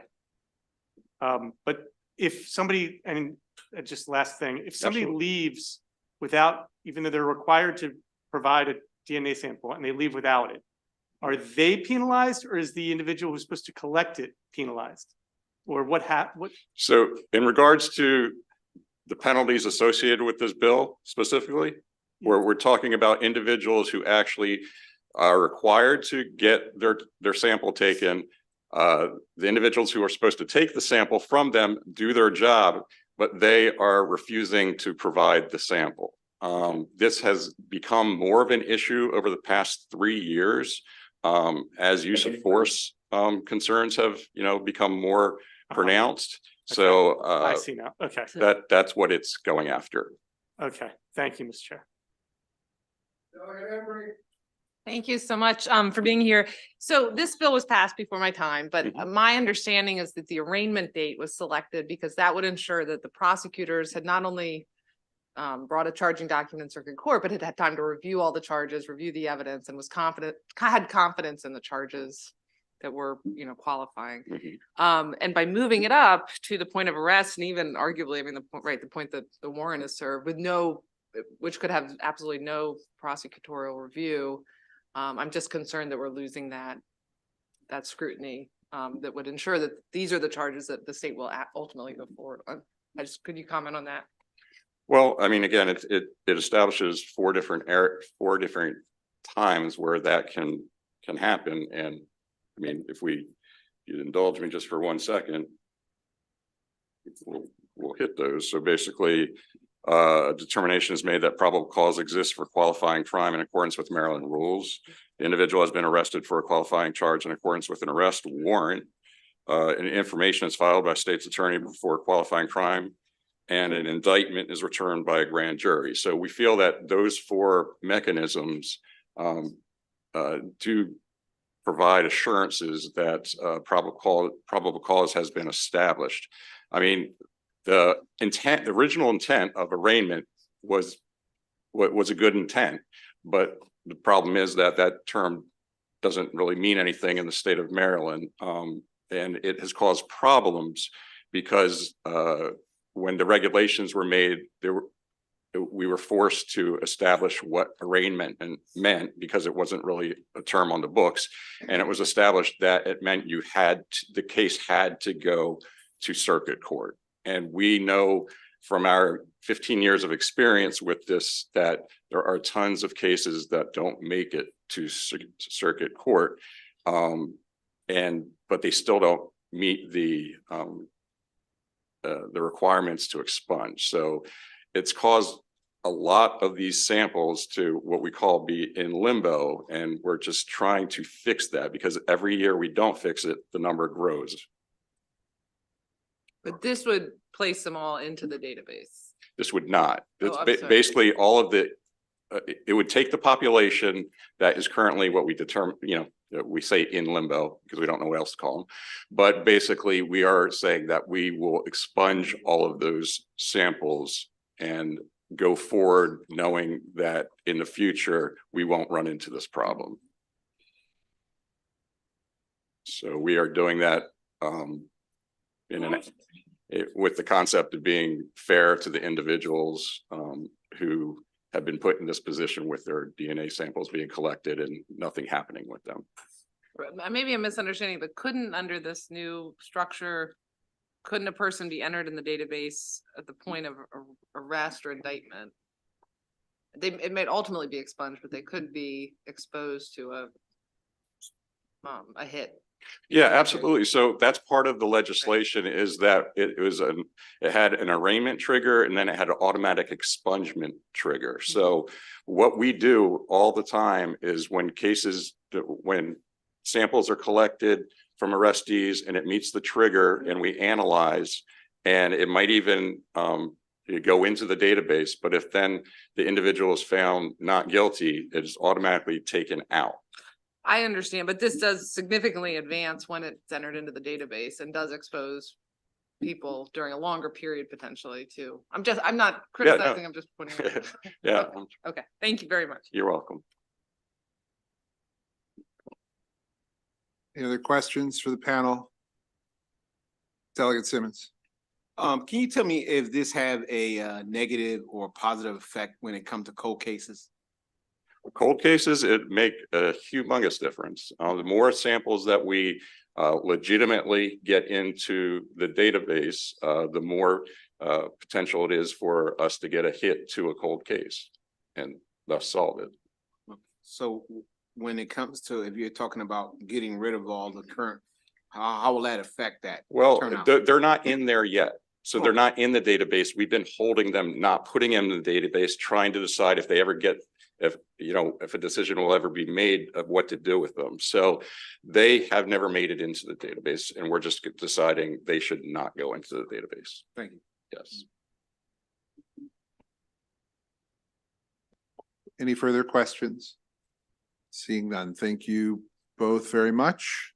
That concludes the testimony of those people in favor, and now we're going to those one person in opposition, I believe. and that is Brenda Jones. Please go ahead. All right, Ms. Jones, you don't need to press the button. When you press the button, it turns them all off. So, but there you go. We got it? Okay. Yes, all right. Go Sorry ahead, about 2 that. minutes. Okay, yes. FAIR, as I mentioned before, is looking for rational constitutional sexual offense laws. Our focus on this bill is not on the larger picture that you heard here. None of us is qualified to make decisions about stuff like that. But we did want to point out one concern is that we're not really sure there's any particular advantage to calling out that everybody who is required to register go get their DNA sampled when they first register, because they would all have been convicted of a felony, and that's already in the law as to requiring getting DNA. So that's just a comment.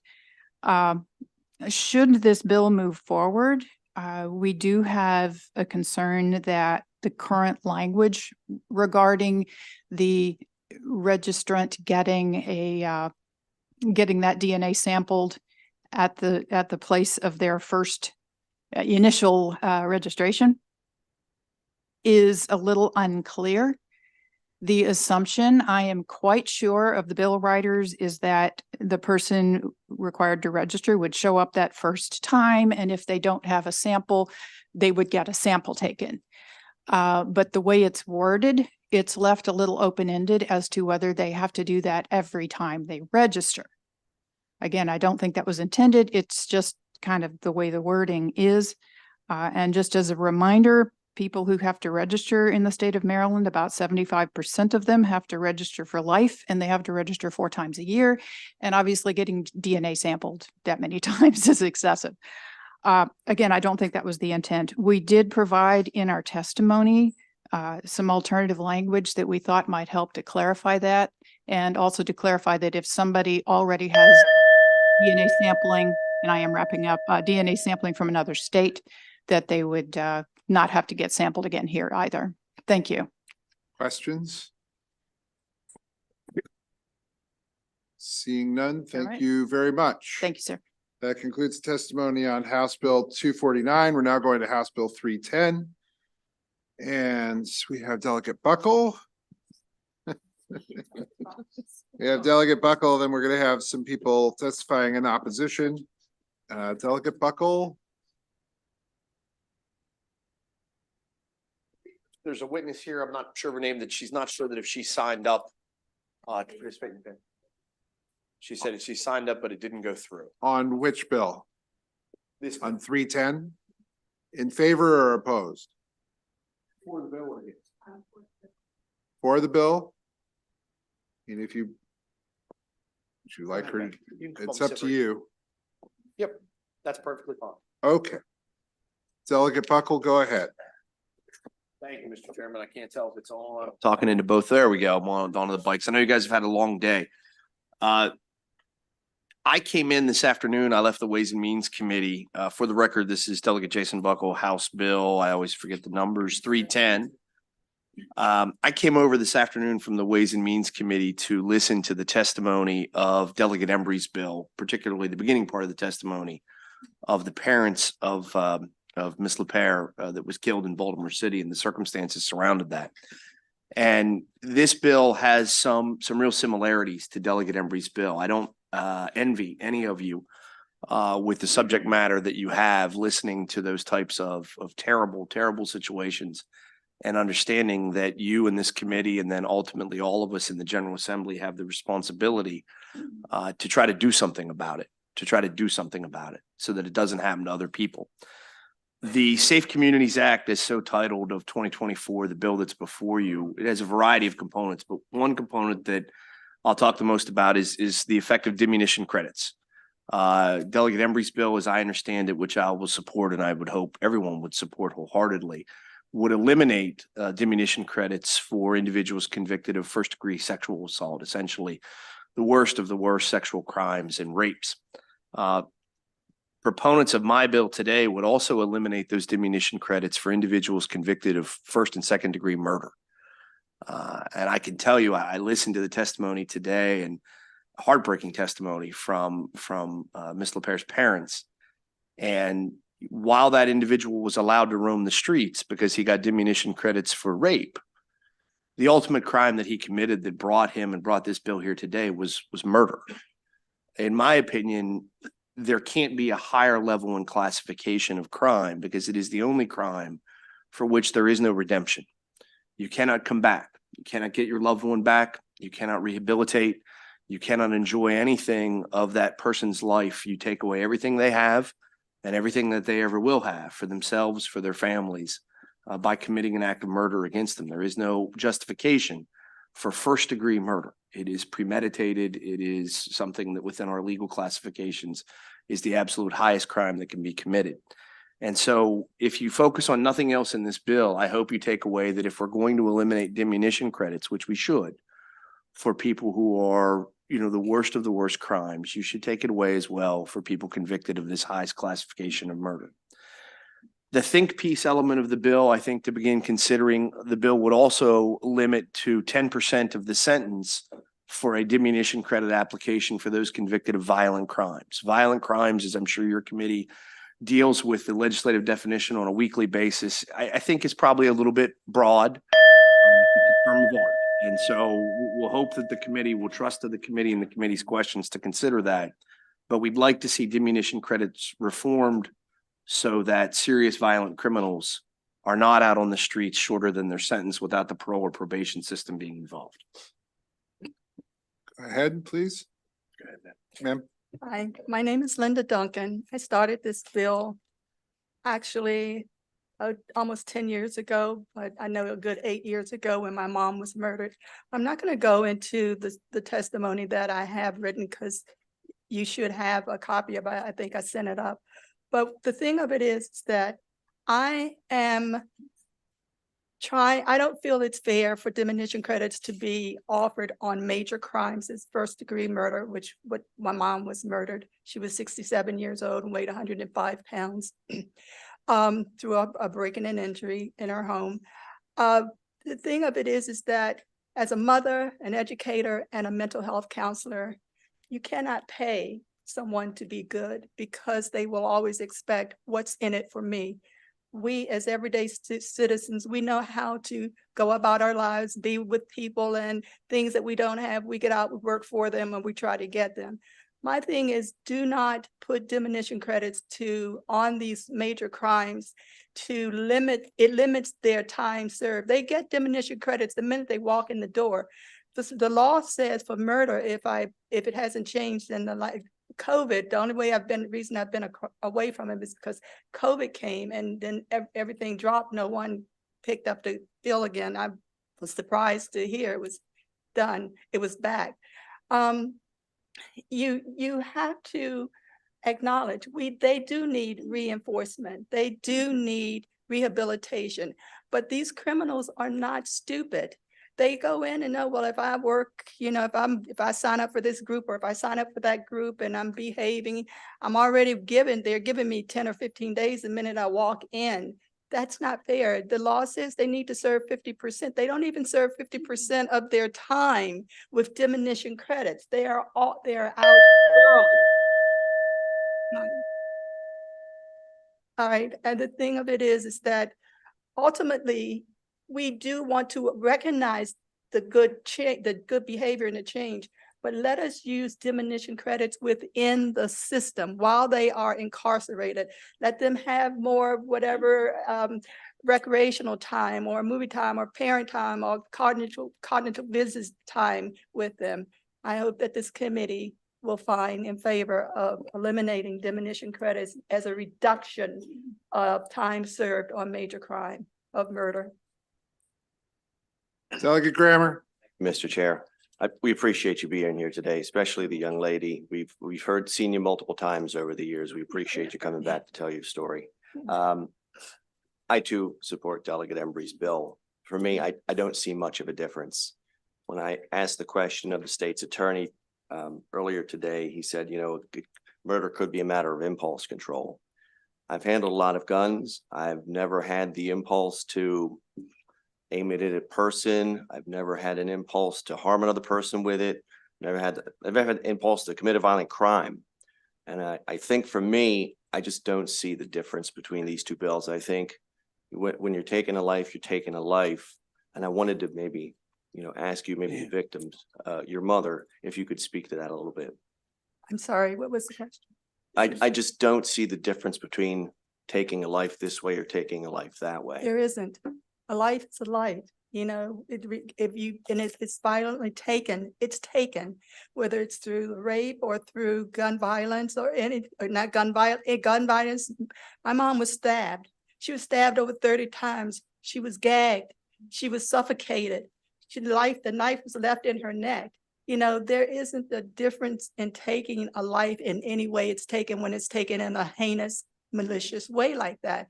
God is the only one that takes your life, okay? Or your time of life or throughout your health. We know this is hard and we appreciate you sharing your story very much. Thank you. Thank you. Delegate Tomlinson. Thank you, Chairman. Can you talk about the part in the bill that prohibits the pretrial release of a defendant? Yes, that's the second part. You guys operate on a pretty quick time schedule here because I know you have a lot of bills and a lot of witnesses typically, so you don't get time to go through the entire bill.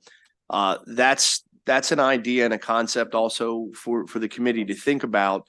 And some of that originates from the realities. The individual, I bet you most of the people in this room have been at the Graduate Hotel here in Annapolis and can remember, but a few years ago, a very nice lady who was here to celebrate her son being inducted into the Naval Academy was shot through the back of the head and was murdered sitting out on the porch on a summer evening.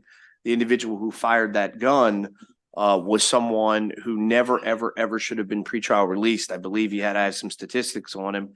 I believe that he had 8 prior violent crime convictions, not charges, convictions between 2010 and 2018. He was on the streets in June of 2021.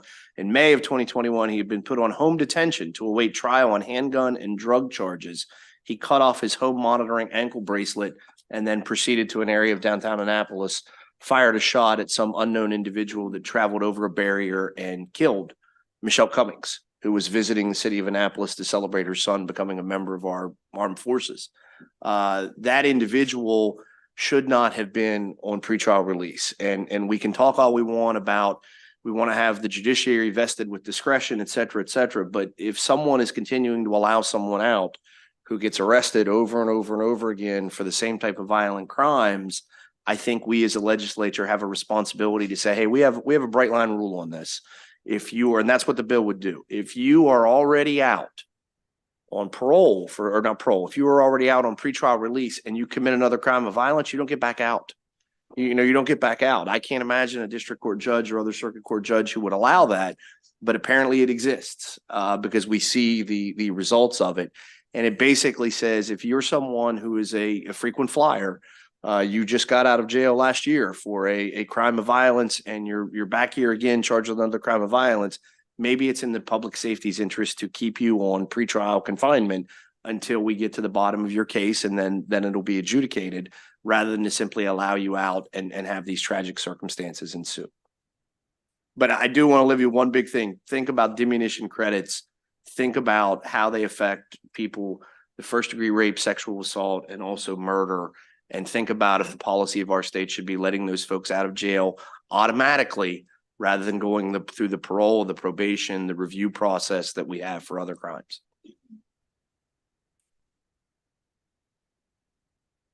Further questions? Seeing none, thank you very much. Thank you, Mr. Chairman and members of the committee. Sure. Thank you. Hear from those people in opposition now, including 2 people virtually, Edie Fortuna from the Office of the Public Defender, Ann Kirsch, and Brenda Jones. Brenda Jones, we'll hear from you first, and then we'll hear from the other 2. Go ahead. Okay, so I'm the only one in person. All right.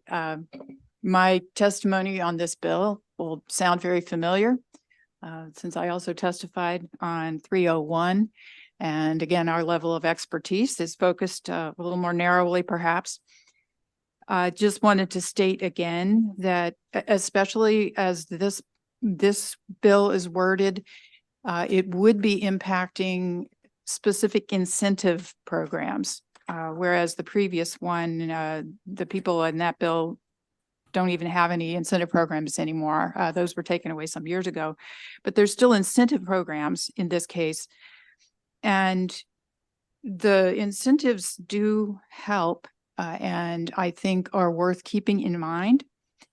And then, of course, the biggest thing that I just want to mention again is that removing that diminution credit doesn't fix the long-term problem, which is that eventually these folks do get out of prison. And if they have not had some sort of services on the inside, there's, you haven't really changed anything, and there's no opportunity for them to even try to improve. So I do just encourage to keep those two things in mind. Preventing people from any incentives, it does nothing to prevent potential reoffense when the person's released. It only delays. So that's all my testimony. Thank you.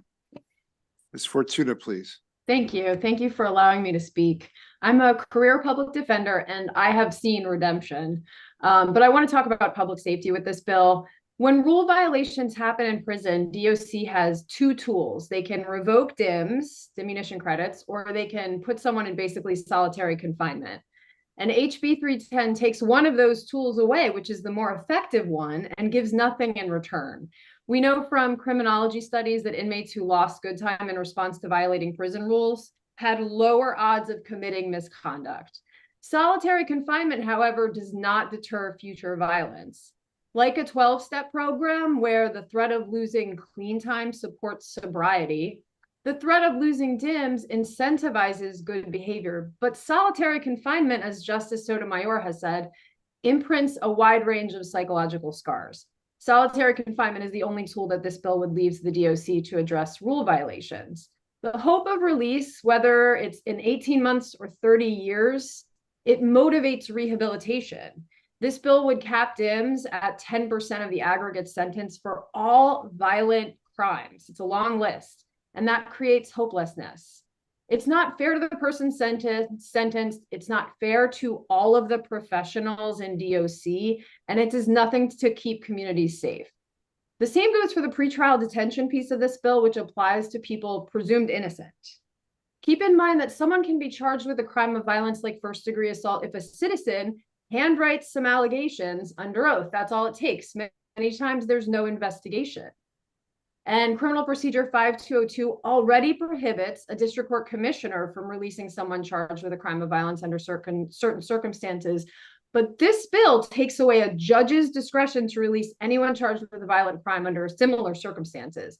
There are no exceptions. It doesn't matter if it's patently obvious that the allegations are false. It doesn't matter if there's no flight risk or risk to public safety. The judge's assessments don't matter. A hearing is meaningless. In a system where people can wait years for their trial, this bill is excessive and unnecessary. Thank you. Hirsch, please. Thank you. I want to talk about the violent crimes portion because what I primarily, or one of my things that I do in my organization is calculate diminution credits and estimated release dates for people. So I already look at crimes like, for example, stealing a bunch of credit cards online, which is a nonviolent crime, and somebody will get with a 10-year sentence will end up getting out in about 4 years and 10 months. Then I look at somebody who snatches a purse off somebody's shoulder, and even if nobody is harmed, that is still considered a violent crime because it's robbery. And that person under current law will still do about 6.5 years if they have perfect institutional adjustment. And that is going to school, going to classes, not getting any institutional infractions at all from day one, and keeping that good behavior up all the way through their sentence.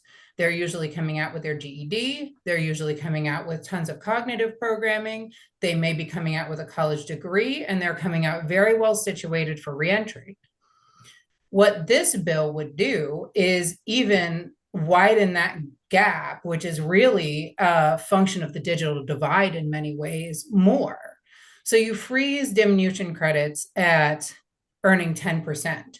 Well, now the state's giving them more good conduct credits and then they can use. So they can get a bunch of infractions, 240 days they can lose on a 10-year sentence before you take a single day from them. They have no incentive or payment for work, no incentive for school. And for a lot of people who have never had educational opportunity, you have to incentivize it because they don't understand its value.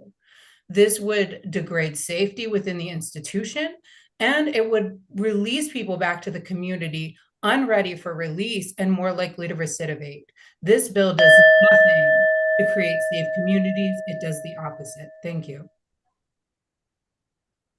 Questions for the panel? Delegate Simmons?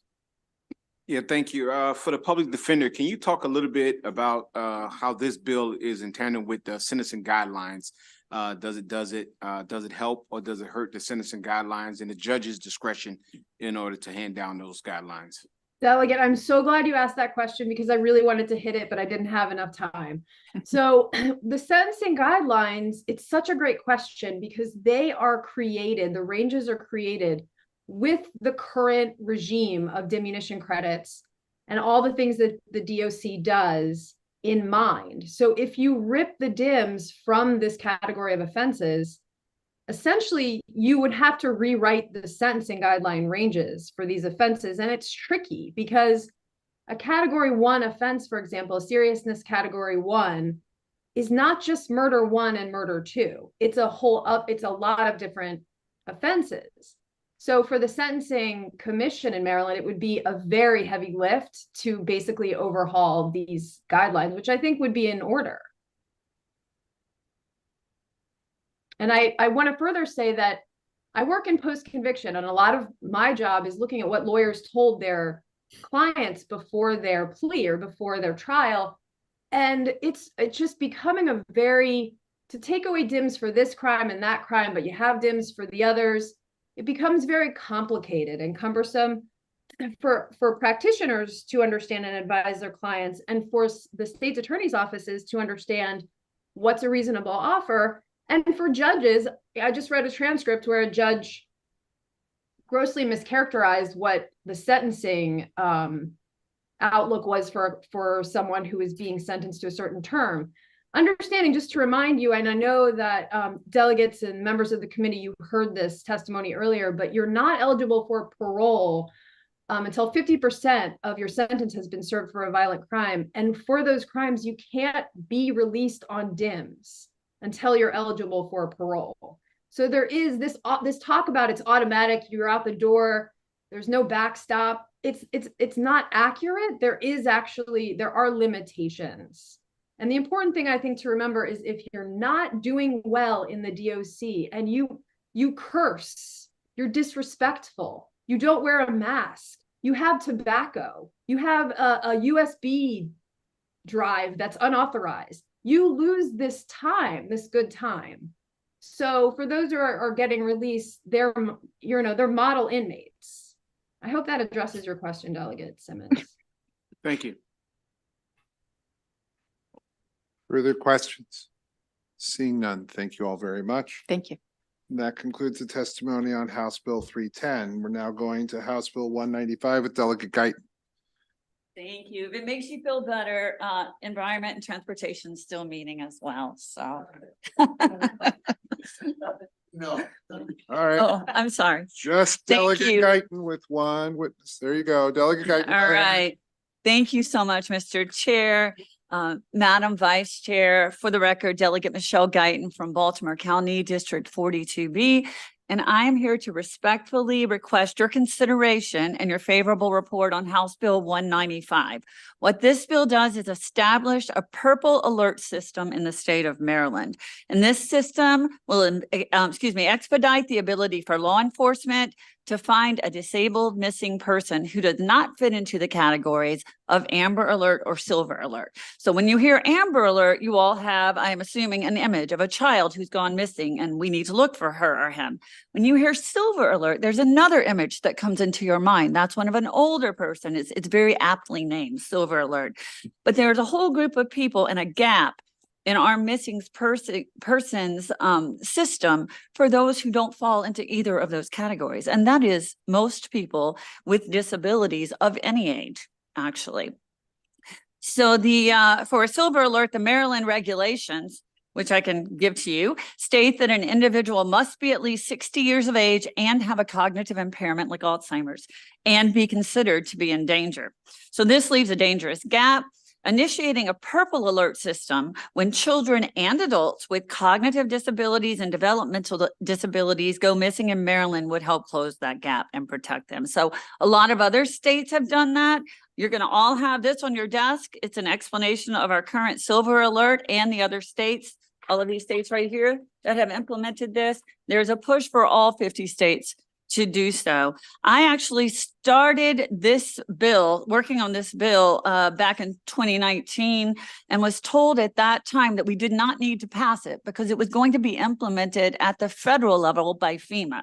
So I did not file the bill. And this year, when Rashawn Williams went missing in Montgomery County and was gone and missing for 6 days without any sort of special alert, Delegate Kaufman, who's one co-sponsor on this bill, and my chair, Delegate Corman, both brought this to me as an idea. And I said, I've already done this. We reached back to the Maryland State Police who said, that didn't pass at the federal level. And so we decided we needed to do something about it now. In the intervening years, though, I feel terrible because we have lost lives in Maryland. I took the framework from our state silver alert and adapted it to provide immediate assistance to our disabled citizens, adults and children who go missing. An important thing I want you to hear, having the proper alert system in place that both law enforcement and the public understand and are familiar with, and knowing the unique and quick ways to search for individuals is critical for their safe return. According to the National Center for Missing and oh no! All right. Ask me questions so I can finish. For these reasons, I sincerely hope that you'll move House Bill 195 forward with a favorable report. And I would ask anybody who's testifying on behalf of this bill, please keep it very short. Thank you. Thank you, Delegate Guyton, and you are a tireless champion for people with disabilities. We're blessed to have you. But my question is, if you read Secretary Beatty's letter of information, she seems to suggest that this can already be accomplished under the silver alert bill. So my question for you is, can you tell me why the silver alert is can't absorb this and is not sufficient for people with disabilities? And how come the silver alert's not adequate? And secondly, why would expanding the silver alert along the same lines to younger people not work? Just trying to give you a chance to respond to Secretary Beatty's points, given that we hate duplication around here. All right. Thank you so much, Delegate Kaufman, and I appreciate your support and for this bill and being concerned about this issue as well. So your first was, why does it not work right now, as we're hearing in these letters that it should? Well, I can't tell you that it could. I can tell you that it doesn't, right? What I can tell you is that when we went back and my staff, my tireless staff went back through 5 years of silver alerts, the youngest person on that list was 68, right? That is not the youngest person with disabilities who's been lost in the state of Maryland. Let me tell you that just in the past year, and I have many, I won't go into all of them because you're here all day, but just in April, a 10-year-old in Waldorf went missing and was discovered in a quarry, drowned the next day. A 3-year-old in Cecil County in May went missing, also on the autism spectrum, both of them on Mother's Day, was found in a matter of hours, again, drowned. A 6-year-old in Dundalk, drowned within an hour of the report of the police, and she was pronounced dead at Johns Hopkins. This is all within a couple of months this year, and those alerts were issued for those people. So I think the second question that you had, why is it not working? I said because it's not. Yes, and it also doesn't include an amendment that I put in that you have in front of you, so I won't go into it, which includes people with mental illness. That is not in the legislation. Deaf, blind, not people who are dealing with deaf and blind issues, particularly those who are both deaf and blind, should be in the bill and are not. And then there are a couple of technical changes as well. But I think that the biggest reason that we're not going to see that happen here in a successful way is the same reason that all of these states have a silver alert and a purple alert, right? It's because when you think of something that you learned as years ago, like the silver alert, you have an image of that. And when you see that pop up on your phone or on Facebook or somewhere else, you know what you're looking for. And it's not a 10-year-old with autism.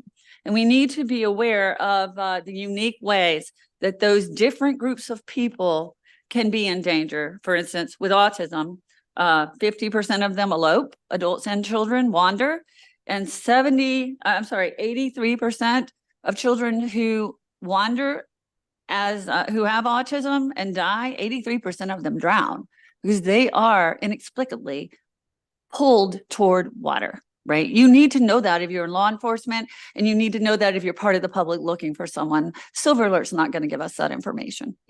Thank you, Delegate. And I just want to clarify for my colleagues very briefly that, you know, when people think of elopement, they typically think of running off and getting married. But in the disability realm, it's meant for a child running away or escaping supervision. So isn't that so, Delegate? Thank you, Delegate Kaufman. That is very true. Thank you, Mr. Chair. Thank you, Delegate, for bringing this bill. Where are you? Oh, Delegate Pasteur. I'm not done. Oh, sorry. She couldn't find me. Okay. I told everyone to go fast. In all seriousness, this bill would actually give protections for family members I have here in the state of Maryland, as well as constituents. And so I would very much appreciate it if you wouldn't mind just finishing that last bit of your statement, because I'm very interested in this bill. Is that acceptable, Mr. Chair? Okay, thank you. I've gotten through most of it in my answers here already, talking about the differences in needs between the older people who have Alzheimer's and the younger people, particularly those with autism, Down syndrome, and other developmental disabilities who go missing. And the fact that so many of them actually are attracted to water. And the second reason that people with disabilities actually die when they are missing is that they get hit by traffic. They also respond very differently when approached by law enforcement or people out in the community. An older person with Alzheimer's, which is what the Silver Alert was meant to address, right? And rightly so. If you speak to them and tell them to stop, they will do so. Generally, they'll wander around. A child or an older adult with disabilities or mental illness is going to respond in a very different way. And you need to know the best way to deal with those needs. And this will give us those opportunities. So yeah, thank you very much. Thank you very much.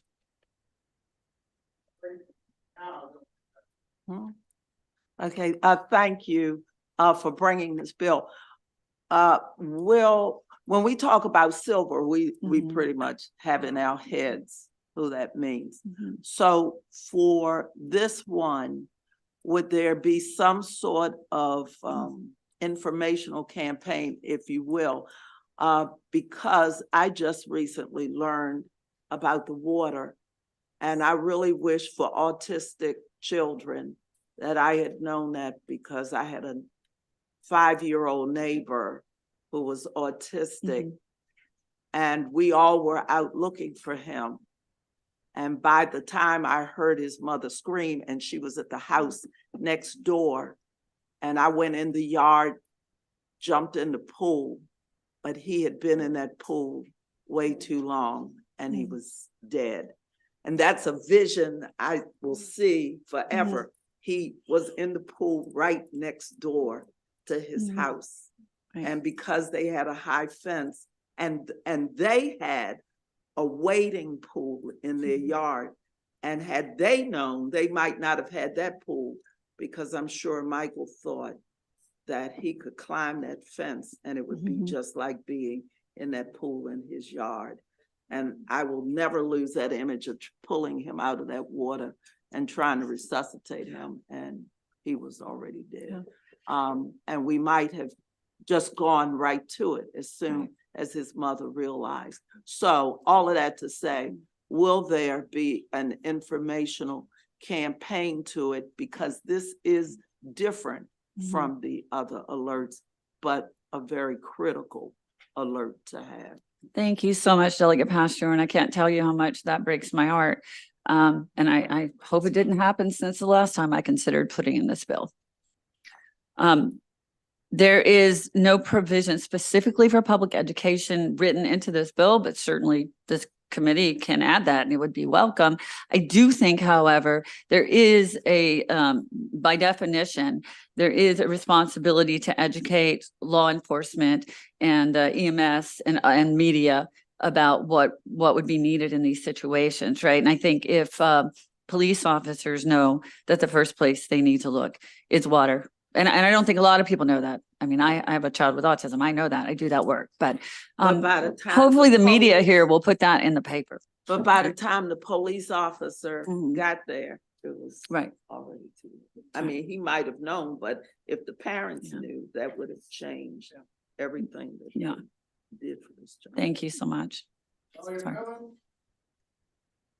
Delegate, thank you for bringing this bill. And I want to make my question very short. This is a great bill. It accomplishes a lot and there's no fiscal note. Isn't that so? Yes, Delegate, that is so. Thank you for your question. Are there further questions for the delegate? Seeing none, thank you very much. That concludes the testimony on House Bill 195. We'll go to Delegate Mangione. Now on House Bill 59, please.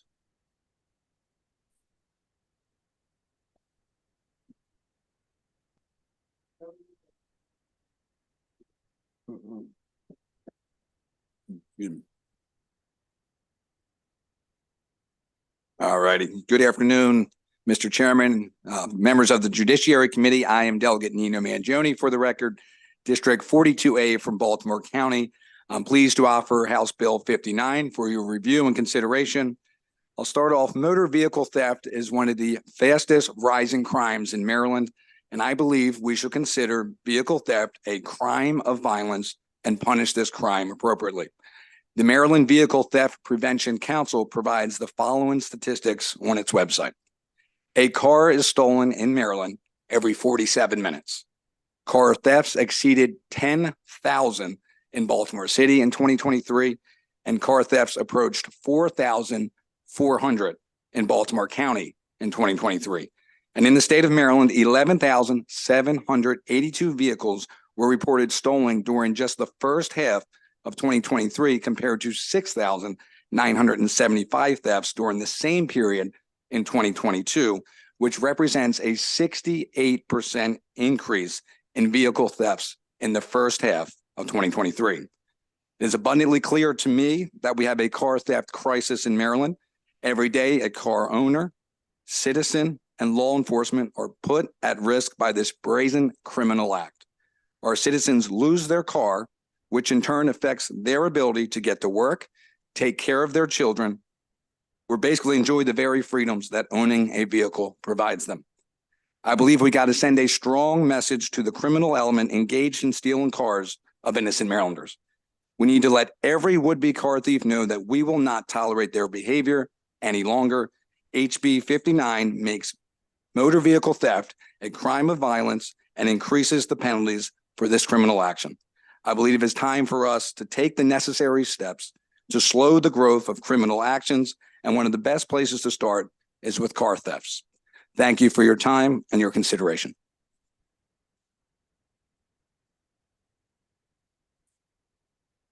Thank you, Delegate, for bringing this legislation. Can you tell me the difference between auto theft and carjacking? So carjacking, I guess you would say, involves using a weapon to steal a car or threaten the person stealing the car. So if you want to say that this maybe, you want to make the argument it's not threatening to just steal in the car without the person being in the car, but that's the whole premise behind this bill, is that this is happening far too often. And I would almost ask the question, why wouldn't it be the same thing? The difference depends how you define it, because to me, there is no difference. To me, stealing a car represents the threat of not only what you could do with an automobile, number one, but the fact that you are intruding on my property. So I would say, to me, I do not see much of a difference in the two. would you say one of them is a act of violence and one of them is not? I would say that this issue that we're facing in the state of Maryland is because the penalties aren't harsh enough.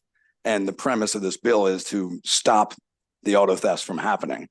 So yes, carjacking, you could say is, I guess if you wanted to make that argument, but the premise of the bill is to stop the car thefts. Yeah. Thank you. Thank you for the question. Seeing none, thank you very much, Delegate. We'll Thank you, hear Mr. from Chair. those people in opposition, including one virtual. Michael Chapper is virtual from the Office of the Public Defender. Nora Fakhri, we'll hear from you here in the room and then we'll go virtually. Thank you very much. Go ahead. Thank you. Good evening, Chair, Vice Chair, and committee members. My name is Nora Fakhri. I'm an attorney in the Office of the Public Defender. And it is very important to distinguish between motor vehicle theft and carjacking. Carjacking is a crime of violence. Carjacking requires the taking of a vehicle from a person by force, violence, or threat of force or violence. It doesn't necessarily require a weapon. Motor vehicle theft is merely the taking of a vehicle without permission. The person doesn't have to be there, and there does not have to be any violence or threat thereof. Adding motor vehicle theft to the crime of violence list will increase punishment for the people who are serving sentences for motor vehicle theft who have less serious records and who work and go to school and generally follow the rules in the Division of Corrections. And that is because it will decrease the number of diminution credits that they can earn and use, and it will increase the amount of time that they will have to serve before becoming eligible for parole. Importantly, even according to the United States Justice Department, increasing the severity of punishment does very little to deter crime. So if that is, what we're hoping for out of this bill, it is not likely, even according to the federal prosecutors, to do that. In some cases, this bill will lead to very harsh mandatory minimum sentences as well. And that takes away a judge's ability to use discretion to consider lack of a serious record or any other mitigating circumstances. In its 2019 report on the over-incarceration of Black Marylanders, the Justice Policy Institute credited long sentences for young people, like these mandatory minimum sentences would be, as a major contributing factor to the racial disparity in incarceration. And so I would ask that you issue an unfavorable report. Mr. Chapper, please, 2 minutes.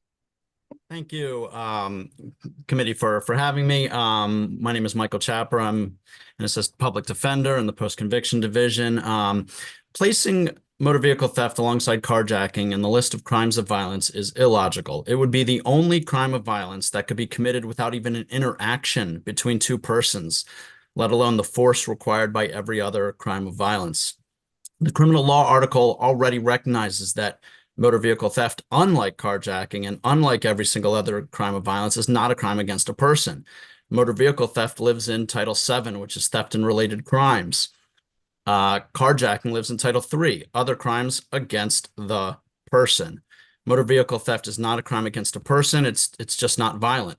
But apart from semantics, adding a crime of violence has real world consequences that threaten public safety, and that's because of diminution credits. Now, this committee has already heard a lot about diminution credits today. Even the proponents of some of the diminution credit limiting bills like HB 301 recognize the importance of diminution credits in rehabilitation. This committee has heard a lot that, there are lots of ways that people earn diminution credits for rehabilitative conduct that we want them to participate in, like drug treatment and anger management, earning a GED, working important jobs in DOC, like making our license plates. And because crimes of violence limit the diminution credits that can be earned, this bill would therefore reduce the incentive to participate in the most rehabilitative programs. Rehabilitation should not be disincentivized for anyone, let alone for folks whose offenses were not actually violent and who will be rejoining society sooner rather than later, rehabilitated or not. And so we urge the committee to report it unfavorably. Questions for the panel? Delegate Simmons. Thank you. Just one question. So whether you are a victim of a crime via carjacking or your auto theft, are you still a victim of a crime? Whether it's an auto theft or a carjacking? So having a car stolen from you would qualify you, yes, as a victim of a crime. You would not be a victim of a violent crime. Because again, motor vehicle theft does not require violence or the threat of violence like carjacking does. And thank you all witnesses for testifying. To the lady at the desk, may I ask you, can you send me the information that you referenced on increasing the penalty does not directly relate to a reduction of the crimes? Absolutely. And you said that was by who? That is from the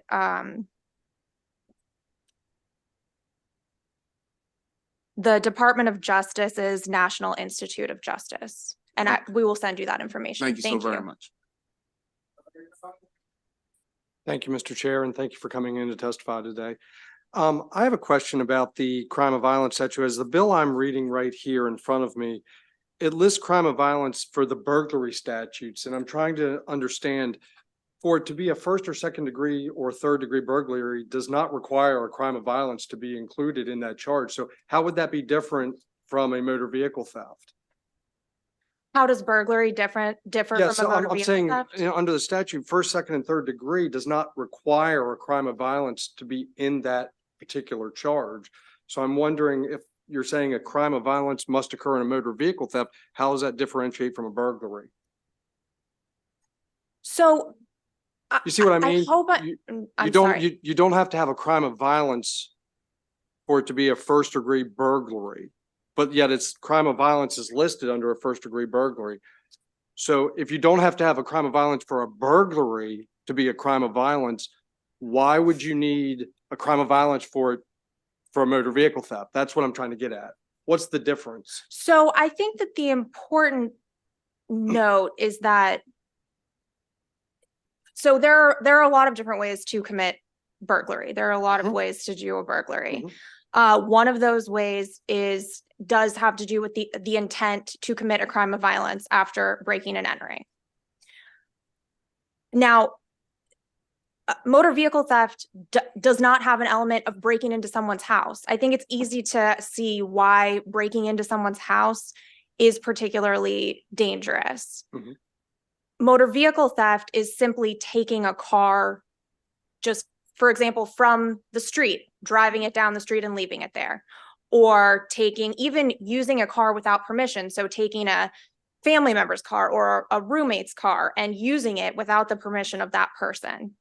So while it's not necessary for an actual crime of violence to occur in a burglary, I think it's clear how a burglary is more dangerous, that poses a bigger threat for danger than a motor vehicle theft. May I add to that, Delegate? Sure, why not? I guess, you know, in post-conviction, we read a lot of transcripts and we read a lot of victim impact statements. And, you know, when a house is broken into, people talk about, you know, I had to sell that house. I had to move. It shattered my sense of security. Now, you know, I having just about anything stolen from me would, you know, to some extent shatter a sense of security. But, you know, you have your car stolen, you know, you buy a new car. It's not the place where you lay your head every single night. So I do think that there's a violence inherent in a burglary that's not inherent in a car theft.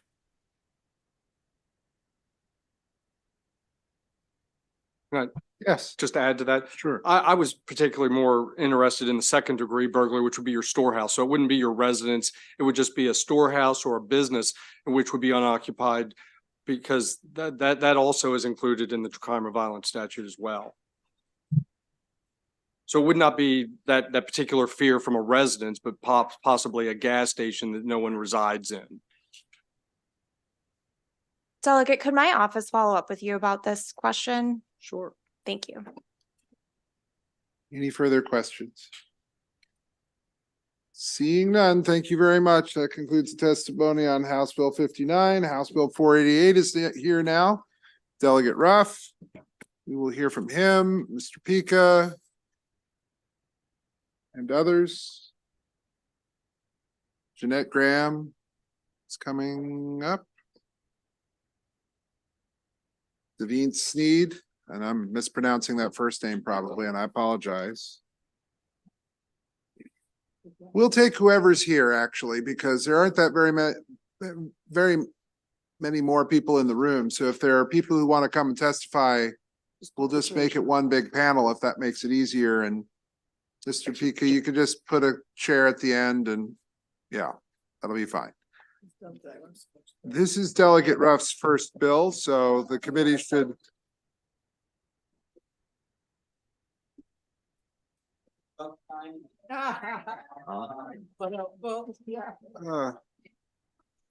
Thank you, Mr. Chair. And Get started on this so that I I'm can think of trying. something snide to say to Delegate Kaufman later. All right, thank you. Thank you, Mr. Chair, Madam Vice Chair, and the entire Judiciary Committee. I'm honored to sponsor this, my first bill, House Bill 488, which I'm cross-filing with Senator McCrae's Senate Bill 181. House Bill 488 is an excellent opportunity for our legislature to make an imperative investment in some of the most at-risk citizens, people who are re-entering our communities after serving time in prison. I'm thankful to the 18 other delegates who are co-sponsoring this bill, including a few members of this committee. This bill would require the Governor's Office of Crime Prevention, Youth, and Victim Services during fiscal years 26 through 28 to administer $1 million per year in operating grants to qualifying nonprofit organizations, namely Vehicles for Change, to provide automotive repair training, ASC certification, and wraparound services to re-entering citizens. I'm here urging a favorable report for this from this committee on House Bill 488 for three very important reasons. If we don't make this a priority to invest in facilitating successful reintegration of our formerly incarcerated citizens into our society, our entire state will pay for it 10 times over, if not more, in the future costs of permitting the recidivism rate in our state to remain at 50%. This bill could save our state billions of dollars. The money this bill mandates, number two, will be invested in a proven method of not only empowering re-entering citizens with marketable skills so they can fully engage in the job market, but also in an organization, Vehicles for Change, that touts a proven track record of placing re-entering citizens into quality jobs at an extremely impressive rate after the training is completed. And lastly, it's just the right thing for us to do.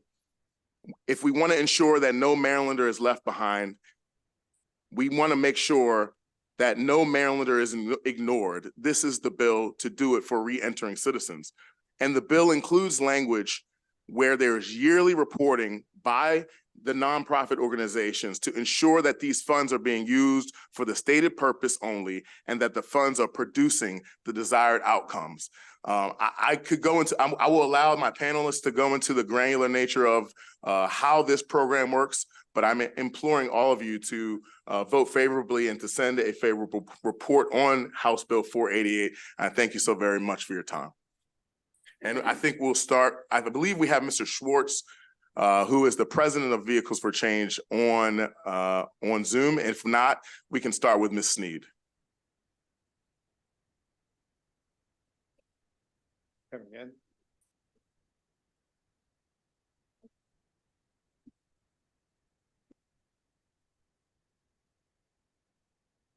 Do we want to go ahead and move forward, Ms. Sneed, until we can get Mr. Schwartz? The moment I say it. Got you. Sure, let's go ahead. Ms. Sneed, if you don't mind, just make sure you introduce yourself and let's try and keep our testimony to like one minute or so. Good afternoon, Chair, committee members. My name is Devine Liggins-Sneed. I'm Vice President of Development at Vehicles for Change, and I also am a former car award recipient back in several years ago, 16 years ago. Our program is not just about repairing vehicles, it's about repairing lives.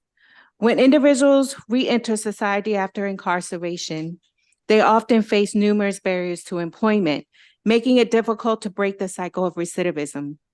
The program provides a path to self-sufficiency and reduces the likelihood of them returning to the criminal justice system, as our less than 2% recidivism rate supports.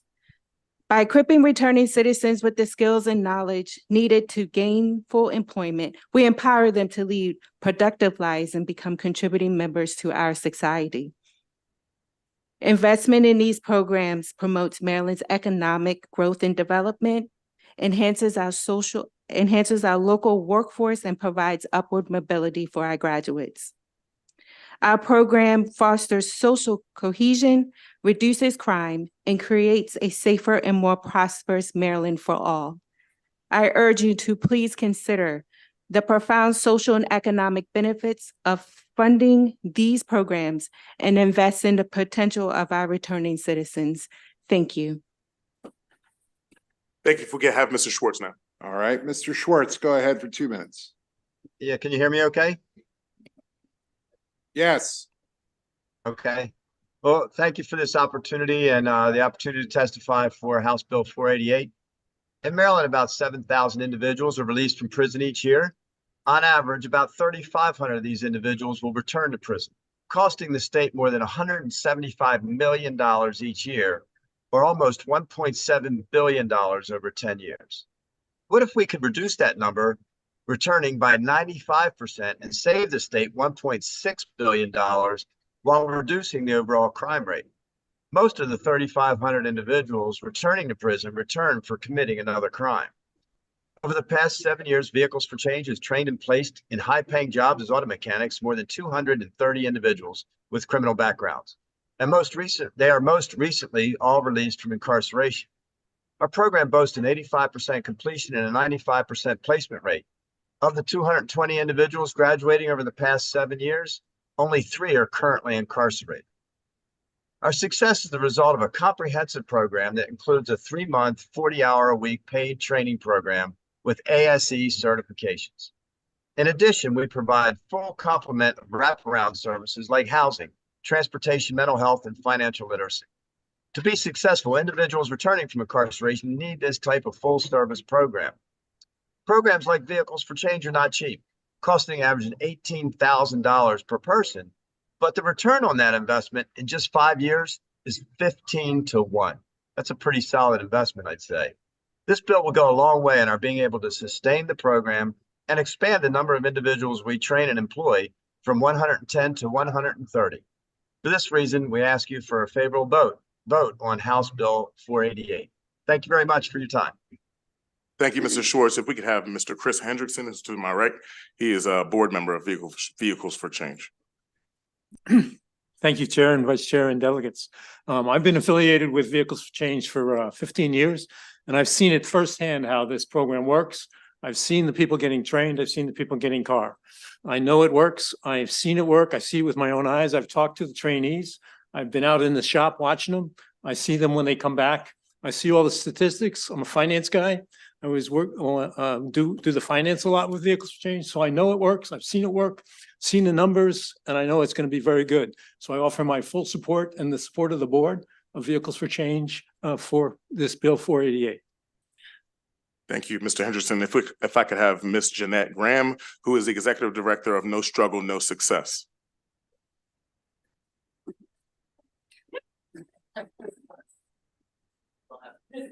He's doing fine. Don't play with his head now. Yeah, I ain't messing with me. Please go ahead. Make sure you speak. We rolling. Come on. Please. That's fine. I'm all for it. Let's do that. Go ahead, please. Good evening, everyone. My name is Jeanette Graham, and I'm in full support of Dr. Still perfect. You got it. You got it. You got it. Good evening, everyone. My name is Jeanette Graham, and I'm the president of No Struggle, No Success. I'm in full support of House Bill 488. As a community leader in the reentry community space, I gain much knowledge, direct knowledge and experience serving this population. I have served 548 individuals who have been criminally convicted and returned home to Maryland inside our communities. There's a much need to merge stackable care and career entrepreneurship and comprehensive care for creating solutions for long-term change. If this bill is passed, this will allow funding for reentry service providers such as Vehicle for Change to continue building collaborative efforts with nonprofit organizations such as No Struggle, No Success. The strengths that we have is the case management services that leads to positive and sustainability outcomes, direct workforce development, direct workforce development results, and family unification. This also removes barriers around opportunities around transportation jobs and professional licenses. And SNS have saved the state of Maryland $4.8 million because we only had 14 individuals who went back to prison in the last 3 years. Vehicle for Change has been a part of our partnership, and we like to continue to invest and also be a part of public safety. If you support this bill, we'll be able to further reach and decrease reduce recidivism, homelessness, and promote community restoration and healing. Please consider supporting this bill. Thank you. Next, we will have Mr. Terrence Grandy, who is an employee at Vehicles for Change. Hello, everyone.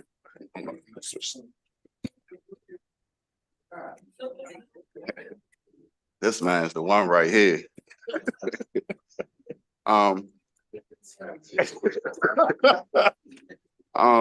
Greetings. I was born and raised in West Baltimore. I'm at the inside of a jail cell my first year of high school. Since that day, I continued to get arrested year after year. March 1st, 2017, I was arrested for possession with intent to distribute cocaine. And this is why I began to evolve. While incarcerated at MCTC, I enrolled and started auto body repair and became my instructor's top student. At this point, he introduced me to the VFC internship. August 2021, I enrolled and started the VFC internship while working on work release at Baltimore City Correctional Center. While in the internship, I was offered job placement, driving school, one-on-one counseling and mentoring sessions, job interview prep, as well as resume and cover letter prep. December 2021, I completed VFC's internship with 9 out of 10 entry-level ASCs and awarded a vehicle as a part of that completion. VFC then hired me as a technician for full circle auto repair, and I am currently VFC's subject matter expert in VR entry-level auto repair training. Our interns are overly excited to learn the hands-on training that will aid in completion of the internship and job placement to start their career. I've not only watched how VFC has impacted me, but countless returning citizens have not gone back to prison because of what we at VFC offer. When citizens return to society, VFC is the company that stands on core values and brings trust into the community and to those who seek change. Thank you all. Thank you, Mr. Grandy.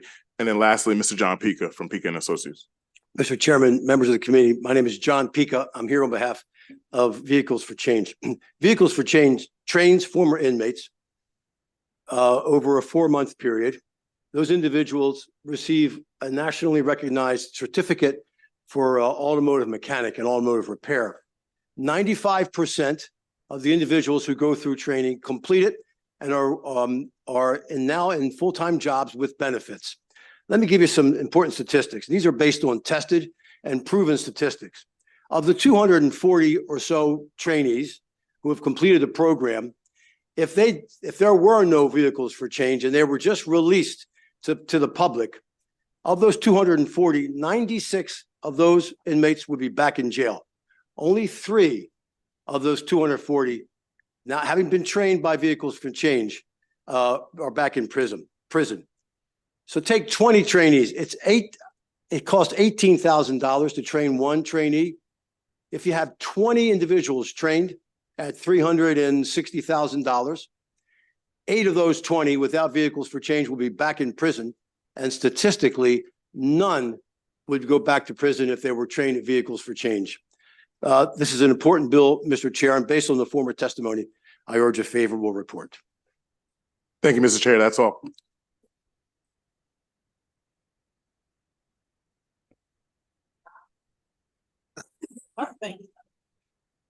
Anyone have any questions for Delegate Ruff?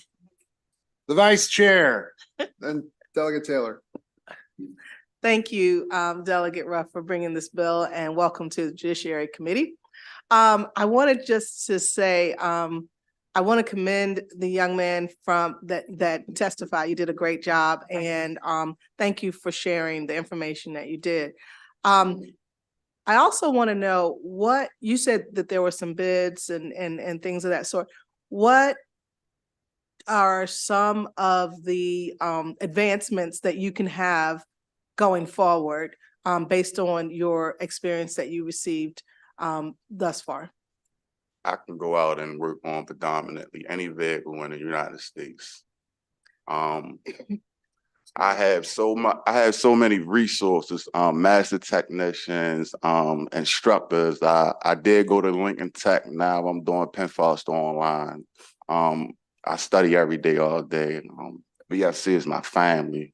It's like when I have personal endeavors, they're there for me. Not saying that my immediate family is not, but it's just the type of support system that returning citizens need coming out of prison. Right, and that it sounds like that support system is continuous. Yes, ma'am. It's every day.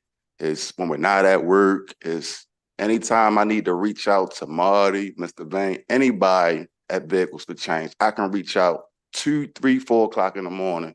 They might not get right back to me, but they'll get back to me. If I could just add on to that, I think it's also important to talk about the fact that they have relationships with employers who did not previously employ incarcerated folks with records. They've convinced those folks like Mile One and other auto body shops and dealerships all around this region to take chances on these folks, and they have proven that it will work. I think it also is important to point out folks like Jeanette, and then you also saw the written testimony from Anisha Thomas from ROCA. Their partnerships with other organizations that work to help re-entering citizens be successful in their attempts to reintegrate into society.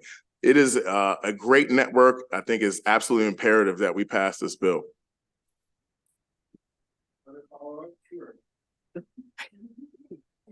Thank you, Mr. Chair. My question is for the gentleman from Vehicles for Change. I forgot what your title was, but I wanted to ask you, what is the youngest age of someone who can go into the program? And that might Yes, ma'am. Thank you, Madam Chair, for the question. This is Marty Schwartz. I'm actually the president of Vehicles for Change and founder. Typically in this field, 18 is the youngest that someone can get hired because of insurance issues. We have trained some as young as 18. Our average age now is probably about somewhere between 29 and 35, but we do work with younger individuals. And to go back to your original question, some of our individuals that graduated 4 or 5 years ago are making as much as $100,000 a year now, as this is a field that you can make a considerable amount of money. I wanted to know earning power, but I just didn't want to, ask that question. So thank you for providing that information as well. Delegate Taylor. Thank you, Mr. Chair. I'm super excited about this. Now, I have so many questions. I'm going to try to tailor it. I have a bill also. No pun. No pun intended. No pun intended. I have a bill to elevate the unit of reentry in DPSCS, to elevate it to a division level where we could get more resources, where we could have more coordinative ability to coordinate these types of services equitably across the state. Now, with that said, it was, I guess, Ms. Graham, where do you operate? Are you... Is it statewide or? Yes. statewide. I have two offices in Baltimore City, but we service Prince Maryland George's statewide. County as well? Yes, that's our number 3. Catchment areas, Baltimore City, Baltimore County, PG County, and then now Anne Arundel, Kent County. We are all over. We get referrals from everywhere. That's absolutely awesome. And Mrs. Sneed, I think it was, I also serve as on the advisory board for the Prince George's County Career and Technical Education Program, where we have an automotive program there. I'm wondering, do you connect at all with kids in the high schools as well, or how does that work? Yeah, sure.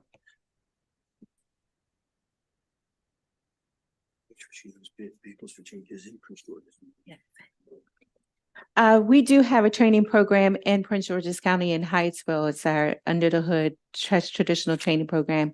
As far as the training in high schools, as Marty, the president, had shared, because of the age requirements for our training program, we don't, with that traditional training program, have high school students typically enter if they're not 18 or older, as he shared. However, our virtual reality training program is being sold to high schools across the country to be able to offer them automotive training, because we know that the budgets are limiting their ability to be able to take these kinds of training courses. So we are in the process of selling those across the country and offering that to high school graduates, who are then positioned to be able to enter into the workforce after they complete the VR training as entry-level tire and lube tech, where they can actually earn a very good income. Perfect. Maybe we can connect. One question for the delegate. Last question, delegate. I'm looking at the fiscal note, and I'm a little confused by it. It's saying $1 million between next year and 2029. And then I see another million. Can you kind of explain the fiscal note? Yeah, I don't think And all that's of the it way. is not for Vehicles for Change, right? It's for any automotive type program for returning citizens, right? Right. So it's for any qualifying nonprofit, but to our knowledge, I don't believe there's any other nonprofit that would fit these criteria to be to say that they are training 50 people at least once every year. They are the only ones that are doing that at this point. Obviously, this could spur some folks to want to get into that space. But as far as we know, in the state of Maryland, Vehicles for Change is the only nonprofit that could fit this criteria at this point. I think the fiscal note is should reflect that it's $1 million every year starting in fiscal year 26 through 28. The only other piece on the fiscal note is the administrative piece, which I believe is just about $14,000 or so. For some reason, the GoCap had an idea that they needed like 3 extra pins to administer this $1 million grant. But fortunately, DLS pushed back on that. And so this should, there shouldn't be too much expense above and beyond this investment, right? And I want everyone to think about it as exactly what it is. It is an investment in making sure that we are reintegrating people into our communities in a way that is loving, in a way that is effective, and in a way that will be promoting the best for our society. Thank you.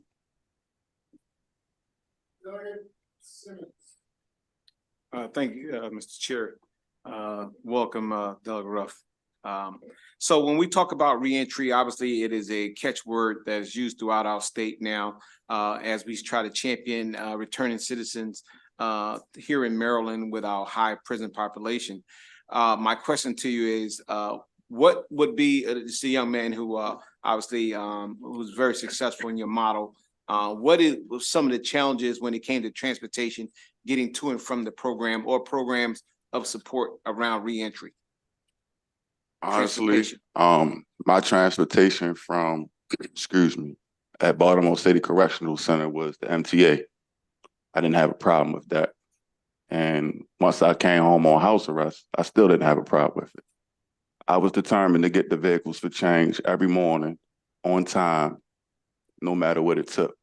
Walked in the rain, walked in the snow, catch 50 buses. I was determined to change. So upon my completion, I didn't have to worry about walking or catching a bus because I was provided a vehicle. to get back and forth to Vehicles for Change to help fix vehicles, repair vehicles, and encourage other interns. Outstanding. Excellent job. Appreciate you. Thank you, man. Any Chair. further questions? May I Mr. add Pika, one very 10 quickly, yes. seconds? Yes. Get into the mic. You have to get in front of a Over the microphone. life, over the John, life of John. this organization, they have awarded 8,000 cars to needy families. One of those awardees is Ms. Devine Sneed right here. So 8,000 cars to underserved families, Vehicles for Change has awarded to those individuals. And I've watched that process, very heartwarming. It's a great statistic. And just Thank a you. quick add, No Struggles, No Success received 3 of those vehicles. Seeing no further questions, thank you very much for Thank you, Mr. Thank you all. presenting today. All right. That Thank you. concludes testimony on House Bill 488. Now, 2 pieces of legislation from Delegate Attar. We'll start with House Bill 421. I believe that she's the sole witness on both of them. She's a sole favorite. Well, no, Lauren Lipscomb. Is she's virtual? All right, let's bring her up. Okay, we'll hear from Delegate Attar and then Ms. Lipscomb. So go ahead, Delegate Attar on 421. Thank you, Mr. Chair, Madam Vice Chair, and members. For the record, I'm Delegate Dahlia Attar, and I'm here on House Bill 421, which is the use or possession of a machine gun in the commission or attempted commission of a felony. This bill is attempting to fix what I believe is an oversight. The statute currently only criminalizes the use of a machine gun in a crime of violence and not in the commission of a felony. So this adds it to that portion of the statute that you cannot use a machine gun or attempt to use in the machine gun during the commission of a felony. So with that, I ask for a favorable report. Thank you. Ms. Lipscomb. Thank you. Good evening, Mr. Chairman, Madam Vice Chair, members of this committee. My name is Lauren Lipscomb. I'm the Chief of the Conviction Integrity Unit within the Baltimore City State's Attorney's Office, in which I have been a prosecutor for just short of 20 years. I appreciate the opportunity to testify before you here today virtually. And I do apologize for not being in person, as I had a docket to call in court today. I'm here to provide testimony on behalf of my office, State's Attorney Bates, as well as the Maryland State's Attorneys Association. We are testifying in support of House Bill 421. As Delegate Attar indicated, we do posit that this is a critical bill that will close what we perceive also to be a statutory gap. As members of this honorable committee may realize, drug trafficking operations routinely utilize multiple styles of weapons, from firearms to assault rifles, which are referred to statutorily as machine guns. In the past 2 weeks alone, the Baltimore Police Department has recovered over a dozen firearms and 2 machine guns, which while effectuating 64 arrests for handguns and narcotics violations. And that's just in the last 2 weeks alone in Baltimore City. Currently, criminal law Article 4-204 prohibits the use of a firearm in both a crime of violence as well as any felony. That charge, however, is a misdemeanor. Machine guns have indisputable capacity to kill or injure large groups of people with alarming speed. While Section 4-404 prohibits the use of a machine gun during the commission of a crime of violence, it remains silent as to any other felony like drug trafficking. House Bill 421 will make it a felony to use a machine gun during the commission of any felonies. We would like to thank Delegate Attar for sponsoring this bill, and we urge a favorable report. Thank you.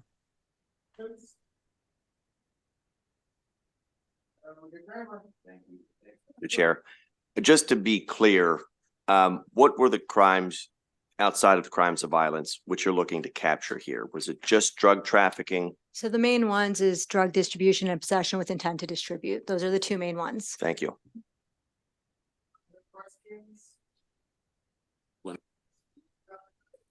I like one. Thank you, Mr. Chairman. Thank you, Delegate, for bringing this bill. Would the machine gun could be described as a modified, let's say a modified pistol, like a modified 9mm, a modified Glock, where it's be fully automatic? So I believe it was defined here. It's a loaded or unloaded weapon that is capable of automatically discharging more than one shot or bullet from a magazine by a single function of the firing device. So if it can do those things, then the answer is yes. If it can't, the answer is no.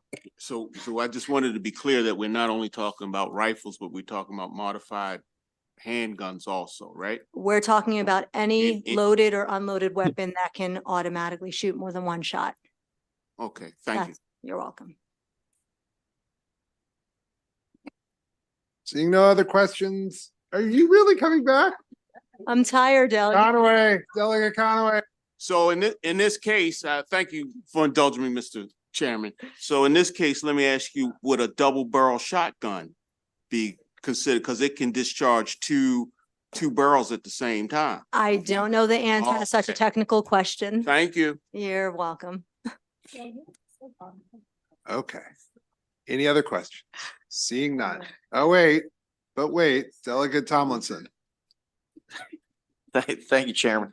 I'm just looking at the state's attorney's testimony, and they're, this is fixing a statutory gap.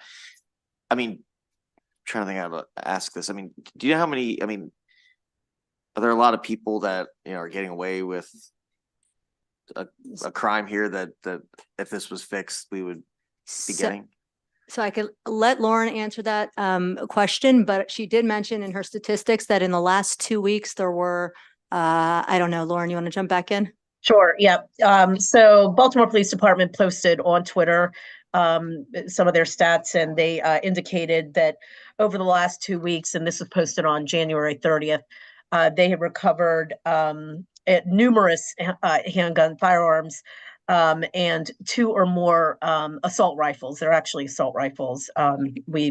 Machine gun is, I've been educated, is actually a very antiquated term.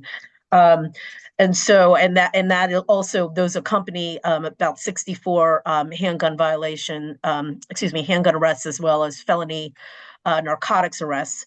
And so what this bill would do is give us an additional charging mechanism for those individuals who insist on possessing assault rifles. But we do see that they go hand in hand with drug trafficking operations. Okay, gotcha. And so, yeah, you were using Baltimore City as an example. So, I mean, if you were looking at the whole state, you're saying there would be a lot of incidences. Yes. Okay, gotcha. Thanks. Thank you, Mr. Chair. Okay, I'm not opposed to your bill, but I did want to just for the record, for Ms. Liscombe, I think assault rifle is probably not the terminology that's accurately describing. The terminology you might be looking for is an automatic weapon. Assault rifle is not a real classification. It doesn't show up anywhere in our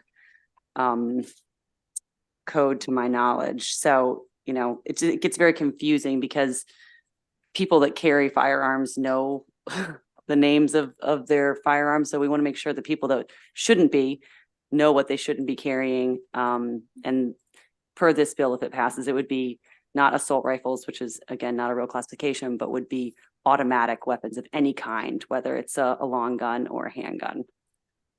Understand. I actually consulted with a detective prior to giving this testimony today in terms of fact checking, and I was corrected in my own understanding of, and so you send him to me, okay? We'll have a chat offline. Yes. Thank you very much. All right. So that concludes the bill hearing on House Bill 421. You had 2 bites at the apple. The apple's gone. Thank you, Mr. House Chair. Bill, Delegate Conaway, if you have a question, go ahead and ask your question. Go ahead. Yes, Ms. Liscombe, in reference to the data that you gave about Baltimore City, first you were saying that there were some assault rifles, but are you saying now that you're correcting that data to say, as far as that January date you referenced, there were no automatic weapons confiscated by the Baltimore City Police? No, that's not what I'm saying. What I think the delegate was asking was correcting me on the just technical term of those weapons. However, my statistic remains the same in that the Baltimore Police Department recovered what the statute is called. Let's just go back to machine guns. Let's just call them machine guns. But the statute is identifying as machine guns. There were 2 that were recovered over the last 2 weeks. That's correct. Thank you. Now that finishes the testimony on House Bill 421. Thank you very much. We're going to go to House Bill 422. Same 2 people testifying in favor, except there's someone to testify in opposition. Delegate Attar, go ahead for 3 minutes with 422. Thank you, Mr. Chair, Madam Vice Chair, and members. For the record, I'm Delegate Dahlia Attar presenting House Bill 422, the definition of crime of violence. In an attempt to combat the violent crime we have as a result of all the guns on our streets, I introduced this bill. And what this bill would do is it expands the definition of a crime of violence to include possession of a regulated firearm and possession of a rifle or shotgun. And I have to point out that MSAA does have an amendment that's a friendly amendment, and it would include felony possession. And it would also put this under the Correctional Services Code, which would still require individuals convicted of the offenses to serve half their sentences before parole considerations. But by putting it under there, it would not require courts to impose a mandatory minimum sentences. And that was not the intent of the bill. So I'm asking that that be a friendly amendment. And thank you for your consideration. I ask for a favorable report. Ms. Lipscomb. Thank you. Good evening again, Mr. Chairman, Madam Vice Chair, members of this honorable committee. Again, my name is Lauren Lipscomb. I'm the Chief of the Conviction Integrity Unit in the Baltimore City State's Attorney's Office, in which I've been a prosecutor for just short of 20 years. I appreciate the opportunity to testify before you here today. I'm here providing testimony on behalf of my office, as well as State's Attorney Bates and the Maryland State's Attorneys Association. As all of the members of this committee are acutely aware, gun violence remains rampant. Identifying and charging those individuals who insist on carrying guns and committing violent acts in our communities is critical for the safety of all of our community members. As a prosecutor, I have handled in one form or another thousands of criminal cases. I regularly interact with victims and witnesses who express disgust over what they perceive is a criminal justice system that too often fails to protect them from ongoing crime, impacting their personal safety when walking outside their houses, their house values, and the safety of their kids going to school. In particular, repeat offenders who have been released from prison early or are continuing to commit crimes while on probation serve to frustrate already exasperated community members. With the amendment, as Delegate Attar has stated, House Bill 422 would further define violent crimes to include firearm and rifle possession, moving them from 25% to 50% parole eligibility. This change would more accurately reflect the gravity of possessing a regulated firearm or rifle within our communities. We urge a favorable report on House Bill 422. Thank you. Questions? Seeing none, except for Delegate Grammer. Very briefly, and I'm sorry. So, as I read the bill, it criminalizes ownership of a gun. It makes a crime of violence if you're a drunkard, a person with a drug addiction who might own a gun. They haven't used it in 10 years, but now they've gone through some kind of pain problem and they're addicted to an opiate. Now they're guilty of a crime of violence. Why is that a legitimate course of action to take here? Actually, with the amendment, we're moving it out of 14101 because that's not the intent of the bill, and putting, so what the amendment does is it actually reclassifies those two, possession of a regulated firearm as well as possession of a rifle. It just classifies them as violent crimes. It adds them to the definition section of the Correctional Services article. It adds them to 7101, which then means that it affects their parole eligibility, but it's a corrections statute, not an identification of a crime of violence, as in 14101, which would then give rise to all of the mandatory minimums and the situations as you're talking about. Sounds like I need to read that amendment. Thank you. Anyone else? Seeing none. Thank you very much. That concludes the testimony in favor of 422. Now in opposition, Nora Fakhri, please come right up. We'll hear from you for 2 minutes. Go right ahead. Thank you, Chair, Vice Chair, and committee members. I'm Nora Fakhri. I'm testifying on behalf of the Office of the Public Defender. This bill would add many gun possession offenses to the crime of violence list. Importantly, none of these offenses require the use of a gun. So using guns are already crimes of violence. Assault with a firearm is a crime of violence. Using a firearm in the commission of a felony is already a crime of violence. And so the effect would be that people who are doing well in the Division of Correction, doing what they're supposed to do, would wind up with more severe sentences because of the effect on parole eligibility and diminution credits. This is unlikely to deter possession. This is because an increase in sentences is just not likely to be an effective deterrent. Also, many people who just possess firearms do so because they are living in fear. And so a term of incarceration may not be a strong deterrent in that situation. But in addition, this bill is confusing. It requires cross-referencing of a lot of different sections of the Maryland Code. And frankly, lay people are not going to understand it or take the time to read it and make all of these cross-references. And so it's an extremely broad bill. I think it's much overly broad. I think it will have unintended consequences. And so we would ask that you issue an unfavorable report. Okay, that concludes the testimony on House Bill 422 and concludes the testimony of the House Judiciary Committee tonight. Thank you all very much. We'll be back tomorrow at 2:30 p.m. tomorrow here, followed by 12 noon on Thursday. Thank you very much.